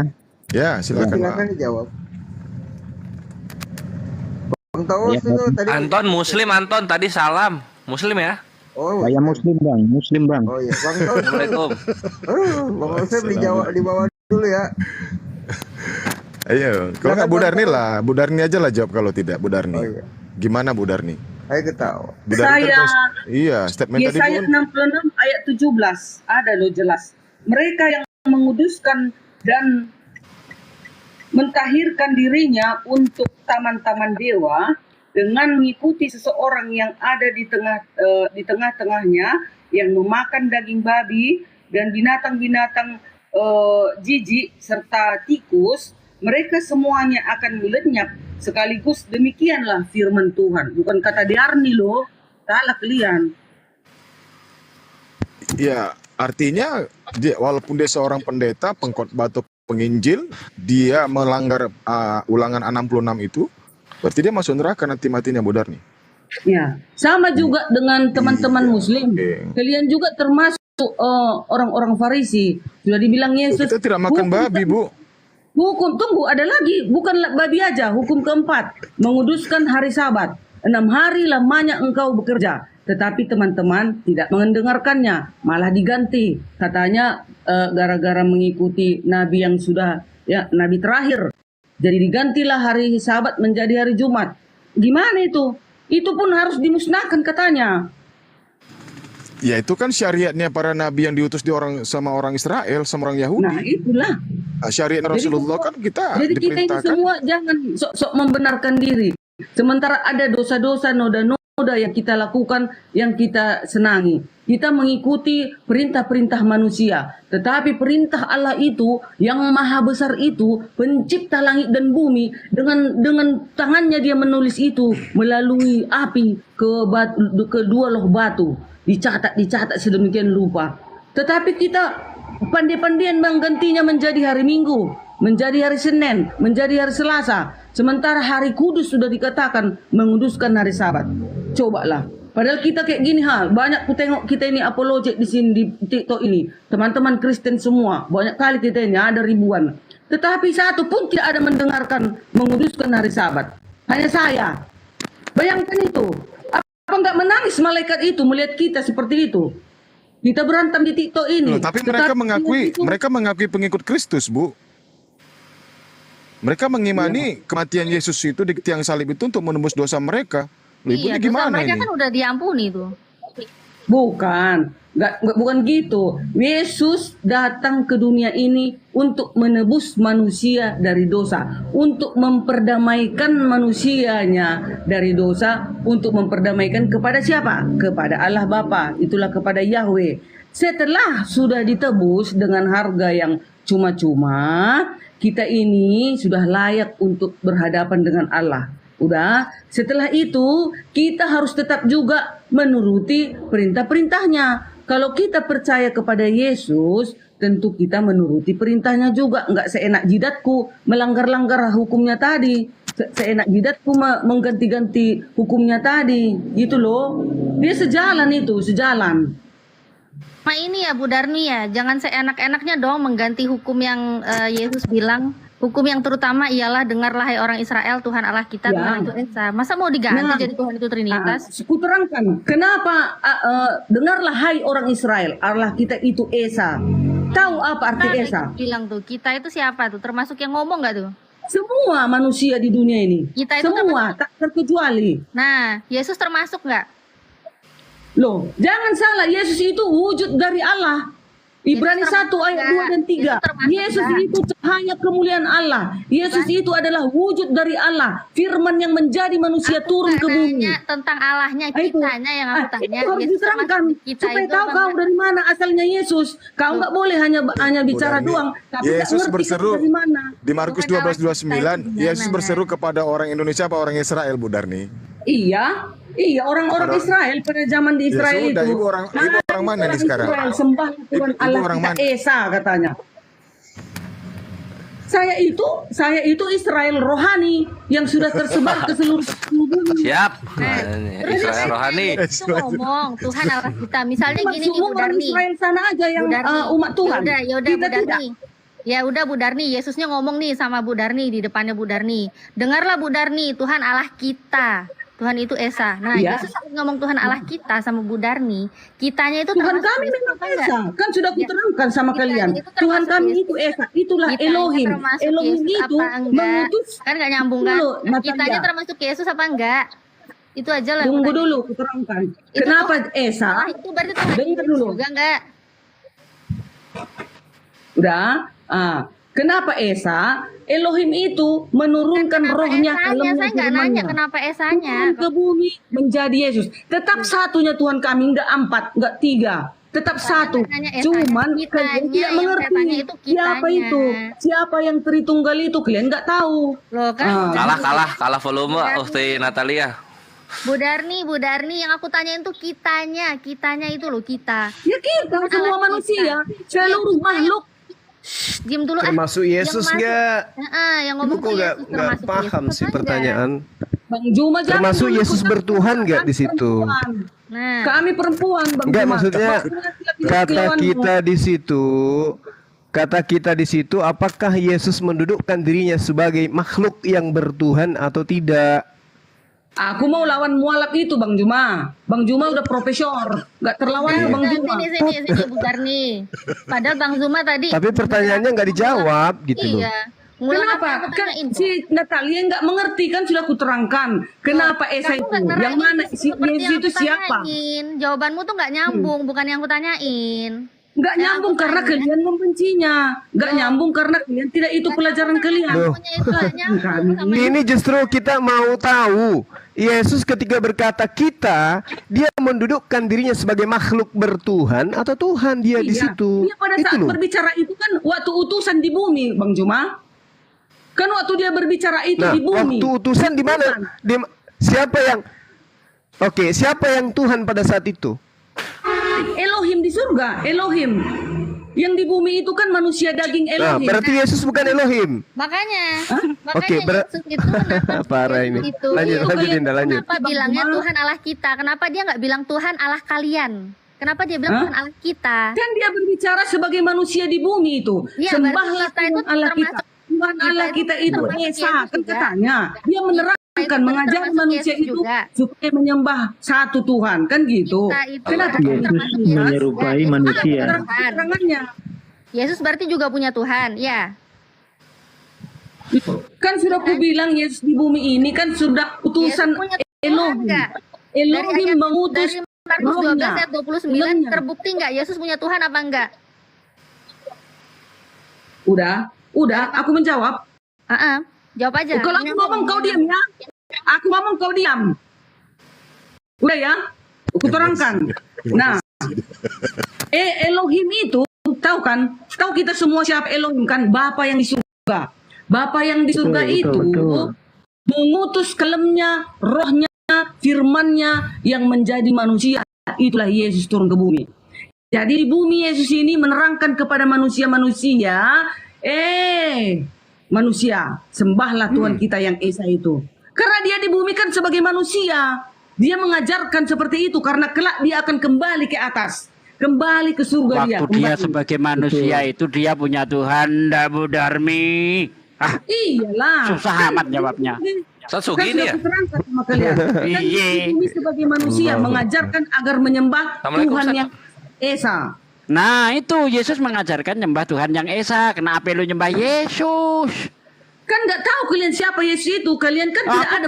Loh, Bu Darni yang nggak tahu. Bu Darni yang nggak tahu Yesus itu siapa. Bukan kami yang nggak tahu. Ibu yang nggak tahu. Kalian kan tugas kalian kan untuk menghancurkan Alkitab ini agar tidak dipakai lagi.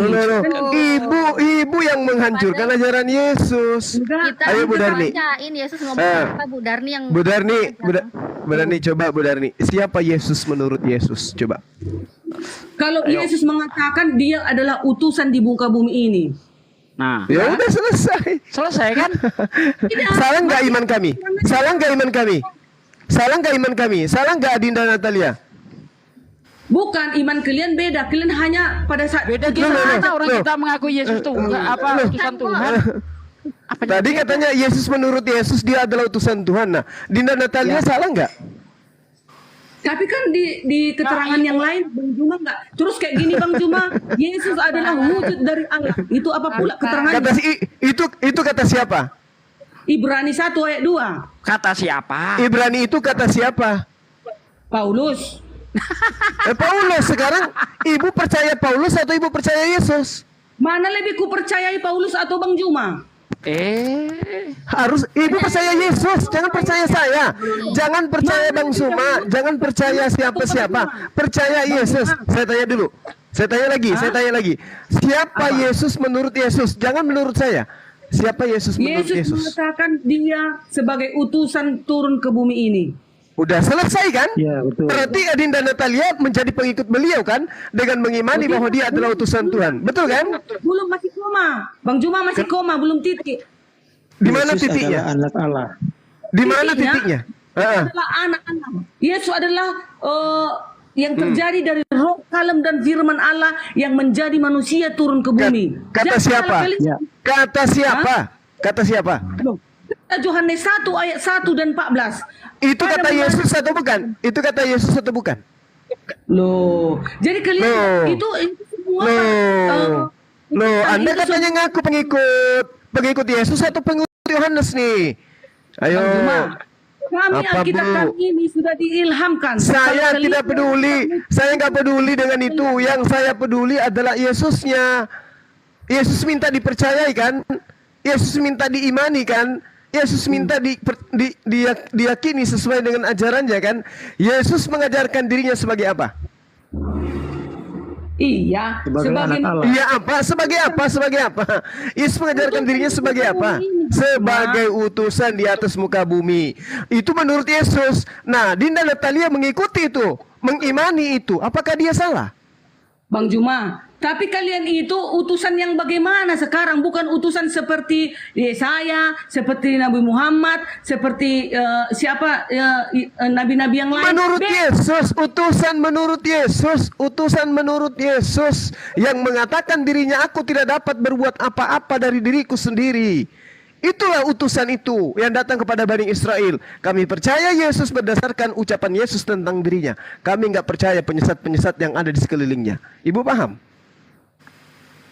Kalau aku sudah paham 100%, kalian saja yang mutar balikannya, Bang Juma. Loh, ibu tadi membawa Ibrani, ibu tadi membawa Yohanes, kami membawa Yesus. Ayo, kuat mana kira-kira? Antara Yesus dengan orang-orang, antara Yesus dengan... Nah itu pengakuan ibu. Paulus itu adalah Rasul Yesus. Oke, mana pengakuan Yesus bahwa Paulus itu adalah Rasulnya? Boleh tunjukkan ke saya? Baca kisah para Rasul. Kisah para Rasul. Apa kata Yesus tentang kisah para Rasul? Tunjukkan ke saya. Dengar ya Bang Juma. Pada waktu Paulus bertemu Yesus di siang siapa hari, yang mengatakan bahwa dia bertemu dengan Yesus? Sabar dulu. Saya ibu-ibu yang ibu jawab. Siapa yang mengajarkan bahwa Paulus bertemu Yesus? Siapa yang mengajarkan?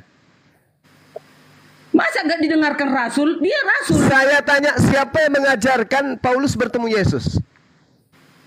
Rasul sendiri mengatakan dan disaksikan oleh teman-temannya pada waktu berkuda itu, waktu mereka di perjalanan. Yesus mengatakan firman yang kau dengarkan dariku itu bukan dariku, tapi dari Dia yang telah mengutus aku. Saya minta firman yang Yesus sampaikan dia bertemu Paulus itu tertulis di mana? Baca kisah para rasul, tertulis kisah para rasul itu. Kisah para rasul itu tulisan Lukas. Yang saya minta adalah pernyataan Yesus. Boleh Anda tunjukkan? Kisah para rasul itu tulisan Paulus, Bang Juma. Oke, sekarang saya minta pernyataan Yesusnya. Firman yang diterima dari Tuhannya yang berbicara tentang Paulus itu Yesus ucapkan di mana? Taunya Bang Juma apa ciri-ciri rasul? Bu Darni, sekali lagi saya katakan Bu, kami umat Islam, dengar, kami umat Islam itu mengimani Yesus sebagai utusan Tuhan. Ketika hal ini Anda ingin robohkan, tolong tunjukkan ke saya pernyataan Yesus tentang Paulus yang mengatakan bahwa Yesus itu adalah Tuhan itu sendiri. Bisa Ibu buktikan ke kami? Yesus itu sudah menampakkan dirinya kepada Paulus. Sudah? Ibu, oke, dengarkan, Bu Darni, dengarkan saya, Bu. Oke, dengarkan saya. Ibu mengatakan Yesus menampakkan diri kepada Paulus. Oke, sebelum Yesus terangkat ke langit, yang datang setelah Yesus siapa? Para murid-muridnya dong. Yang datang, dia tidak akan datang kalau aku tidak pergi. Aku harus pergi. Yohanes 14 nomor 6. Yohanes 16 nomor 7 sampai nomor 15. Nah, sekarang ketika Yesus terangkat, yang datang siapa? Iya, tahu aku. Roh penghibur itu, Roh Kudus. Penghibur. Nah, ketika Paulus mengaku bertemu mendengarkan suara, itu suara siapa yang dia dengarkan? Paulus mendengarkan suara Yesus dong. Ya, suara Yesus. Apakah suara Yesus itu sama dengan suara kebenaran Roh Kudus? Udah pasti. Dari mana dalilnya? Coba tunjukkan kepada saya. Yesus adalah Roh Kudus, itu dalilnya di mana? Yesus adalah Roh Kudus itu.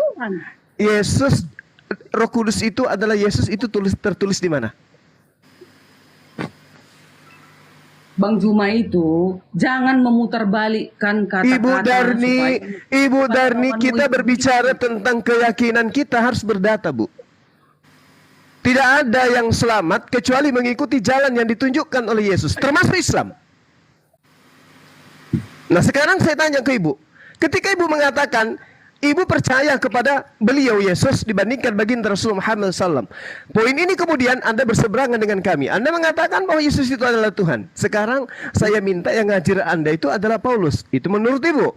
Sekarang ketika ditanya, Yesus mengatakan adalah benar. Adalah lebih baik aku pergi. Sebab kalau aku tidak pergi, Roh Kudus itu tidak akan datang. Nah sekarang Paulus justru mengaku yang datang adalah Yesus.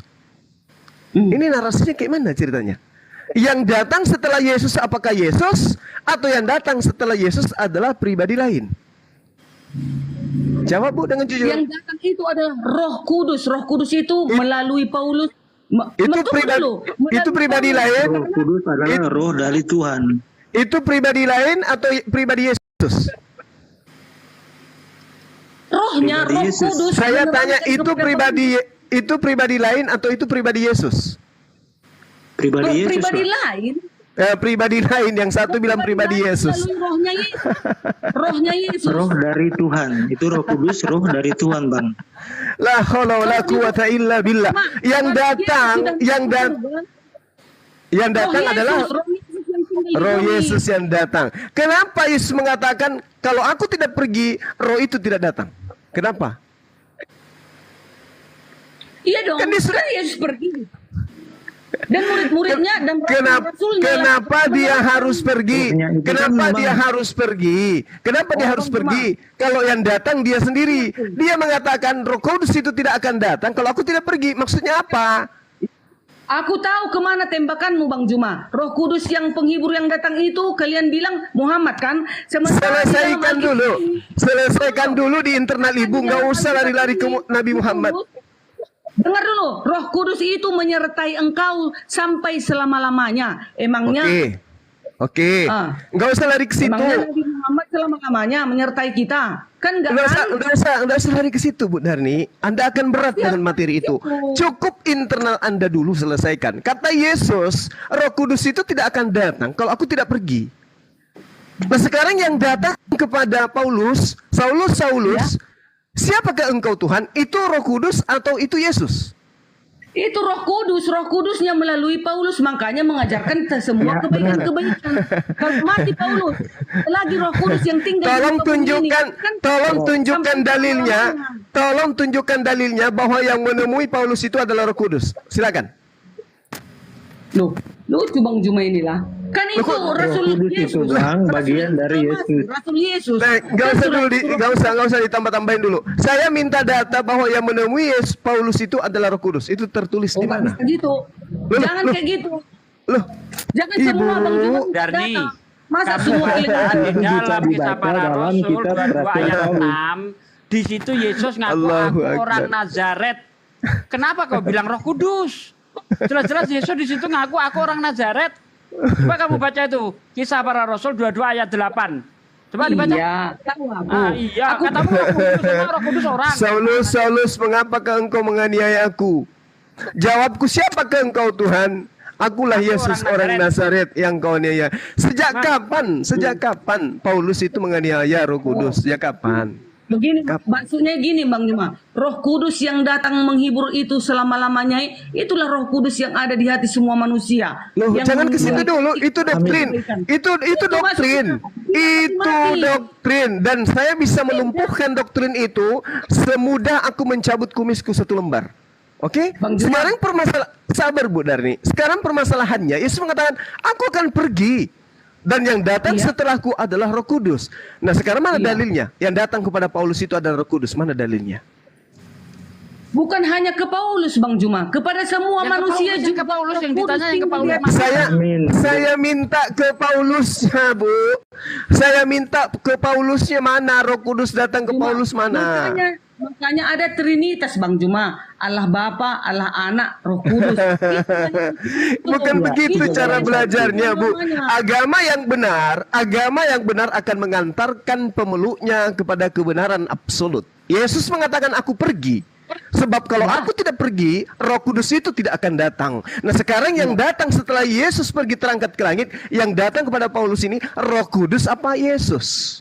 Termasuk Roh Kudus, rohnya Yesus mengajarkan Paulus agar semua melakukan kebenaran. Lucu ya. Ayatnya mana? Pakai pampers dulu, Bu, dari Aku minta data. Aku minta data loh. Minta iya. Begitu banyaknya aku minta data supaya Ibu mengajarkan Injil yang benar, bahwa Paulus didatangi oleh Roh Kudus itu tertulis di mana? Ada Roh Kudus berangkat dari Nazaret itu tertulis di mana? Ayo. Ada? Ada dalil. Terus gini, Bang Juma, kan Roh Kudus itu melakukan semua kebaikan-kebaikan. Yang dilakukan Paulus kan kebaikan semua. Saya ngerti. Saya ngerti tentang Roh Kudus. Saya ngerti tentang Roh Kudus. Dia akan mengajarkan, dia akan membimbing setiap manusia kepada kebenaran. Saya ngerti. Sekarang permasalahannya yang datang ke Paulus ini Yesus atau Roh Kudus? Itu dulu poinnya. Rohnya Yesus, Bang Juma. Rohnya Yesus mengajarkan kepada Rohnya Paulus. Yesus. La haula wala quwata illa billah. Apa lagi Bang Juma? La haula wala quwata illa billah. Yang datang kepada Paulus. Bang Juma, kan Roh Kudus itu dikatakan susah. Mati. Tidak mati. Bu Darni susah kalau hanya berdasarkan Bu Darni kalau hanya berdasarkan dogma gereja. Enggak tidak loh, akan sampai kepada kebenaran absolut. Nah sekarang mana dalilnya? Mana dalilnya yang datang kepada Paulus itu adalah Roh Kudus yang diutus? Mana? Salah Yohanes, ayo kita baca yuk. Yohanes 17 itu Roh Penghibur itu. Itulah yang datang, Roh Kudus itu datang. Tinggal ini bukan Roh Kudus. Bu Darni, yang ada di dalam Kisah Para Rasul 9, Kisah Rasul 22, itu bukan Roh Kudus, itu Yesus yang datang menurut catatan Kisah Para Pewarta. Nah sekarang yang mana yang benar? Catatan ini atau Yesus? Karena Yesus mengatakan yang datang setelahku adalah Roh Kudus. Tapi kok yang datang ke Paulus ini justru Yesus? Iya, Bang Juma. Waktu Yesus berjumpa dengan apa? Tunggu dulu Bang Juma. Kan Yesus berjumpa dengan Paulus. Nah, rohnya itu yang menyertai Paulus untuk melakukan kebenaran dan diam di dalam Paulus. Itu asumsi atau dalil? Itu asumsi atau ada dalilnya? Begitu itu juga asumsi. dengan manusia. Cuma Roh Kudus itu tidak akan mati. Dia akan tinggal di dalam Allahu Akbar, Masya Allah. Roh Kudus itu tidak mati Bang Juma. Roh Kudus itu tidak mati. Roh Kudus itu akan diam bersamamu selama-lamanya. Begini kelasnya Bu Darni yang akan diselamatkan oleh Yesus kelak, nggak mungkin. Lawang berbicara aja asumsi. Mana datanya bahwa yang datang kepada Paulus itu adalah Roh Kudus? Mana coba tunjukkan ke saya. Coba Ferdinand dulu yang jawab Bu Darni ya. Silakan Ferdinand. Mana dalil? Yesus datang berlaksa-laksa bersama Roh Kudus. Kenapa para murid itu tidak pernah dengar ada Roh Kudus? Sebagaimana yang tertulis dalam Kisah Para Rasul 19 ayat 2. Sudahkah kamu mengenal Roh Kudus ketika kamu menjadi percaya? Enggak. Para murid menjawab tidak. Belum. Bahkan kami tidak pernah mendengar ada Roh Kudus. Kalau memang yang dijanjikan itu Roh Kudus, kenapa para murid nggak pernah kenal dengan Roh Kudus, coba? Kok aku nggak bisa ngeliat Ustaz Sugi ya? Di mana sih? Nah ini di Bang Andi saya. Oh iya, lanjut. Mana? Lanjut Bang Ferdinand, silakan jawab. Itu Yesus datang dengan malaikat berlaksa-laksa kayak ibu yang mau diselamatkan, yang berbicara hanya doktrin gereja. No, nggak mungkin, itu menghayal ibu. Ayo. Dinda Natalia lah yang akan diselamatkan karena dia mendudukkan Yesus pada perkara yang sesungguhnya. Aku hanya utusan, selesai. Dan itu iman beliau. Lalu kemudian dia ikut Roh Kudus. Apa itu? Al-Quranul Karim. Udah selesai. Gitu ya Bu ya, supaya direnungkan. Ya, silakan. Ya, terima kasih. Kalau bagi saya Nasrani. Saya bukan membela kepada ibu apa. Ya, karena tadi bertentangan. Ada bilang Yesus, ada Roh Kudus. Ya, lanjut. Akhi Sugi, silakan masuk. Ya, kalau kepercayaan saya dan menurut yang saya dapatkan selama saya menjadi Nasrani, bahwa Roh Kudus itu adalah bagian dari Tuhan Yesus. Jadi Trinitasnya itu kita pakai Trinitas, Allah Anak, Allah Bapa, Allah Roh Kudus. Jadi yang datang ke manusia, ke dunia ini adalah Allah Anak, adalah bagian dari tiga Trinitas ini untuk menyelamatkan manusia. Untuk Roh Kudus ini adalah bagian dari Tuhan bagi yang tidak terlihat oleh manusia. Itu roh. Kalau kepercayaan saya.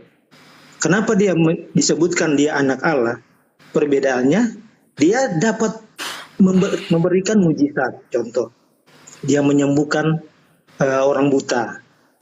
Itu dia menandakan dia anak Allah yang tidak bisa diikuti oleh manusia biasa. Dia bisa membelah laut. Dia menurunkan 7 tulah. Dia menyuruh Yunus. Yang belah laut itu siapa? Musa apa Yesus? Iya, Musa, tapi Musa berdoa kepada Tuhan, Bang. Ya sama, Yesus juga berdoa. Iya, itu kan bagian dari Trinitas saya bilang tadi. Jadi menurut kepercayaan Kalau saya. memang dia itu adalah salah satu unsur Trinitas, ngapain ketika dia membangkitkan Lazarus dia berdoa? Ya. Itulah adalah bagian dari roh. Itu beda dari kita manusia, dan dia sebagai anak Allah, dia bisa menghidupkan manusia. Iya. Kalau setan ketika mungkin dia membangkitkan manusia, menghidupkan manusia, dia berdoa dulu. Iya, emang dia berdoa dulu karena dia bagian dari Trinitas. Nah, justru kalau dia bagian dari Trinitas, dia adalah Tuhan itu sendiri. Ngapain dia berdoa? Allahu Akbar. Masya Allah. Ini Bang, ini kepercayaan kita memang beda, tapi kita ini hanya sharing aja. Kalau mencari kebenaran, kita bisa berpegang kita punya kebenaran, Abang bisa berpegang pada Abang punya kebenaran. Gimana suaranya kecil? Iya, ini bagus. Sekarang bagus. Nah, itu dia. Karena mengatakan Yesus itu salah satu unsur Trinitas. Kalau dia memang ada unsur keilahian dalam dirinya, seharusnya ketika dia membangkitkan Lazarus, dia nggak perlu berdoa, bos. Kan begitu, itu secara logis. Tapi kalau dia masih berdoa, berarti dia hanya seorang hamba. Sebagaimana yang tertulis di dalam Matius 12 ayat 18. Itu bagian dari pemikiran Abang. Bukan pemikiran saya, ayatnya ada. Anda baca di dalam Yohanes 11 ayat 41, 42, 43. Yesus menengadahkan tangan ke atas, lalu berkata, "Ya Bapa, aku bersyukur kepadamu, karena aku tahu engkau selalu mendengarkan aku. Ya Bapa, aku bersyukur kepadamu, tetapi karena banyak orang yang berdiri di sini mengelilingi aku, supaya mereka tahu bahwa engkau yang telah mengutus aku." Bersaksi sebagai utusan ketika dia membangkitkan Lazarus. Ya, jadi Tuhan ini, Bang, kekuatannya itu doa. Karena dia itu bagian dari Trinitas. Dia berdoa. Tuhan kekuatannya doa, maksudnya apa? Jadi Tuhan itu supaya mendapatkan kekuatan harus berdoa dulu gitu? Iya, dia kekuatannya. Apa bedanya sama dengan saya? Saya berdoa dulu mendapatkan kekuatan. Musa berdoa dulu mendapatkan kekuatan. Apa bedanya dengan Musa kalau begitu? Iya, itulah, ini hanya kepercayaan saya. Saya hanya sharing untuk kepercayaan saya sebagai Nasrani. Kalau Abang berinterpretasi begitu, itu saya hargai, nggak apa-apa. Ini hanya diskusi kan, kita saling diskusi. Iya. Kita hanya diskusi. Tidak mau mencari pembenaran. Ini justru lemah sekali gitu loh. Dia dikatakan Tuhan ketika kekuatannya itu berdoa. Dia mempunyai kekuatan Tuhan ketika Tuhan dia saja berdoa. Itu tetap dia berdoa. Ya, apa bedanya? Tuhan Allah. Apa bedanya dengan kita? Itu Satsuki tadi katanya Tuhan saja berdoa kepada Tuhan Allah katanya. Itu Tuhan mana itu? Ada Tuhan berdoa itu? Nah, ini kan bagian dari Trinitas. Dia kan bagian dari Trinitas. Nah, silakan Bang Korais.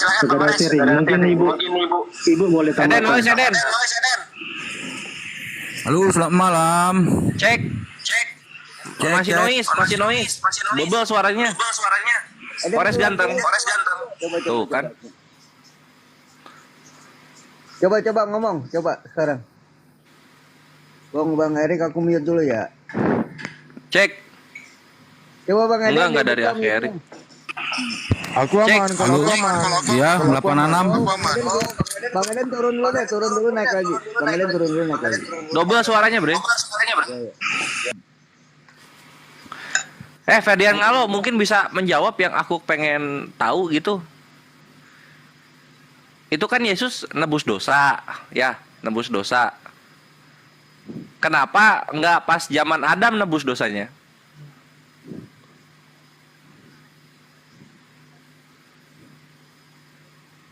Ferdian Gio. Sampai sekarang itu nggak ada yang bisa jawab, euy.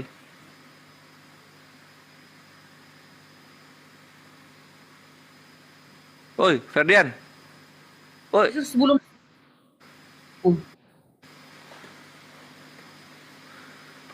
Kenapa Bu Darni?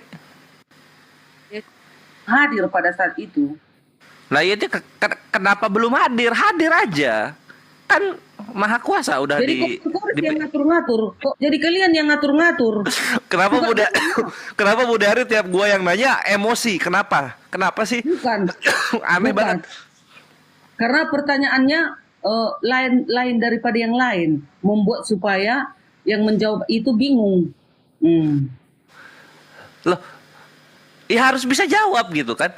Yesus kan menebus dosa. Kan udah kujawab pada saat itu Yesus belum datang. Lah iya, kenapa belum datang? Kenapa? Itu, ya memang sudah begitu aturannya. Kan Tuhan semua sudah mengatur itu, sudah membuat skenarionya itu. Dia sutradaranya. Kenapa sutradaranya enggak? Nah, kenapa sutradaranya itu nggak sesuai dengan skenario gitu loh? Itu kan kata Bang Kores. Kalau menurut kami sudah teratur semua yang tertulis di dalam kitab suci ini. Nggak ada lagi yang mau dikomentar. Oke, coba ya kita pakai logika. Ada orang menyebabkan kecelakaan yang beruntun kepada umat manusia, gitu kan? Nah, ada Tuhan nih, Maha Kuasa. Dia mempunyai pribadi ganda. Nah, kepribadiannya ini kenapa nggak diturunin ketika orang itu telah berbuat dosa gitu? Kenapa?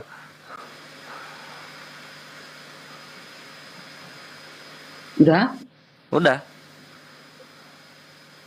Karena pada saat itu kan masih langsung Allah itu berbicara kepada manusia. Masih langsung. Udah, itu jawabannya. Ya kalau bisa bicara bingung. Kalau bisa bicara langsung, kenapa nggak disalibkan langsung gitu loh? Kenapa nggak disalibkan langsung?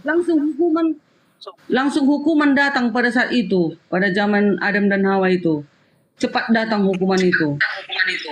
Oh, hukuman nebus dosanya langsung ada saat itu juga. Double suara kita loh. Noise. Apa ini? Hukuman nebus dosanya langsung ada saat itu juga. Eden itunya tuh headsetnya itu diganti, kalau enggak dia gak usah pakai headset. Lanjut. Enggak sih, Eden ini nggak pakai headset, dia loudspeaker. Makanya suara dari TikToknya masuk lagi ke dalam speakernya. Iya, loudspeaker. Ya lanjut Bang. Kita kok lari ke sini? Tadi kan kita masih Roh Kudus itu tadi, Roh penghibur yang datang ya itu. Ya udahlah kita PR-in aja ya. Ini kenapa Yesus telat datang itu. Sekarang kita ke Roh Kudus. Itu yang harus kita selesaikan. Ini yang harus kita selesaikan pertanyaan yang tadi. Roh Kudus yang datang menyertai kau selama-lamanya itu siapa? Bukan manusia ya. Tidak. Nah, iya, itu juga. Dia hadir bersama-sama kita selamanya. Kalau mati itu bukan Roh Kudus yang dijaga. Nah, gue modifikasi pertanyaannya, Bu Darni. Kan yang diberi kuasa sorga dan di bumi itu Yesus ya. Kok Yesus lempar tanggung jawab ke Roh Kudus? Kenapa? Kan Trinitas Bang Kores. Allah Bapa tetap dia di atas. Allah Anak. Itulah Yesus di bumi. Nah, setelah Yesus naik ke sorga, Roh Kudusnya menyertai lagi manusia ini selama-lamanya. Makanya Trinitas dibilang. Ngerti. Jadi ketika ngomong kepadaku telah diberi kuasa sorga dan di bumi, itu Bapa ya. Bapa diberi kuasa oleh bumi. Oleh apa? Langit. Bulan bintang. Bukan. Yahweh lah memberikan kuasa. Yahweh memberikan kuasa kepada Bapa. Udah. Nah, sekarang kan Yesus ini sudah kembali ke tahtanya. Nah, itu dia kenapa? Tunggu dulu. Kenapa dia kabur dari tanggung jawab? Kenapa? Siapa bilang dia lari dari tanggung jawab? Buktinya Roh Kudus yang menyertai kita, bukan Yesus. Apa artinya Allah Maha Besar, Allah Maha Kuasa? Tidak bisa diaturnya semua bumi ini. Tidak bisa lagi ditinggalkan bumi ini. Bang Kores. Jadi ngapain dia tinggalin bumi, ngapain? Tinggalkannya lagi bumi ini. Ngapain dia tinggalin bumi? Ya, Maha Kuasa itu bukan Maha Kabur. Maha Kuasa itu berdiam, tidak berubah, dan ketika dia ngomong berkuasa, ya dia diam di tempat dia berkuasa gitu, nggak kemana-mana. Itu kan katamu.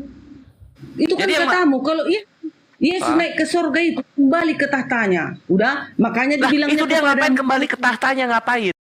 Bukan hatinya. Tanya nanti tukang ini nggak lihat orang-orang Kristen bejat-bejat moralnya. Gara-gara siapa? Yesus yang naik lagi ke sorga, ke langit. Karena moralmu yang bejat. Alkitab ini sudah bagus dicetak, sudah ribuan tahun, tapi kau seenakmu mengobrak-abriknya.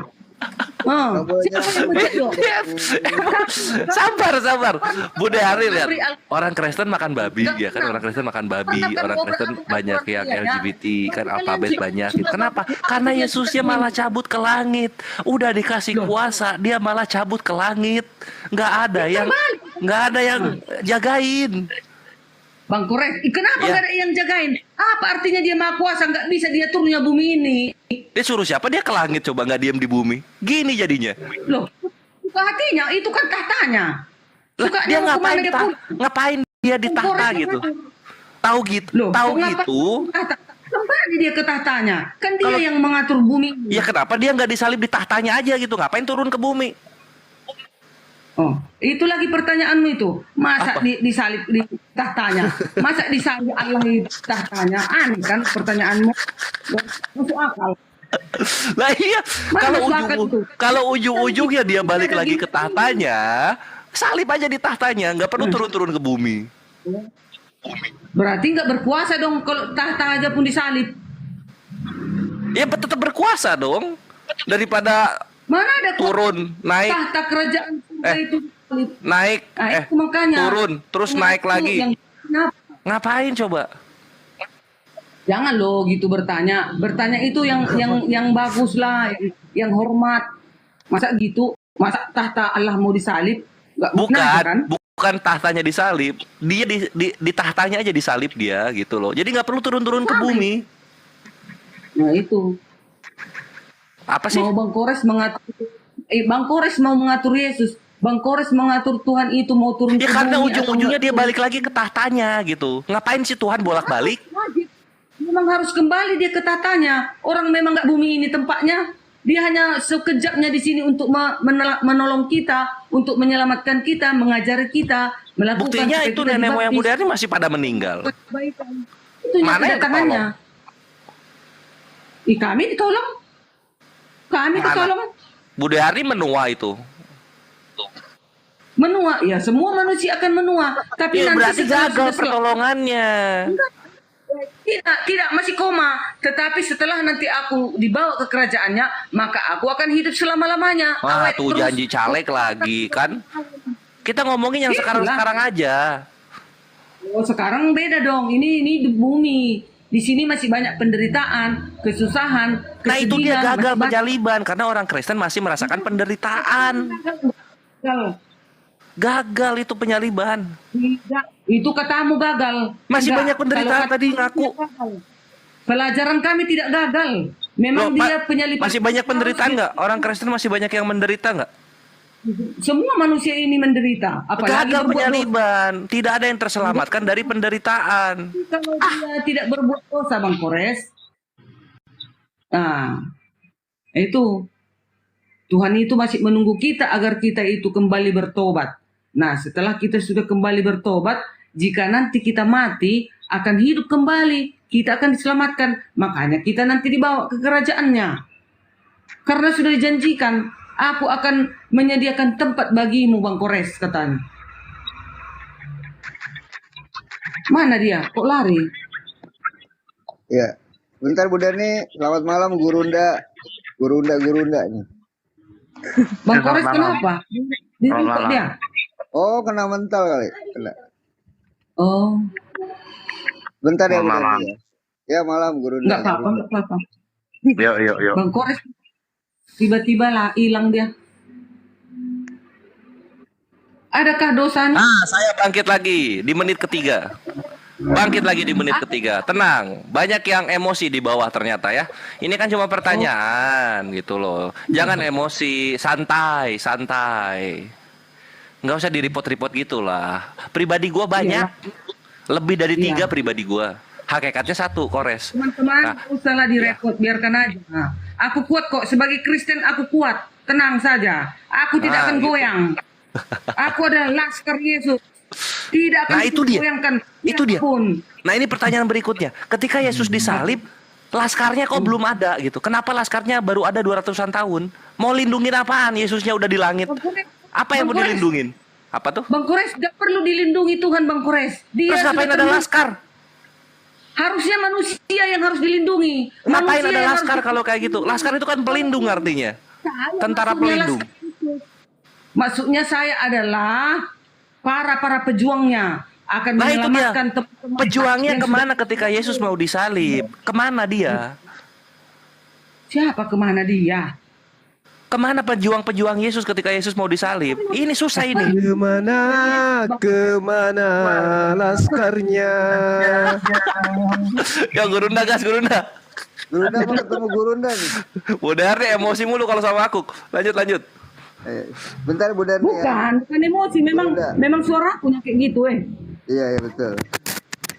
Tadi aku dibilang ngapain ngatur-ngatur gitu. Kalau diskusi sama Bang Zuma, Bu Darni harus pakai Pampers dulu, Bu. Itu syaratnya. Bang Juma, nggak apa-apa sekarang ini nggak takut diserangnya. Aku Bang Juma. Yuk Gurunda, laskar Gurunda. Oke guys. Serang dulu laskar. Iya. Wis, mantap sekali. Baik Bu Darni, Yesus itu di dalam Yohanes 12:48. Barang siapa yang menolak aku. Jadi penolakan seseorang terhadap Yesus itu, Islam maupun Kristen itu nampak terlihat dari segala firman yang Yesus terima dan Yesus sampaikan kepada Bani Israel. Nah, satu poin yang ingin saya katakan kepada Ibu, sebelum Yesus terangkat ke langit, Yesus telah menyampaikan segala firman yang diterima. Jadi tidak ada lagi neko-neko, setelah terangkat dia datang lagi menyampaikan firman, itu enggak ada. Yesus telah menyampaikan. Dan poin terakhir, di dalam pengajaran Islam pun mengatakan fattaqullaha wa ati'un. Jadi Yesus mengajarkan kepada Bani Israel untuk bertakwa kepada Allah dan taat kepada Yesus. Nah, kembali kepada Yohanes 12 nomor 48, barang siapa yang menolak aku, dia sudah ada hakimnya. Nah, hakim yang dimaksud di sini bukan Yesus. Hakim yang dimaksud di sini adalah Allah, yaitu firman yang diterima oleh Yesus yang Yesus sampaikan kepada Bani Israel. Firman itulah kelak yang jadi hakim di akhir zaman. Nah, sekarang ketika Ibu ditanya, siapa yang mengajarkan engkau mempertuhankan aku? Sementara firman yang aku sampaikan kepada Bani Israel, tidak ada satupun firman yang mengatakan aku ini adalah Tuhan. Malah aku mengatakan hidup kekal itu adalah mereka mengenal engkau satu-satunya Tuhan yang benar dan mengenal aku sebagai Yesus Kristus yang engkau utus.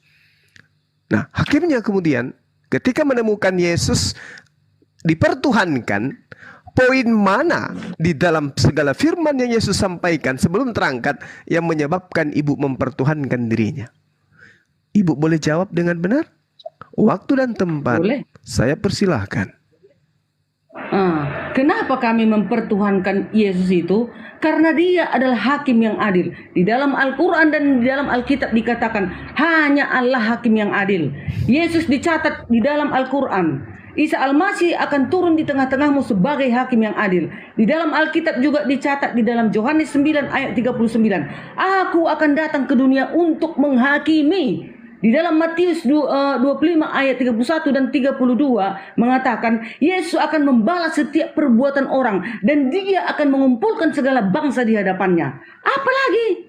Masa dia seorang utusan seperti itu? Masa itu hanya seorang manusia? Baik.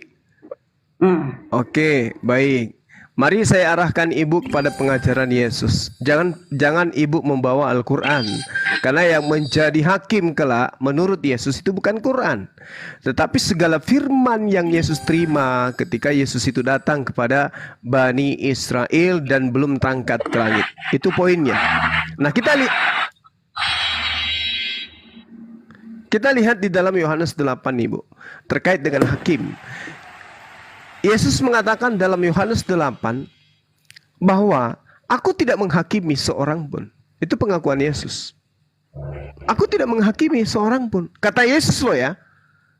Dan jikalaupun aku menghakimi, kata Yesus, maka penghakimanku itu benar. Sebab aku tidak seorang diri, tetapi aku bersama dengan Dia yang mengutus aku. Artinya, poin penghakiman Yesus itu berpola kepada firman yang diterima dari Tuhan. Lagi-lagi berpola kepada firman yang disampaikan kepada Bani Israel ketika Yesus belum terangkat ke langit. Mohon tunjukkan kepada saya firman atau segala firman yang Yesus terima dari Tuhan dan Dia sampaikan kepada pengikutnya yaitu Bani Israel, ada di antaranya yang mengajarkan bahwa dirinya adalah Tuhan. Mana firman itu?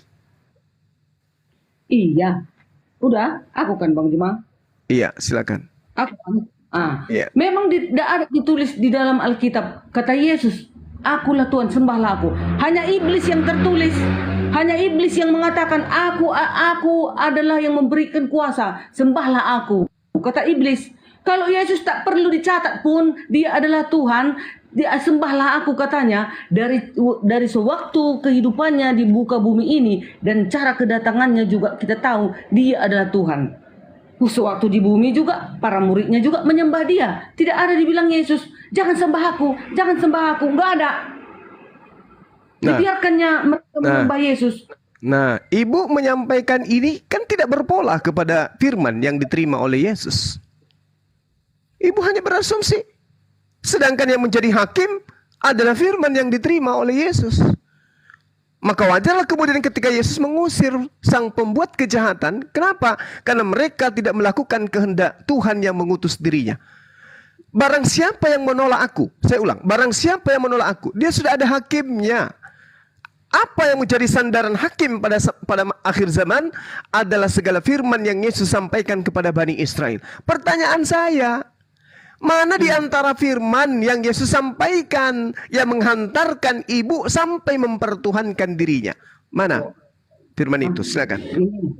Coba kita baca di dalam Yohanes 14 ayat 1 sampai 3. Boleh ku baca semua Bang Juma? Silakan sampai data terakhir pun boleh. Silakan. Saya akan mencari poin di sana di mana Yesus ayat itu 2. mengajarkan dirinya sebagai Tuhan. Silakan. Ayat 2. Di rumah Bapakku banyak tempat tinggal. Jika demikian, tentu aku menyatakannya kepadamu, sebab aku pergi ke situ untuk menyediakan tempat bagimu. Dan apabila aku pergi ke situ dan telah menyediakan tempat bagimu, aku akan datang kembali dan membawa kamu ke tempatku, supaya di tempat di mana aku berada, kamu pun berada. Nabi siapa yang berani berkata seperti itu? Adakah? Kalau enggak dia Tuhan. Oke, baik.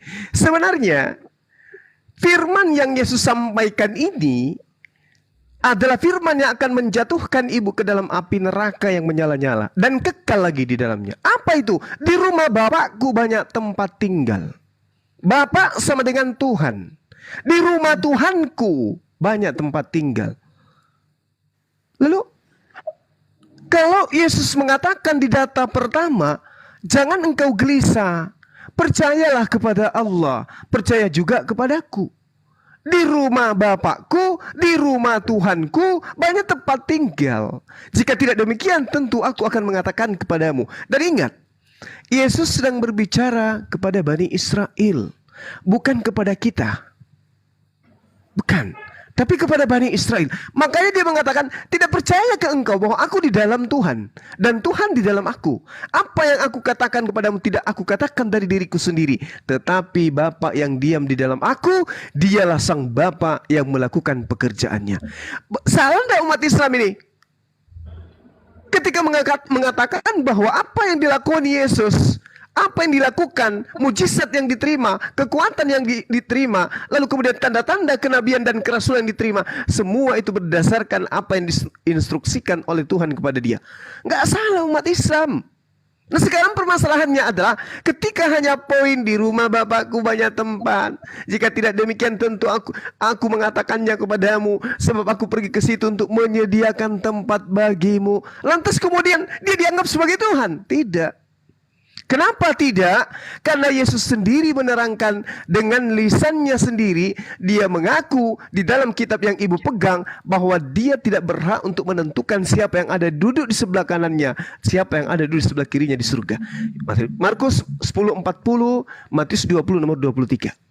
Artinya bahwasanya ketika dikatakan barang siapa yang menolak aku, dia sudah ada hakimnya, yaitu firman yang aku sampaikan, firman itulah yang akan menjadi hakimnya di akhir zaman. Kalau hanya berdasarkan daripada Yohanes 14, ibu akan dilempar ke dalam api neraka yang menyala-nyala. Belum sampai kepada poin yang kita minta, bahwa ibu mempertuhankan Yesus berdasarkan firman yang disampaikan sebelum Yesus terangkat. Itu tidak ada poin bahwa memang dia adalah Tuhan itu sendiri. Lalu keselamatan seperti apa yang Anda mimpikan kalau ternyata Yesus menolak Anda? Silakan. Udah? Nah, tadi kan sudah kutanya sama Bang Juma.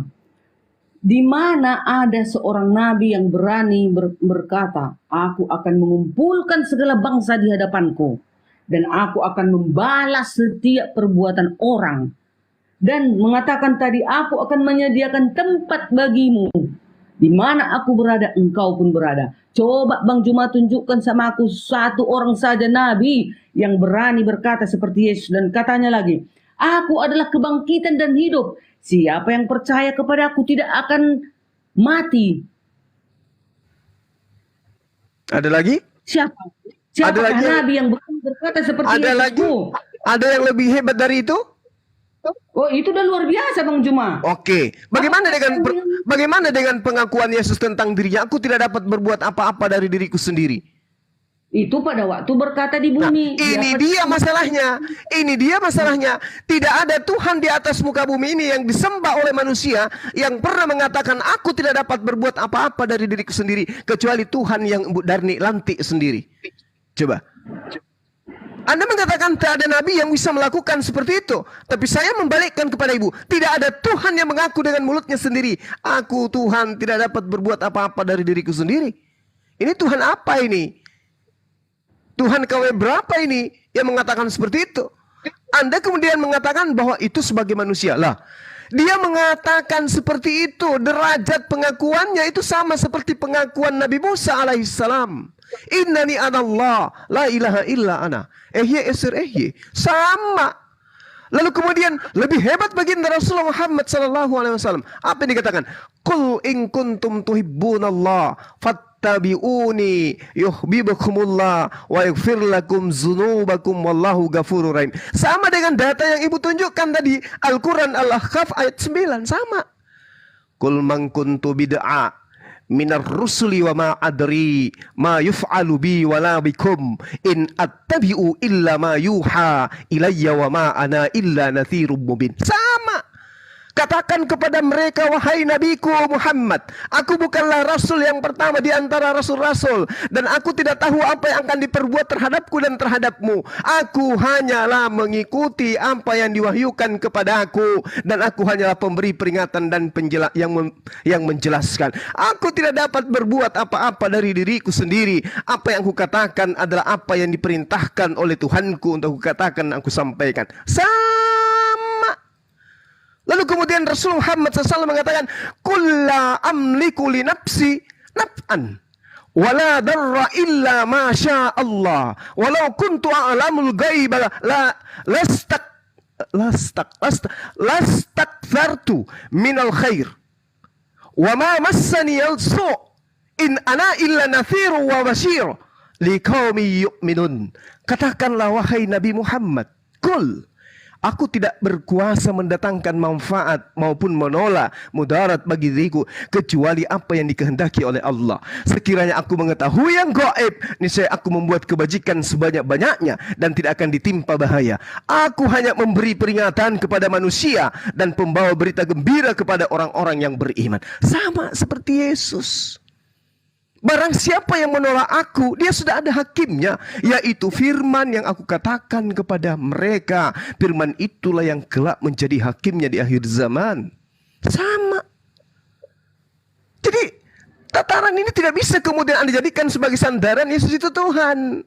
Apatah lagi menurut Yesus dia adalah utusan Tuhan.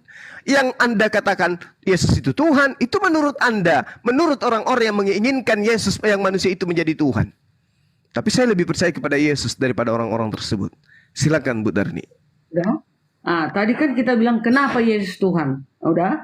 1 Tesalonika 4 ayat 16. Sebab pada waktu tanda diberi, yaitu pada waktu penghulu malaikat berseru dan sangkakala berbunyi, maka Tuhan sendiri akan turun dari surga dan mereka yang mati dalam Kristus akan lebih dahulu bangkit. Tuhan sendiri yang datang, Bang Juma. Adakah Tuhan-Tuhan yang lain kelak datang? Kutanya Bang Juma dulu. Hanya Yesus, Tuhan Yesus yang datang. Sesuai dengan dalil. Coba tunjukkan Bang Juma, Allah Bang Juma akan datang untuk mengadili manusia. Ini kan ditulis, Tuhan sendiri yang akan turun dari surga. Tuhan yang mana yang datang itu? Tuhan yang mana Bang Juma? Ada lagi yang lebih hebat dari itu? Ada lagi? Udahlah, itu pun udah lebih hebat itu. Gak ada lagi tandingannya itu. Oke, baik. Jadi ketika kemudian Allah Subhanahu wa taala menyatakan kepada Nabi Isa alaihissalam yang datang kepada Bani Israel, ya qala Allah taala, ya Isa bin Maryam, a anta qulta linastakhizuni? Wahai Isa, apakah engkau yang mengajarkan kepada Bani Israel, kepada Bu Darni, kepada Kristen yang lain bahwa dirimu adalah Tuhan? Sembahlah aku selain daripada Allah. Apa kata Isa alaihissalam? Yang nyata-nyata di dalam Al-Quran dinyatakan membangkitkan orang mati, membuat tanah menjadi burung yang hidup, kemudian membuat orang buta melihat, orang lumpuh berjalan, dan seterusnya. Bahkan dari bayi pun Nabi Isa alaihissalam itu sudah bisa berbicara. Apakah kemudian Nabi Isa di sini menyatakan dirinya Tuhan? Tidak. Sama seperti di dalam kitab saudara yang Anda jadikan acuan mempertuhankan Yesus. 1 Tesalonika, 2 Tesalonika, itu siapa ajaran itu? Yesus justru mengatakan waspadalah kepada orang-orang Farisi. Jangan Anda mengatakan di dalam Islam itu tidak boleh diimani. Apa yang ada dalam Islam? Yesus sama sekali tidak pernah berpesan waspadalah kepada orang Arab. Waspadalah kepada orang Farisi. Ibu bukan waspada. Justru catatan orang-orang Farisi Anda jadikan sebagai sandaran iman untuk mempertuhankan manusia yang datang hanya sebagai jalan kebenaran dan hidup menuju kepada Allah. Makanya saya mengatakan bahwasanya Bu Darni boleh berbangga dengan konsep yang diajarkan oleh kitab saudara. Yesus datang dengan malaikat menghakimi ini dan itu. Tetapi apakah itu sampai kepada kebenaran absolut? Justru itu sampai kepada pengajaran Yesus yang mengatakan waspadalah kepada serigala yang nyamar menjadi domba yang kemudian 2 kali lebih jahat daripada engkau, wahai orang Farisi itu sendiri. Memberikan data. Data apa yang ibu sajikan? Oh, data dari orang Farisi. Siapa orang Farisinya? Paulus. Apa kata Yesus tentang orang Farisi? Hindari, jangan percaya. Dia adalah penyesat. Dia adalah orang munafik. Menjelajahi daratan, menyeberangi lautan, mentobatkan orang. Setelah orang ini bertobat, menjadi orang apa? Menjadi orang neraka. Kok yang kayak gini diikutin? Kenapa gak ikuti Yesus aja langsung? Aku tidak dapat berbuat apa-apa dari diriku sendiri. Udah selesai. Tetapi aku ini nabi. Aku adalah rasul. Aku cerminan Tuhan. Aku cerminan Tuhan. Aku berkata atas perintah Tuhan.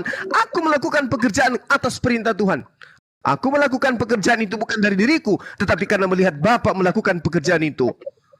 Yesus itu boleh Anda katakan sebagai Tuhan. Kenapa? Dia adalah duta Tuhan. Musa juga demikian. Tetapi mereka semua hanyalah utusan Tuhan. Bukan Tuhan itu sendiri yang mewujud menjadi manusia. Tolong dicamkan itu. Silakan. Udah kan? Aku Bang Juma. Udah? Bang Juma. Kan ditulis di dalam Al-Quran.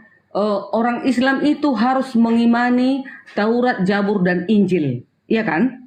Nah, sementara di Injil ini ditulis Tuhan sendiri akan turun dari surga dan mereka yang mati dalam Kristus akan lebih dahulu bangkit. Kenapa Bang Juma nggak percaya Yesus Tuhan itu? Udah ditulis jelas-jelas di sini, Tuhan sendiri akan turun dari surga. Nah, sekarang di sini ditulis Tuhan sendiri akan datang dari surga. Kalau di Al-Quran, Tuhan yang mana yang datang? Adakah ditulis ayatnya Allah akan datang, Allah sendiri akan datang dari surga? Katanya? Oke, baik. Allah Subhanahu wa taala itu, Bu, sekali lagi saya katakan, Allah Subhanahu wa taala itu adalah hakikat yang suci, hakikat yang maha tinggi, sehingga dia tidak mungkin kemudian disetarakan dengan makhluk. Dia datang seperti makhluk, itu nggak mungkin. Maka yang datang adalah utusan, yang datang adalah para nabi, yang datang adalah para rasul untuk kemudian menjadi hakim bagi umatnya masing-masing. Baca kitab saudara, Wahyu 4 nomor 4, Wahyu 2 nomor 13, Wahyu 20 nomor 4. Itu sudah cukup itu. Bahwa ternyata bukannya hanya Yesus yang hakim. Tahta Yesus bukan satu-satunya tahta kemudian. Itu yang pertama. Kemudian ketika Al-Quran menjelaskan Taurat dan Injil dan juga Zabur, itu adalah cahaya, petunjuk pada kebenaran. Itu betul. Benar sekali. Benar sekali. Tapi Taurat yang dimaksud adalah yang diwahyukan kepada Nabi Musa. Bukan yang diterjemahkan abad ketiga sebelum Masehi ke dalam bahasa Septuaginta. Bukan. Tapi yang datang kepada Nabi Musa, yang datang kepada Nabi Daud, yang datang kepada Nabi Isa alaihissalam. Sehingga Al-Quran mengatakan, Ya ahlal kitab, qad ja'akum rasuluna yubayyinu lakum katsiran mimma kuntum tukhfuna minal kitab wa ya'fu an katsir. Kenapa kemudian Anda ketika berdialog atau berdebat atau berdiskusi atau ngobrol, berbincang-bincang bersama dengan Bang Suma, senantiasa yang dipaparkan itu adalah sisi keislaman dan sisi kekristenan. Kenapa? Karena Al-Quran menjelaskan, jangankan kepada orang Kristen, bahkan ahli kitab sang pemilik Taurat, Zabur dan Injil pun disuruh oleh Al-Quran. Wahai ahli Taurat, wahai ahli kitab, pemilik Taurat dan juga Zabur dan juga Mazmur dan juga Injil. Dengarkan, Rasul kami itu telah datang kepadamu, yaitu baginda Rasul Muhammad sallallahu alaihi wasallam. Qad ja'akum rasuluna yubayyinu lakum katsiran mimma kuntum tukhfuna minal kitabi wa ya'funa an katsir. Untuk menjelaskan kepadamu banyak hal dari isi kitab yang kalian sembunyikan. Itu. Jadi kalau ibu mengatakan Torah, ibu mengatakan Zabur atau Mazmur atau Injil, Injil yang dimaksud adalah kitab-kitab yang telah disembunyikan kebenarannya oleh ahli kitab. Pertanyaannya kemudian, lalu kitab yang kami pegang ini apa Bang Suma? Bukan Injil? Bukan. Bukan Injil itu. Itu adalah buku-buku kesaksian orang-orang yang tidak dikenal, yang menceritakan tentang para nabi, yang menceritakan tentang pekerjaan-pekerjaan para nabi, yang mana tulisan itu berdasar atas penyelidikan mereka. Berarti jauh dari kategori sahih. Ini yang diterangkan Al-Quran. Yahdi bihillah manittaba ridwanah subulan salam. Maka oleh karena itulah kemudian, wahai ahli kitab, kitab yang kami wahyukan kepada baginda Rasul Muhammad SAW itu memberi petunjuk kepada orang yang mengikuti keridaannya kepada jalan keselamatan. Al-Quran. Siapa yang ingin selamat? Al-Quran. Ini yang diterangkan oleh Al-Quran. Subulan salam wa yukhrijuhum minaz zulumati ilan nur. Siapa yang ingin cahaya? Al-Quran. Siapa yang ingin keluar dari gelap gulita? Al-Quran. Siapa yang kemudian ingin menuju kepada jalan yang lurus? Al-Quran. Biizni, dengan izinku. Wa yahdihim ila siratil mustaqim. Dengan Al-Quran manusia ditunjukkan kepada jalan kebenaran. Adinda Natali yang tadinya mempertuhankan Yesus manusia, kembali kepada jalan yang lurus, mendudukkan Yesus itu hanya sebagai utusan Tuhan. Manusia suci, terkemuka di dunia dan di akhirat, dan termasuk sebagai rasul, termasuk nabi yang didekatkan Allah kepada dirinya. Itulah yang diimani oleh Adinda Natalia hari ini. Sedangkan ibu mengimani Paulus, Yesus itu Tuhan. Tuhan dari mana? Tuhan dari Paulus untuk Romawi Yunani. Dan ibu imani Iman buta Ibu Darni. Imannya iman buta. Cobalah untuk berdamai dengan kebenaran. Silakan. Aku ya. Yohanes 10 ayat 30. Aku dan Bapa adalah satu. Yohanes 8 ayat 19. Jika engkau mengenal aku, kamu mengenal juga Bapakku. Kenapa dibilang seperti itu? Karena Elohim mengutus roh kalem dan firman-Nya, itulah Yesus turun ke bumi. Makanya dikatakan aku dan Bapa adalah satu. Yohanes 8. Jika engkau mengenal aku, kamu mengenal juga Bapakku. Mana ada seorang nabi berkata seperti itu kalau nggak dia berkuasa? Aku nggak usah panjang-panjang Bang Juma. Segitu aja Oke, udah baik. pas. Baik, saudariku yang baik hati. Jadi gini Bu Darni, saya menghargai itu pola iman. Sekali lagi pola. Pola itu artinya gambaran, sketsa yang Ibu harus lakukan sebagai seorang Kristiani. Oke? Nah sekarang ketika Anda mengatakan di Yohanes 10, aku dan Bapa adalah satu. Baca data selanjutnya. Bukankah di dalam kitab Tauratmu disebutkan siapapun yang diserahi tugas untuk menyampaikan firman, maka dia adalah Tuhan. Yesus menyampaikan firman bukan? Yes, berarti dia Tuhan. Musa menyampaikan firman ya? Tidak. Ya, Musa Tuhan. Siapapun yang diserahi tugas. Makanya Yesus mengaku aku dan Bapa adalah satu. Betul. Yesus dan Bapa adalah satu. Berbeda dengan Paulus. Paulus, aku dan Bapa adalah dua. Kenapa dua? Karena Bapa mengajarkan apa, Paulus mengajarkan apa. Aku dan Yesus adalah dua. Kenapa? Yesus mengajarkan apa, aku mengajarkan apa. Tapi kalau Yesus, aku tidak berkata-kata dari diriku sendiri. Aku tidak berbuat. Makananku adalah melakukan pekerjaan Bapakku.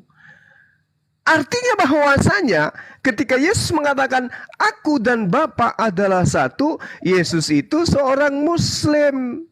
Kenapa Muslim? Karena dia taat menjalankan perintah. Apa yang diperintahkan oleh Tuhan kepadanya, itu yang ia lakoni. Dia tidak membangkang. Dia tidak pernah kemudian diperintahkan untuk melakukan pengajaran kepada Bani Israel, mengajarkan agar tidak menghilangkan Torah, kemudian dia menghilangkan. Jadi itu sangat jelas Ibu. Makanya dikatakan oleh Yesus, aku dan Bapa adalah satu. Maksudnya adalah apa yang Yesus katakan itu firman Tuhan. Apa yang Yesus kerjakan itu mujizat dari Tuhan. Ditutup di dalam kitab Saudara, Kisah Para Rasul 2 nomor 22.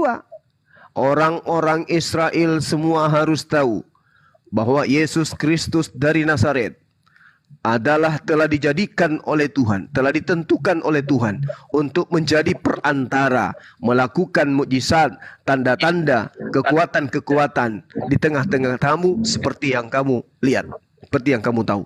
Artinya Yesus ini memang adalah alat perantara antara Tuhan dengan manusia agar Yesus melakukan pekerjaan yang diperintahkan oleh Bapa. Coba lihat kesaksiannya Yesus. Ini syahadatnya Yesus. Dalam Yohanes 5 nomor 36. Ada kesaksianku yang lebih penting dari Yohanes Pembaptis. Bahwa segala pekerjaan yang aku lakukan, pekerjaan-pekerjaan itulah yang bersaksi bahwa Bapa yang telah mengutus aku. Selesai Bu. Semua yang menyebabkan Ibu mempertuhankan Yesus, ternyata justru itu adalah membuktikan Yesus bukan utusan setan, bukan utusan PBB, bukan utusan Amerika, bukan utusan malaikat, tetapi dia adalah utusan Tuhan. Iman Islam semakin bertumbuh dengan penjelasan ini. Silakan. Bang Juma. Apa Bu? Apakah ada lagi tahta pengadilan Kristus selain dari ini? Oke, Bu Darni, mari saya baca. Ya, di situ tulis tahta pengadilan Kristus. Semua manusia akan dihadapkan kepada tahta pengadilan Kristus. Apakah ada lagi saingannya ini? Oke, sekarang kita beranalogi. Baik, kiamat terjadi, huru hara terjadi, maka terjadilah kiamat. Lalu seluruh anak keturunan Adam dibangkitkan dari alam maut. Maka Yesus datang bersama dengan malaikatnya untuk menghakimi seluruh umat manusia. Begitu manusia dihakimi, diletakkan perkara yang sebenar-benarnya, di mana dikatakan bahwasanya barang siapa yang menolak aku, dia telah memiliki hakimnya, yaitu firman yang telah aku katakan kepada mereka. Firman itulah yang akan menjadi hakimnya kelak di akhir zaman. Nah sekarang Yesus berseru, siapa yang mempertuhankan aku, silakan berbaris di sebelah kiriku. Siapa yang merasulkan aku, silakan sebelah kananku. Kira-kira Bu Darni di mana? Ya Kiri udah apa pasti kanan? lagi ke kanan. Di kiri apa di kanan, Bu Darni? Di kanan lah. Kenapa di kanan? Di kanan itu adalah orang yang mengimani Yesus sebagai utusan tok. Allah hakim, hanya Allah hakim, Yesus hakim. Oh tidak, bukan kayak begitu. Dengarkan. Jangan Al-Quran. Saya gunakan kitab saudara. Ibrani 8 nomor 1. Inti segala yang kita bicarakan itu ialah kita mempunyai imam besar yang demikian, yang duduk di sebelah kanan tahta yang maha besar di surga. Yesus adalah imam yang duduk di sebelah tahta yang maha besar. Yesus bukan maha besar. Lalu kemudian di dalam kitab saudara diterangkan, di dalam Wahyu 20 nomor 4, lalu aku melihat tahta-tahta dan orang-orang yang duduk di atasnya, kepada mereka diserahkan kuasa, kepada mereka diserahkan kuasa untuk menghakimi. Ingat, ada tadi tahta yang lebih besar, yaitu yang maha tinggi, yang maha besar. Sedangkan di sampingnya ada hakim-hakim yang duduk di atas tahta-tahta dan siap untuk menghakimi. Ini dia, ibu nggak mungkin di kanan, karena ibu menyembah dia. Makanya dalam Matius 7, 21, 22, 23, enyahlah daripada aku engkau semua pembuat kejahatan. Bayangkan Bu Darni, bayangkan. Kalau ibu cermat, di dalam Matius 7 tersebut, saking hebatnya iman orang Kristen itu terhadap ketuhanan Yesus, menghantarkan orang ini mampu mengusir setan. Menghantarkan manusia ini bisa menjadi peramal, mengantarkan manusia ini bisa sebagai ahli nujum, mengantarkan manusia ini bisa sebagai apa tuh? Sebagai orang yang pintar, supranatural, mengantarkan manusia sampai kepada dukun, bisa mengusir setan. Bayangkan itu. Tapi ternyata sehebat-hebatnya orang ini karena imannya kepada Yesus diusir.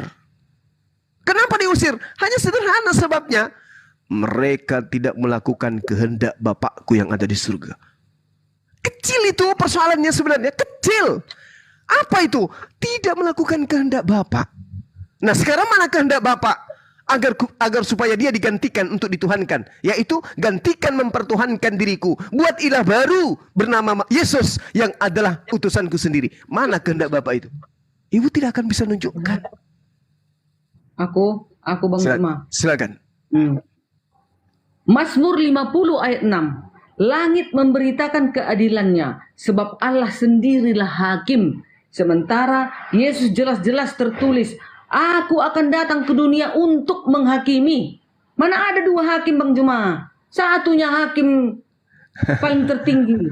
Gak ada dua. Ini jelas Mazmur 50 ayat 6. Langit memberitakan keadilannya, sebab Allah sendirilah hakim. Di dalam Al-Quran ditulis, hanya Allah hakim yang adil. Tercatat di dalam Alkitab dan di dalam Al-Quran, Isa Al-Masih, Yesus akan turun ke dunia untuk menghakimi. Apalagi? Oke, baik. Di internal Islam pun mengakui Yesus itu adalah hakim.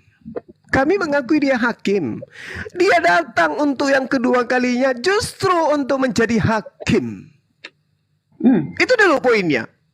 Tetapi permasalahannya sekarang adalah ketika hakim ini ada yang lebih tinggi di atasnya. Ada penentu. Penentu daripada keputusan hakim itu masih ada di atasnya. Nah, sedangkan di kitab saudara Wahyu 20 nomor 4, lalu aku melihat tahta-tahta dan orang-orang yang duduk di atasnya, kepada mereka diserahkan kuasa untuk menjadi hakim. Kayak mana ceritanya tuh? Oh, udah, aku ya Bang Juma. Iya, itu maksudnya, itu di bawah pengadilan Yesus, itu anggota-anggotanya itu maksudnya menyaksikan. Kita yang selamat itu akan menyaksikan pengadilan kalian-kalian yang menolak Yesus Tuhan. Itu maksudnya. Tetapi tetap bosnya itu ada. Bosnya ada. Tetapi Bosnya itu Yesus lah. Kan dia Oh hakim. enggak mungkin. Ibrani 8 tadi, Ibrani 8 tadi nomor 1. Apa lupa? Ibrani 8 yang saya katakan tadi apa? Iya, itu semua Iya, kan anggota-anggota Yesus itu menyaksikan nanti. Enggak bisa. Ibu jangan berasumsi. Ibrani 8 nomor 1. 12 suku Israel juga menghakimi kan katanya, Bang Juma. Tetapi pemimpinnya satu, itulah Tuhan, itulah Allah, itulah Yesus. Ibrani 8 nomor 1. Dengarkan saya, Bu. Inilah inti segala yang kita bicarakan itu. Adalah kita mempunyai imam besar. Siapa imam besar di sini? Yesus, imam besar. Yesus imam besar. Yang demikian, yang duduk di sebelah kanan tahta yang maha besar. Siapa yang maha besar? Yang paling besar di kanan atau di kiri? Tunggu dulu. Siapa yang duduk di yang duduk yang paling berkuasa? Di kanan kah atau yang di kiri? Dengarkan Kalau Bu Darni. Allah yang berkuasa, harusnya dia di kanan. Kenapa Yesus yang di kanan? Karena dia penguasanya. Itu Yang perumpamaan duduk- duduk yang Bapa duduk- katanya. yang Itu duduk- kata kiamat Bang Juma. Tetapi yang berkuasa hanya satu di surga. Makanya ada ayatnya ditulis dalam Matius 28 ayat 18. Yesus berkuasa di surga. Gak ada dua penguasa di surga. Matius hanya satu. 28 itu diberi kuasa, Ibu. Jangan Anda potong-potong kitab Anda sendiri, nggak bagus. Walaupun diberi kuasa. Siapa yang memberikan Walaupun diberi kuasa? Sekarang begini, yang memberi kuasa dengan diberi kuasa, kira-kira kuasanya tinggi mana? Sekarang ku tanya Bang Juma, apa ada dua berkuasa di surga? Ini tunggu. Ada yang berkuasa, ada yang maha kuasa. Anda bedakan dulu. Yang paling berkuasa itu udah maha kuasa Bang Juma. Terus kalau dia maha kuasa, kenapa masih diberi kuasa? Kenapa masih diberi kuasa? Surga itu ada lagi yang menyayangi Allah Bang Juma. Hanya satu penguasa di surga, nggak ada dua, nggak ada tiga. Yang di bawahnya ini semua kroco-kroconya itu semuanya. Itu kan Hanya satu asumsi. ditulis di dalam Alkitab, Yesus berkuasa di surga, nggak ada dua. Yang lainnya kroco-kroco semua itu. Itu kan asumsi, Ibu. Kan ada ayatnya Bang Juma. Di dalam Al-Quran ditulis, Isa Al-Masih terkemuka di dunia dan di akhirat. Mana ada lagi manusia terkemuka di dunia dan di akhirat? Hanya penguasa itulah yang terkemuka di akhirat. Mana ada dua terkemuka di akhirat? Hanya satu, itulah Tuhan. Ibu gini, cara belajarnya itu harus terdata. Oh, itu kan ada datanya, ada dalilnya. Ibu, Yesus kan diberi kuasa, betul nggak? Yesus diberi kuasa. Iya, diberi kuasa. Kenapa dia diberi kuasa? Iya, diberi kuasa pun itu kan cuman kata kiasan. Kata kiasan. Seperti tadi duduk di sebelah kanan Allah Bapa. Masa Allah di sebelah kiri? Ibu Darni, tolong berdamai dengan kebenaran, tolong berdamai dengan ajaran Yesus. Yesus diberi kuasa kenapa rupanya? Apakah karena dia Tuhan sampai dia diberi kuasa atau karena dia anak manusia? Pada waktu itu kan gelarnya anak manusia. Kan Pertanyaan gitu. saya, Diberi Yesus kuasa. diberi kuasa karena dia Tuhan atau karena dia adalah anak manusia? Iya, karena pada saat itu dia anak manusia di bumi.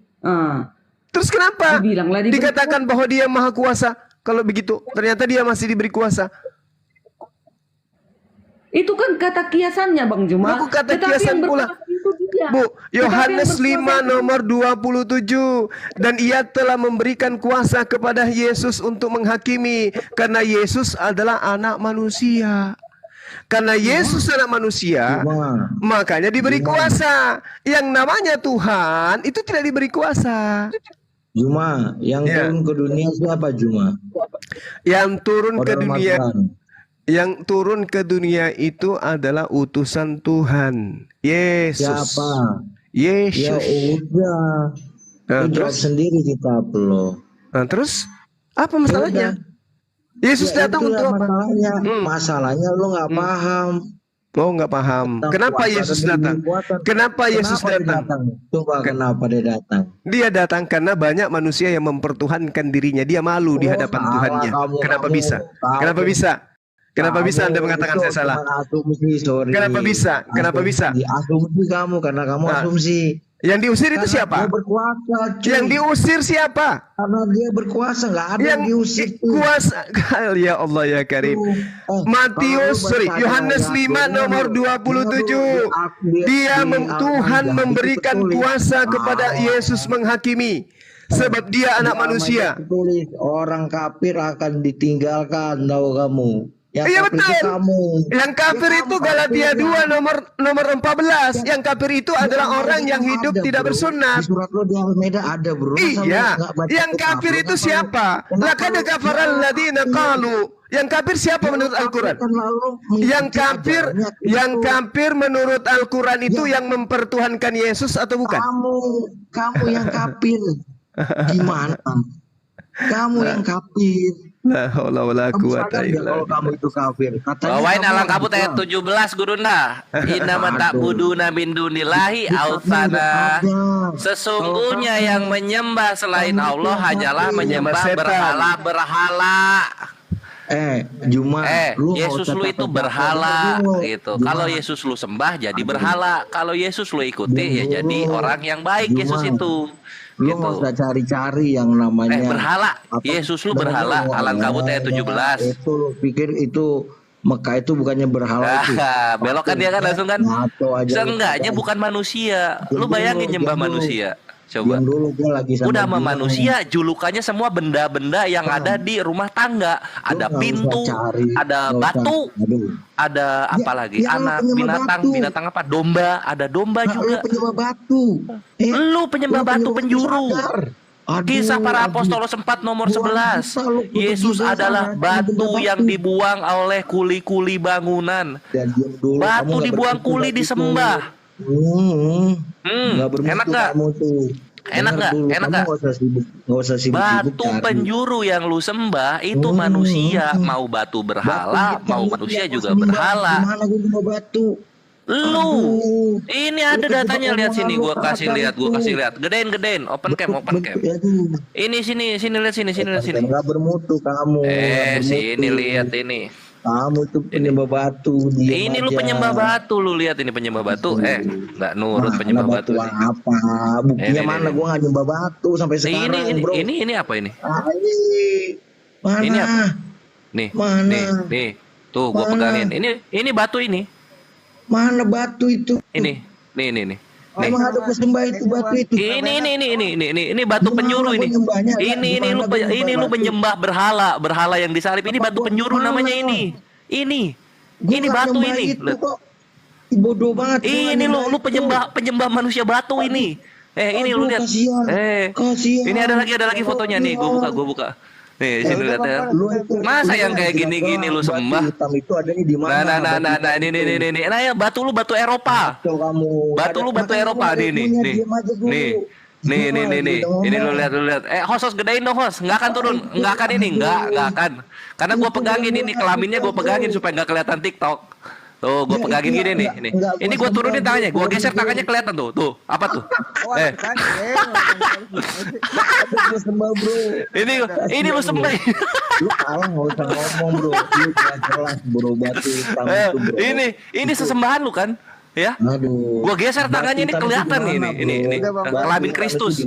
Mau lihat nggak kelamin Kristus? Banyak yang lihat di bawah udah. Nangis darah lu gua bikin. Kena pelanggaran kan, keluar TikTok dulu. Makanya nggak bermutu, Juma. Kalau lu bermutu, Juma, dengar Juma. Kalau lu bermutu, jadi orang itu wajar tuh anak buah lu tuh. Kau kemarin Oke. Siapa nih namanya nih? Saudara Potman. Boleh nggak saya tahu siapa yang disebut kafir di dalam kitab saudara Galatia 2 nomor 14? Juma, lu nggak usah bawa-bawa kafir di dalam agama gua. Lu kan agama lu sendiri. Lu baca. Lu baca di agama lu dong. Udah diturunin aja, diturunin. Diturunin aja, ini penyembah batu penjuru nih. Ya, jadi kita butuh Kristen yang bisa dialog. Bang Kores keluar TikTok, ganti akun. Oke. Harus dikasih tahu ya? Iya. Saya kira gitu ya, Bu Darni, bahwasanya Yesus itu diberi kuasa ya. Sebagai Tuhan Anda yang diberi kuasa itu sudah menjatuhkan derajat beliau. Kalau dia Tuhan, ngapain dia menerima kuasa gitu ya kan? Tuhan itu pemberi kuasa. Nah, di dalam kitab Ibu Yohanes 5 nomor 27, dan Tuhan telah memberikan kuasa kepada Yesus untuk menghakimi karena Yesus adalah anak manusia. Kan kasihan. Anak manusia diberi kuasa, dituhankan. Makanya saya katakan kepada Bu Darni bahwasanya ketika Yesus mengatakan Yesus ini adalah Tuhan yang datang dalam rupa manusia karena dia adalah satu-satunya yang menjadi hakim, itu Ibu keliru besar. Kenapa saya katakan keliru besar? Karena Yesus itu di dalam agama kami justru dia yang dihakimi oleh Tuhan kami. Ditanyai oleh Allah, apakah engkau yang mengajarkan umat manusia untuk mempertuhankan dirimu? Nah, ternyata irama yang ada di dalam Al-Quran ini itu juga ada dalam kitab saudara. Enyahlah daripadaku, tidak setiap orang yang menyeru kepadaku Tuhan akan masuk ke dalam kerajaan surga, melainkan mereka yang melakukan kehendak Bapakku yang ada di surga. Artinya apa? Artinya bahwasanya Yesus ini hanya manusia. Itu tadi yang saya katakan di dalam Kisah Para Rasul 2 nomor 22. Dia hanya perantara. Sementara Al-Quranul Karim menerangkan, dikatakan bahwa alaihissallahu bihkamil hakimin. Allah satu-satunya adalah hakim, ya. Dia adalah satu-satunya hakim yang seadil-adilnya. Artinya bahwa keputusan para hakim-hakimnya itu nanti ditentukan oleh Allah dengan seadil-adilnya, karena dia adalah alaihissallahu bihkamil hakimin. Dia adalah hakim yang seadil-adilnya. Iya, silakan. Bang Juma, masa seorang perantara menjadi hakim yang adil? Aduh, gimana sih pikiran kita, Bang Juma? Sudah jelas-jelas dikatakan hakim yang adil itu hanya Tuhan. Gak ada tugasnya perantara itu. Bayangkan itu, nabi-nabi yang lain gak ada berkutik. Tugasnya gak ada menghakimi. Karena apa? Gak layak. Karena mereka semua manusia biasa. Hanya siapa? Hanya Yesus hakim yang adil. Kenapa dia tertulis hakim yang adil? Orang dia Tuhan. Jangan bilang perantara. Yesus hanya perantara. Perantara kok jadi hakim? Ada lagi yang Ibu ingin sampaikan? Oke. Udah, itu aja. Baik. Aku simpel aja. Tapi paten. Baik, Bu Darni. Jadi, kenapa kemudian Yesus itu menjadi hakim? Kan tadi saya sudah jelaskan. Yesus harus mendudukkan perkara yang sebenarnya tentang dirinya. Aku ini siapa? Kenapa aku dituhankan? Kan gitu. Itu poinnya. Kan jelas tuh. Barang siapa yang menolak aku, dia sudah ada hakimnya. Kenapa Anda lari dari sana? Ada yang menjadi hakimnya. Yang menjadi hakimnya adalah firman. Makanya dia datang kemudian untuk menyatakan dirinya berdasarkan atas firman yang didatangkan kepadanya untuk ia sampaikan kepada Bani Israel. Ini di Al-Quran sudah jelas. Wa isqalallahu ya Isa bin Maryam a anta qulta linnas, apakah engkau yang mengajarkan kepada manusia?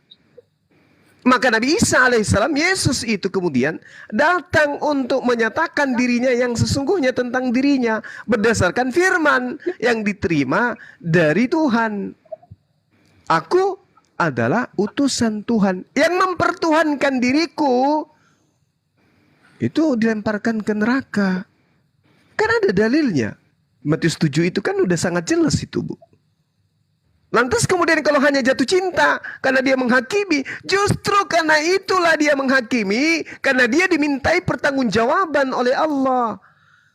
Kenapa banyak orang yang mempertuhankan engkau? Apakah engkau yang mengajarkan mereka? Aku tidak berkata-kata dari diriku. Itu kata Yesus. Nah sekarang ibu yang mengatakan dia Tuhan karena dia menghakimi. Padahal dalilnya sendiri dalam kitab itu sendiri, Yohanes 5 nomor 27, dia diberi kuasa menghakimi karena dia anak manusia. Pola ini sudah sangat jelas loh. Yesus adalah hakim. Yes. Kenapa bisa dia menjadi hakim? Karena diberi kuasa. Kenapa dia diberi kuasa? Karena dia anak manusia. Berarti dia bukan Tuhan. Yes, meskipun dia menjadi hakim. Iya. Kenapa dia menghakimi? Karena di antara manusia ada yang mempertuhankan dirinya. Maka dia harus memutuskan perkara itu di hadapan Allah, menyatakan kepada manusia, aku bukan Tuhan. Pada saat itulah aku akan berkata kepada mereka, enyahlah daripada aku, engkau semua pembuat kejahatan. Kalau Bible sendiri Anda tidak percaya, saya angkat tangan. Ternyata Yesus mengusir. Apa pijakannya? Apa kuncinya? Apa resepnya? Yang diusir itu yang kayak mana? Yang tidak melakukan kehendak Bapa. Nah sekarang, apakah atas kehendak Bapa Anda mempertuhankan Yesus? Tidak.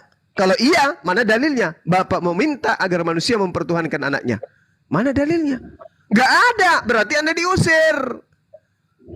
Jelas kok itu. Silakan. Bang Juma, kedatangan Yesus kelak tidak lagi ada pertanyaan-pertanyaan. Kedatangan Yesus tinggal mengeksekusi. Gak ada lagi ditanya, kenapa kau Derni menuhankan aku? Oh tidak. Justru sekarang ini, kan ada sekarang penginjil-penginjil. Debater-debater ada. Sudah diterangkan, Yesus adalah Tuhan, Yesus adalah hakim, Yesus adalah juru selamat. Sudah ada seperti itu mengatakan. Tetapi Bang Juma menolaknya. Oh tidak, Yesus itu bukan Tuhan dan juru selamat. Yesus itu tidak, dia hanya utusan. Dia hanya adalah wakil, dia hanya pesuruh. Kan gitu Bang Juma bilang. Kalau kelak kedatangan Yesus, tak ada lagi pertanyaan seperti itu. Sekarang ininya kita harus merubah sikap. Sekarang ininya kita harus mengubah diri kita. Kalau sudah dikatakan dalam ayat ini, Tuhan sendiri akan turun dari sorga. Dan mereka yang mati dalam Kristus akan lebih dahulu dibangkitkan. Nah, Bang Juma nggak mati dalam Kristus. Berarti Bang Juma akan dicampakkan ke neraka. Apalagi? Sementara di buku dikatakan kalian itu harus mengimani Injil ini. Nah, kedatangan Yesus itu nggak ada lagi pertanyaan. Derni, kenapa kau menuhankan aku? Nggak ada lagi Bang Juma. Sekarangnya kita ini sekarang merubah sikap, merubah diri. Yang mana mau harus kita ikuti. Begitu kedatangan penghakiman, tak ada lagi ditanya itu. Tinggal eksekusi. Biar tahu Bang Juma. Yang mengeksekusi siapa? Yesus. Oke, baik. Sekarang Ibu boleh dengarkan saya. Tenangkan, kalau perlu tutup mata Ibu, pasang kuping baik-baik. Oke. Tidak ada lagi pernyataan, kenapa kau menuhankan aku? Kenapa engkau seperti ini? Kenapa engkau seperti ini? Kenapa? Karena mesinnya sudah ada. Percetakannya sudah ada. Ibarat bikin kue, tidak lagi kemudian dibuat adonan yang enggak. Kenapa? Karena sudah ada cetakannya. Apa cetakan itu? Segala firman yang Yesus terima dari Tuhannya, yang Yesus sampaikan kepada Bani Israel sebelum Yesus terangkat ke langit. Firman itulah yang menjadi hakim kelak. Jadi Yesus tidak perlu bertanya. Yes, nggak masalah. Tapi kemudian yang menjadi pola penghakiman adalah segala firman yang Yesus terima. Sekarang pernyataan saya adalah, tolong Ibu renungkan. Ketika Yesus datang ke atas muka bumi, sebelum dia terangkat ke langit, Yesus telah menyampaikan semua pesan-pesan ilahi yang Tuhan sampaikan kepada dia melalui lisannya Yesus, lalu kemudian Yesus sampaikan kepada Bani Israel. Adakah poin firman yang Yesus sampaikan kepada Bani Israel, aku adalah Tuhan, sembahlah aku? Tidak ada. Lalu, firman mana yang akan membenarkan ibu mempertuhankan dirinya? Oh, firman Paulus, silakan enyahlah daripadaku, engkau adalah pembuat kejahatan. Ingat, Yohanes 8:47. Mohon bersabar, dengarkan saya.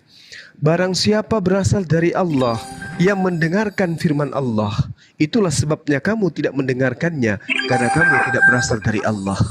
1. Yohanes 8:26. Banyak yang harus kukatakan dan kuhakimi tentang kamu, akan tetapi Allah yang mengutus aku adalah benar, dan apa yang kudengar dari Allah itu yang kukatakan kepada dunia. 3. Yohanes 8:40.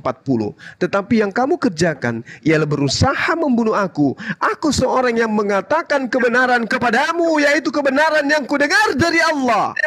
Pekerjaan yang demikian tidak dikerjakan oleh Abraham alaihissalam. 4. Yohanes 14 nomor 24. Barang siapa tidak mengasihi aku, ia tidak menuruti firmanku. Dan firman yang kamu dengar itu bukan dariku, melainkan dari Tuhan Bapa yang mengutus aku. 5. Yohanes 17 nomor 14. Aku telah memberikan firman-Mu kepada mereka, dan dunia membenci mereka, karena mereka bukan dari dunia, sama seperti aku bukan dari dunia. Terakhir, Yohanes 17 nomor 8. Sebab segala firman yang engkau sampaikan kepada aku telah kusampaikan kepada mereka, dan mereka telah menerimanya. Mereka tahu benar-benar bahwa aku datang daripadamu, dan mereka percaya bahwa engkau yang telah mengutus aku. Jadi tidak ada Efesus itu, nggak ada Galatia, nggak ada Roma, tidak ada Filipi dan seterusnya, nggak ada. Itu adalah perkataan-perkataan karangan yang muncul belakangan, yang Anda gunakan untuk mempertuhankan anak manusia yang datang mengantarkan firman Tuhan kepada Bani Israel.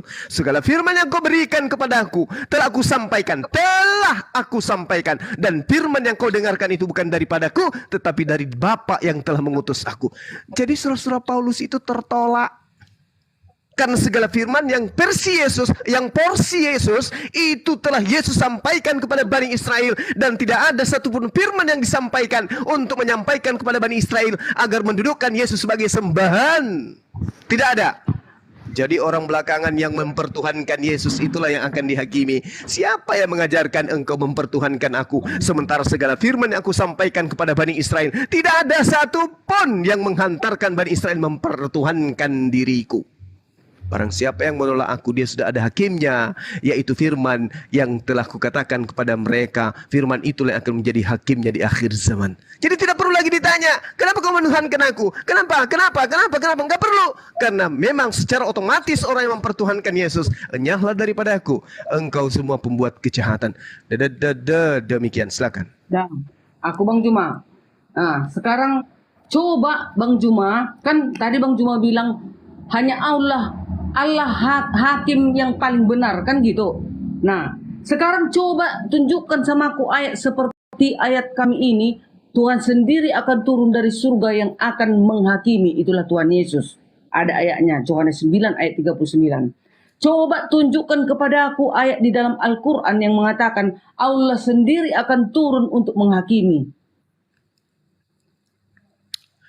Oke, baik. Jadi gini Bu Darni, sekali lagi saya katakan, Allah kami itu maha melihat, jadi dia tidak perlu turun. Kenapa orang biasa ke kebun memantau? Kenapa seorang polisi patroli? Kenapa? Karena dia tidak tahu. Dia harus patroli supaya dia tahu. Tuhan kami maha tahu, ngapain dia turun? Tuhan kami maha melihat. Jadi yang dihakimi ini adalah semua unsur yang menjadi ciptaan, termasuk Yesus. Wa isqalallahu ya Isa bin Maryam anta qulta linnas takhiduni wa ummi ilahaini min dunillah qala subhanaka ma yakunu li an aqula ma laysa li bihaqq. Jelas ini kata Yesus, kata Nabi Isa, maha suci engkau ya Allah, tidak patut bagiku mengatakan apa yang bukan hakku untuk aku katakan. Jika aku pernah mengatakan yang demikian itu, tentulah engkau telah mengetahuinya. Engkau mengetahui apa yang ada pada diriku, dan aku tidak mengetahui apa yang ada pada dirimu. Sungguh engkau lah yang maha mengetahui segala apa yang gaib. Innaka antal allamul ghuyub. Allah maha mengetahui hal-hal yang gaib. Jadi Allah tidak perlu datang. Yang datang kucuk disertai oleh malaikat adalah dia yang khawatir di hadapan Tuhan, malu di hadapan Tuhannya, karena dia tidak pernah mengajarkan manusia untuk mempertuhankan dirinya, tapi separuh dari penduduk bumi justru mempertuhankan dirinya. Itulah kelak semua manusia yang akan dilemparkan ke dalam api neraka. Apa pernyataannya? Enyahlah daripadaku, engkau semua adalah pembuat kejahatan. Siapa pembuat kejahatan ini? Mereka yang mendudukkan Yesus begitu tinggi, melampaui daripada yang harusnya. Dia hanya utusan. Mengapa engkau mengatakan aku baik? Hanya ada satu yang baik, yaitu Bapa yang ada di surga. Dikatakan baik pun dia nggak pantas. Apalagi dikatakan Tuhan. Makanya dia mengatakan, enyahlah daripadaku engkau semua pembuat kejahatan. Di Al-Quran diterangkan, ma qultu lahum illa ma amartani bi ani a'budullah rabbi wa rabbakum wa kuntu alaihim syahida ma dumtu fihim falamma tawaffaitani kunta antar raqiba alaihim wa anta ala kulli syai'in syahida. Itu yang dijelaskan Al-Quran. Aku tidak pernah mengatakan kepada mereka, ya Tuhanku, illa kecuali apa yang kau perintahkan kepadaku. Apa itu? Sembahlah Allah, Tuhanku dan Tuhanmu, dan aku menjadi saksi terhadap mereka selama aku berada di tengah-tengah Bani Israel. Maka setelah engkau mewafatkan aku, ya Allah, engkau lah yang mengawasi Bani Israel, dan engkau lah yang maha menyaksikan atas segala sesuatu. Wa anta ala kulli syai'in syahida. Syahidu. Itu jelas, Bu Darni. Silakan. Bukan itu maksudku, Bang Juma. Kalau kami kan, hakim yang adil itu adalah Yesus. Dia akan turun sendiri untuk mengadakan peradilan, kan gitu. Di dalam Al-Quran bagaimana caranya? Di mana ada tertulis seperti yang di Alkitab kami ini, aku akan datang ke dunia untuk menghakimi. Sementara kan di Al-Quran ditulis hanya Allah hakim yang adil. Bagaimana nanti caranya pengadilan itu? Jangan bawa-bawa nama Yesus kami, ya. Jangan bawa-bawa nama Yesus kami. Karena itu dia dalam Alkitab. Kalau di Al-Quran, bagaimananya cara tahta pengadilan kalian itu? Ya, tadi kan sudah dijelaskan, Ibu. Kalau kami, Bang Juma, Yesus hakim yang adil, dialah Tuhan. Jelas, hakim yang adil hanya Tuhan. Nah, tapi di dalam, kalau Ibu mengatakan Yesus hakim yang adil, dia adalah Tuhan, kenapa dikatakan dia diberi kuasa untuk menghakimi? Bagaimana dia Tuhan? Itu Alkitab kami, Bang Juma. Sekarang di Alkitab kalian, di masalahnya gini loh, Ibu. Tahta pengadilan Allah itu. Masalahnya di kitab Ibu sendiri dikatakan Yesus itu tidak dapat berbuat apa-apa dari dirinya sendiri. Kayak mana mau jadi hakim? Loh. Tapi sudah tertulis di dalam Alkitab, aku akan datang ke dunia untuk menghakimi. Apalagi? Iya, dia diberi kuasa. Dia diberi kuasa untuk menghakimi. Betul atau betul? Iya. Benar enggak? Dia diberi kuasa untuk menghakimi. Iya, nah, sekarang itu kan itu di Alkitab. Cuma sekarang maksudku, coba terangkan dulu di dalam Al-Quran bagaimana caranya tahta pengadilan Allah. Oke, baik. Saya terangkan kepada Ibu Darni. Al-Quranul Karim. Iya, baik. Kan bawa-bawa Alkitab, ya? Iya, baik. Jadi Al-Quran menjelaskan. Jangan nangis kalau dibawa Bible, ya. Karena di situ bisa, itu nggak bisa Bang Juma sentuh. Sekarang ya, tidak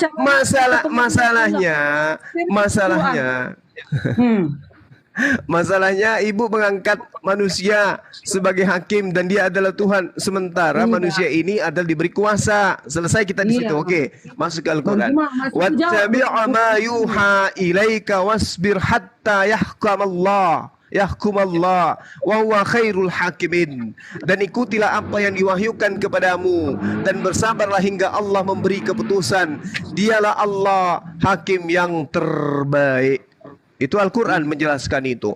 Afa ghairallah abtagi hakaman wa huwa alladhi anzala ilaikumul kitaba mufassala walladzina atainahumul kitaba ya'lamuna annahu munazzalu min rabbi bil haqqa fala takunanna minal mumtarin.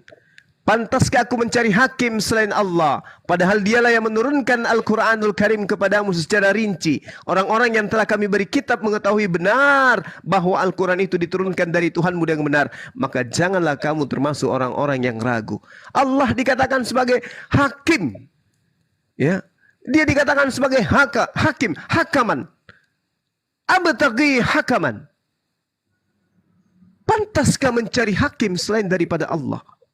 Padahal Allah yang menurunkan Al-Quranul Karim. Ini jelas. Makanya Al-Quran mengatakan bahwasanya ikutilah apa yang diwahyukan kepadamu dan bersabarlah hingga Allah memberi keputusan.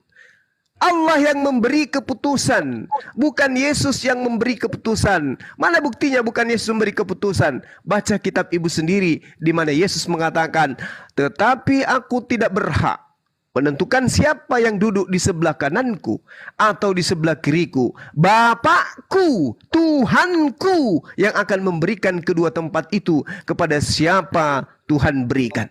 Ingat Matius 20 nomor 23. Bang Juma, Iya. Maksudku, di mana ada ayatnya tertulis di dalam Al-Quran seperti Yesus, aku akan datang ke dunia untuk menghakimi.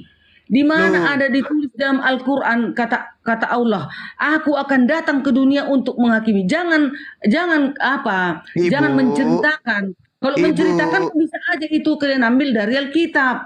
Maksudku, buat dulu ayatnya seperti Yesus di tadi. Ibu, saya katakan kepada ibu, Allah Subhanahu wa Ta'ala itu tidak perlu datang ke dunia. Yesus datang ke dunia di akhir zaman. Al-Quran juga mengimani itu. Dia datang kemudian. Bagaimana cara Allah itu membuat pengadilan, tahta pengadilannya itu? Kalau kami Bang Juma orang Kristen, Yesus itulah duduk di tahta pengadilan itu. Yesus, kalau di Al-Quran bagaimana? Siapa yang duduk di tahta pengadilan itu kelak? Ada ayatnya, itu maksudku Bang Juma. Mana ayatnya? Iya, baik. Gini Bu Darni, dengarkan saya Bu. Di dalam Al-Quranul Karim kan tadi dalilnya sudah saya terangkan kepada Ibu. Salah satunya dikatakan gini. Faqala Rabbi inna bani min ahli wa inna wa'adakal haqqa wa anta ahkumal hakimin. Ya Tuhanku, sesungguhnya anakku adalah termasuk keluargaku dan janjimu itu pasti benar. Engkau adalah hakim yang paling adil. Di mana Yesus dikatakan hakim yang paling adil? Enggak ada. Tapi Allah wa anta ahkamul hakimin itu banyak dalilnya dalam Al-Quran. Wa huwa khairul hakimin, dan engkaulah hakim yang terbaik. Itu Allah. Kalau Yesus hanya hakim, dan itu sudah dibantah oleh kitab saudara bahwa bukan hanya Yesus yang hakim. Tetapi ketika Anda mengatakan dia akan datang ke dunia, yes, kedatangan Yesus yang kedua membuktikan bahwa Allah satu-satunya Tuhan dan dia hanya utusan Tuhan. Itu jelas itu. Itu diterangkan juga di dalam kitab suci kami. Dia akan datang ke dunia. Tetapi di akhirat, di yaumil hisab, bukan Yesus yang menjadi hakim. Dia adalah termasuk orang yang dihakimi. Yesus menjadi hakim di dunia, betul. Tetapi di hari kebangkitan, Yesus bukan siapa-siapa. Mana dalilnya Yesus akan menjadi hakim di hari kebangkitan? Tunjukkan kepada saya. Tidak akan ada. Yesus hanya hakim di akhir zaman. Islam juga mengakui itu. Dan semua ahli kitab akan beriman kepada beliau. Bahwa beliau hanyalah utusan Tuhan. Bang Juma, di surga nggak ada lagi penghakiman, Bang Juma. Itu belum ke surga, Bu Darni. Masih di masih hari kebangkitan, belum ke surga. Yaumul hisab, masih hari penghisapan, pengadilan. Yesus menjadi hakim di dunia sebelum kiamat. Yes, Islam mengimani itu, betul. Dia datang menghancurkan salib, menjadi hakim, menentukan dirinya Tuhan atau bukan Tuhan. Betul. Jadi, Bang Juma, Yesus nanti nggak menghakimi teman-teman Muslim. Semua manusia akan duduk dihakimi. Dalam arti kata apa? Yesus akan mendapatkan dua pola saja. Dia utusan Tuhan atau dia Tuhan. Itu aja. Sekarang apa pengaruhnya dengan umat Islam ketika Yesus itu menjadi hakim? Apa pengaruhnya? Dia hanya hakim dan dia hanya mengatakan dirinya utusan. Apa pengaruhnya kepada umat Islam? Berarti Bang Juma, nanti kelak hakim yang menghakimi manusia seluruhnya Yesus ya? Berarti di Islam juga percaya itu? Iya. Nah sekarang masalahnya itu penghakiman akhir zaman. Bukan penghakiman di hari pembalasan. Bukan. Nggak ada lagi. Apa ada lagi penghakiman lagi selain itu? Oh jelas. Ibu, dengarkan saya Bu. Dengarkan. Menurut Ibu, di akhir zaman, apakah semua manusia yang ada di alam kubur dibangkitkan? Tunjukkan dalilnya. Tunjukkan dalilnya di dalam kitab Ibu. Akhir zaman nanti manusia akan dibangkitkan. Silakan. Ada. Tunggu, tadi kan udah kubaca. Hilang lagi.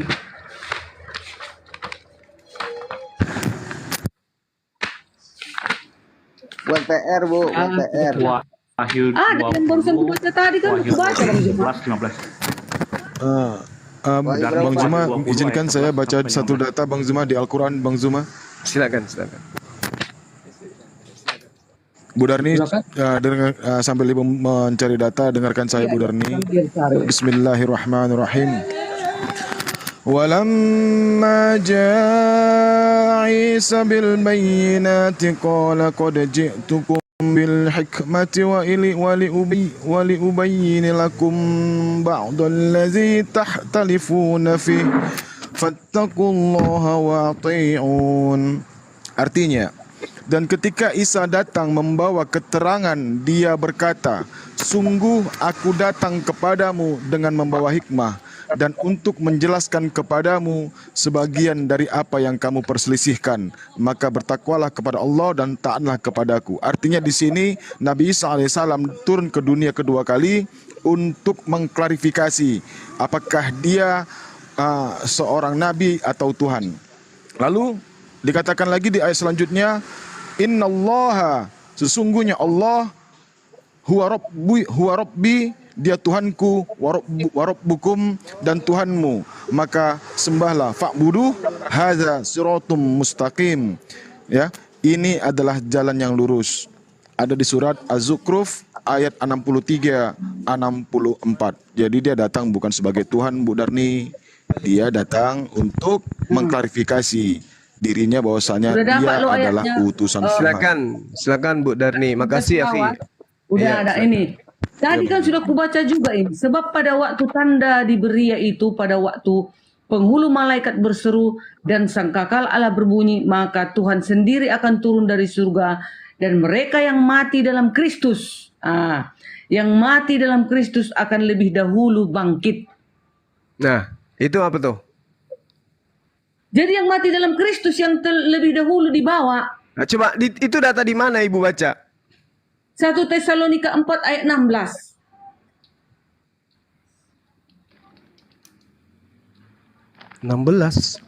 Ya, 1 Tesalonika 4 ayat 16. Makanya dibilang, jadi orang Bang Juma yang enggak mati dalam Kristus gimana? Oke, baik, kita akan bahas itu, Bu. Sabar. Iya kan? Sabar. Iya. Pada waktu tanda diberi, yaitu pada waktu penghulu malaikat berseru dan sangkakala berbunyi, maka Tuhan sendiri akan turun dari surga dan mereka yang mati dalam akan lebih dahulu bangkit. Ini apa yang Ibu ingin jajakan di sini, Bu? Ini bukan berbicara akhir zaman. Yang dalam Kristus, yang percaya akhir. Iya, ini bukan akhir zaman. Ini bukan akhir zaman. Ini bukan akhir zaman. Kedatangan Kristus udah akhir zaman lah Bang Juma. Iya, tapi dia datang ini bukan untuk sebagai penentu keselamatan. Ini hanya untuk memisahkan antara pengikutnya dan penyesat yang berpura-pura menjadi pengikutnya, yang nyamar-nyamar jadi pengikutnya. Iyalah, yang mati dalam Kristus terlebih dahulu dibawanya, dibangkitkan. Ya gimana ceritanya? Mati dalam Kristus itu artinya mati dalam ajaran Kristus. Iya, contohnya kayak aku ini. Karena aku selama hidupku ini mempercayai Kristus adalah juru selamatku. Sebagai dan melakukan Tuhan. Iyalah, juru selamat itu udah Tuhan Bang Juma. Nah, kalau sudah itu dia makanya. Bang Juma, maksudnya ini di dalam Kristus. Kristus itu adalah kami percayai juru selamat. Juru selamat itu adalah Tuhan, hanya Tuhannya juru selamat, gak ada yang lain. Nah, jadi kalau sudah kulakukan itu Bang Juma dan kuturuti perintah-perintahnya, aku saling mengasihi sesamaku dan melakukan segala kebaikan. Nah, yang itu dulu yang dibangkitkan Bang Juma, yang mati dalam Kristus tadi. Kayak Bang Juma nggak mati dalam Kristus, menolak Kristus juru selamat, bagaimana?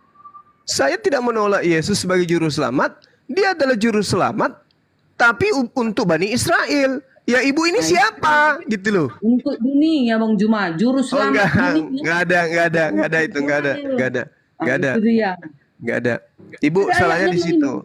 Itu enggak, Ibu ingat ketika Ibu mengambil Tesalonika 4, di situ bercerita tentang Theos dan Kurios. Itu yang perlu Ibu pahami. Jadi ketika pun Yesus datang, dia datang sebagai Kurios, sebagai Tuhan, bukan sebagai Tuhan.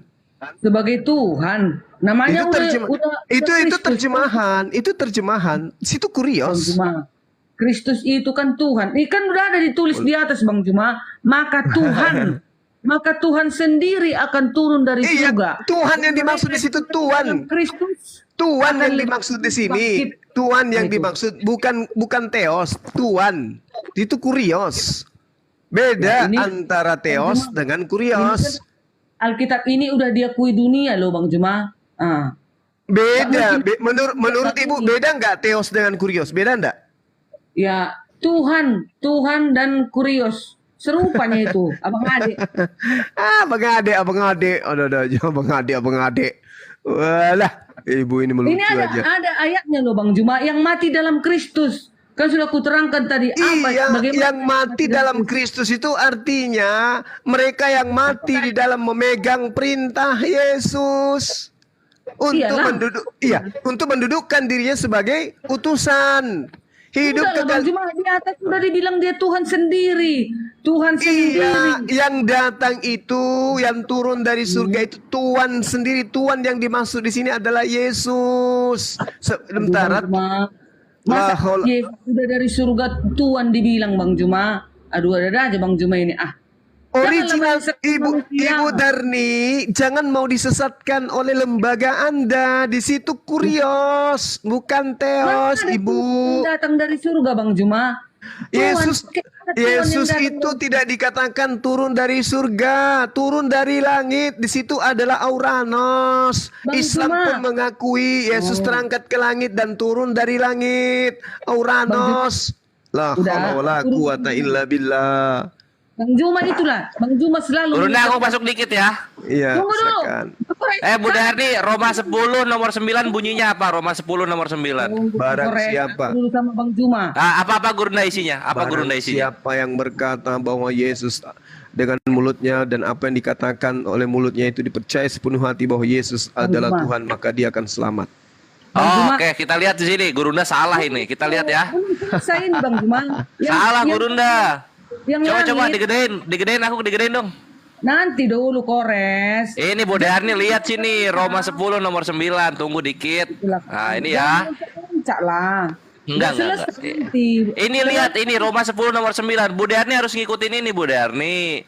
Kalau mulut kalian sendiri membuat pernyataan kepada orang-orang bahwa Yesus adalah apa ini? Tuhan kalian, dan kalian beriman dengan sepenuh hati bahwa Allah telah membagikan dia dari antara orang mati, kalian akan diselamatkan. Tuhan Bu Darni. Dan selamat datang di kebenaran. Bukan Tuhan. Roma 10 nomor 9. Bu Darni nggak mau belajar soalnya, cuman beriman aja. Belajarlah Bu. Beriman loh. Ini ada data Bang Juma. Waktu Allah berbicara dengan Musa dari langit, masa Allah di langit? Gitu lagi Bang Juma bilang nanti. Itu udah kejadian itu ya. Itu Musa yang menceritakan itu, Musa yang mencatat. Allah berbicara kepada Musa dari langit. Tuhan menurunkan roti dari langit. Nah, bayangkan itu Bang Juma. Malaikat juga di langit. Malaikat juga dari malaikat dari langit. Apa masalahnya rupanya? Burung-burung pipi terbanglah melangit, kabarkan pada awan berita ini. Siapa yang direpot ini? Bang Kores, yang di bawah jangan repot-repot mulu dong. Bang Kores pulanya lalap, menyerotas seperti itu ya, Bu Darni ya. Jadi data yang dibacakan tadi itu saudara kita dari Muslim jelas sekali Bu Darni. Walamma jaa Isa bil bayyinati qala qad ji'tukum bil hikmah wa li ubayyina lakum ba'dalladzi takhtalifuna fi fattaqullaha wa ati'un. Dan ketika Isa datang membawa keterangan, sungguh aku datang kepadamu dengan membawa hikmah untuk menjelaskan kepadamu sebagian dari apa yang kamu perselisihkan, maka bertakwalah kepada Allah dan taatlah kepadaku. Innallaha huwa rabbi wa rabbukum fa'budu hadza siratul mustaqim. Jadi kami umat Islam itu sungguh memuliakan Nabi Isa ya. yang datang mengajarkan Bani Israel menyembahnya kepada Allah dengan mengatakan, Allah itu adalah Tuhanku dan Tuhanmu, maka sembahlah Allah saja. Inilah jalan yang lurus. Seperti itu Bu Darni. Jadi kalau Adinda Natalia ini kemudian mendudukkan sosok manusia suci yang datang kepada Bani Israel mengajarkan dirinya sebagai utusan Tuhan, itu berarti beliau tidak meninggalkan sosok itu, tapi malah mengimaninya sebagai utusan Tuhan yang suci kepada Bani Israel. Ibu malah menganggapnya Tuhan. Ini yang ini repot Bu, karena poin-poin yang ibu jadikan sebagai dasar menuhankan Yesus itu bukan dari Yesus sendiri, tapi dari oknum lain, gitu loh Bu. Sementara umat Islam mendudukkan Yesus itu hanya sebagai nabi dan rasul berdasarkan Al-Quran dan juga berdasarkan. Gimana Bang? Setelah Yesus nggak ada nabi yang terus roh penghibur itu siapa? Seorang penolong yang lain siapa Bang? Siapa seorang itu? Seorang itu manusia loh ya. Coba. Bang Simon deketin suaranya Bang Simon, itu suaranya jauh. Deketin. Iya, kecil suaramu Bang. Iya, Bang Bu Dani diam dulu. Ya, silakan Bang Simon. Baiklah, aku akan pergi, akan datang seorang. Lanjut Bang Kandi, lanjut. Akan datang seorang penolong yang lain, seorang orang Bang. Sesudah Yesus siapa Bang? Muhammad Endaseo.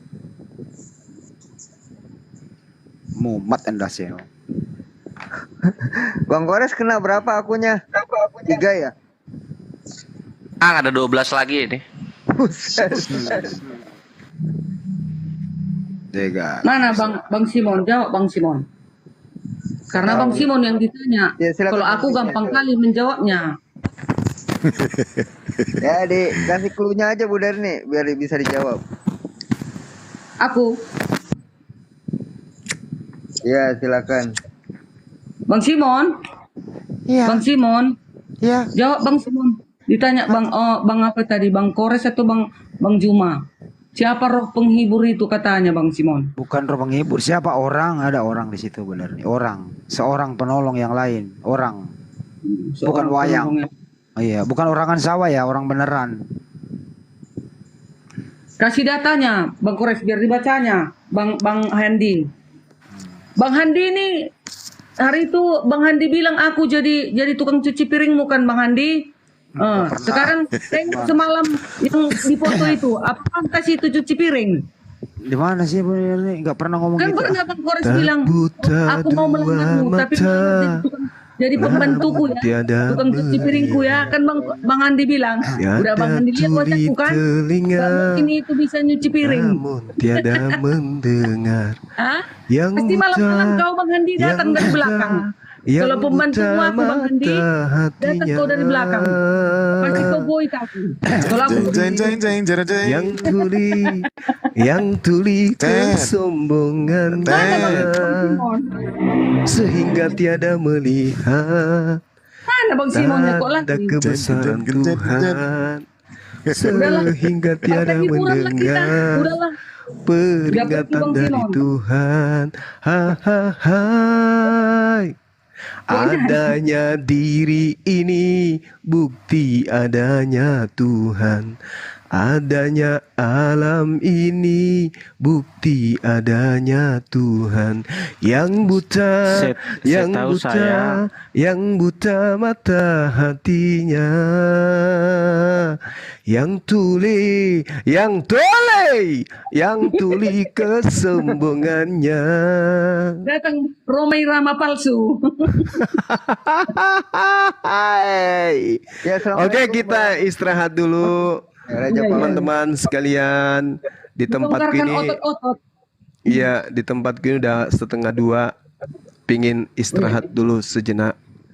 Silakan dilanjut ya sahabat-sahabat sekalian, tetap bersatu di dalam kemajemukan, jangan saling membenci satu sama lain. Kita boleh debat agama, saling ngotot-ngototan, tapi tujuannya hanyalah untuk sebagai pelajaran edukasi kepada kita, khususnya kepada saya sendiri. Untuk itu sementara ini saya pamit undur diri. Besok kita lanjut lagi Salam tauhid, salam satu Tuhan. Jayalah Islamku, jayalah Indonesiaku. Assalamualaikum warahmatullahi wabarakatuh. Semangat malam. Waalaikumsalam warahmatullahi wabarakatuh. Allahu Akbar. Merdeka, merdeka. Jadi begitu aja penutupnya benar nih, bahwa menutup sesuatu itu pasti akan dibuka kembali. Bersediakah Ibu Darni untuk tidak menutup dan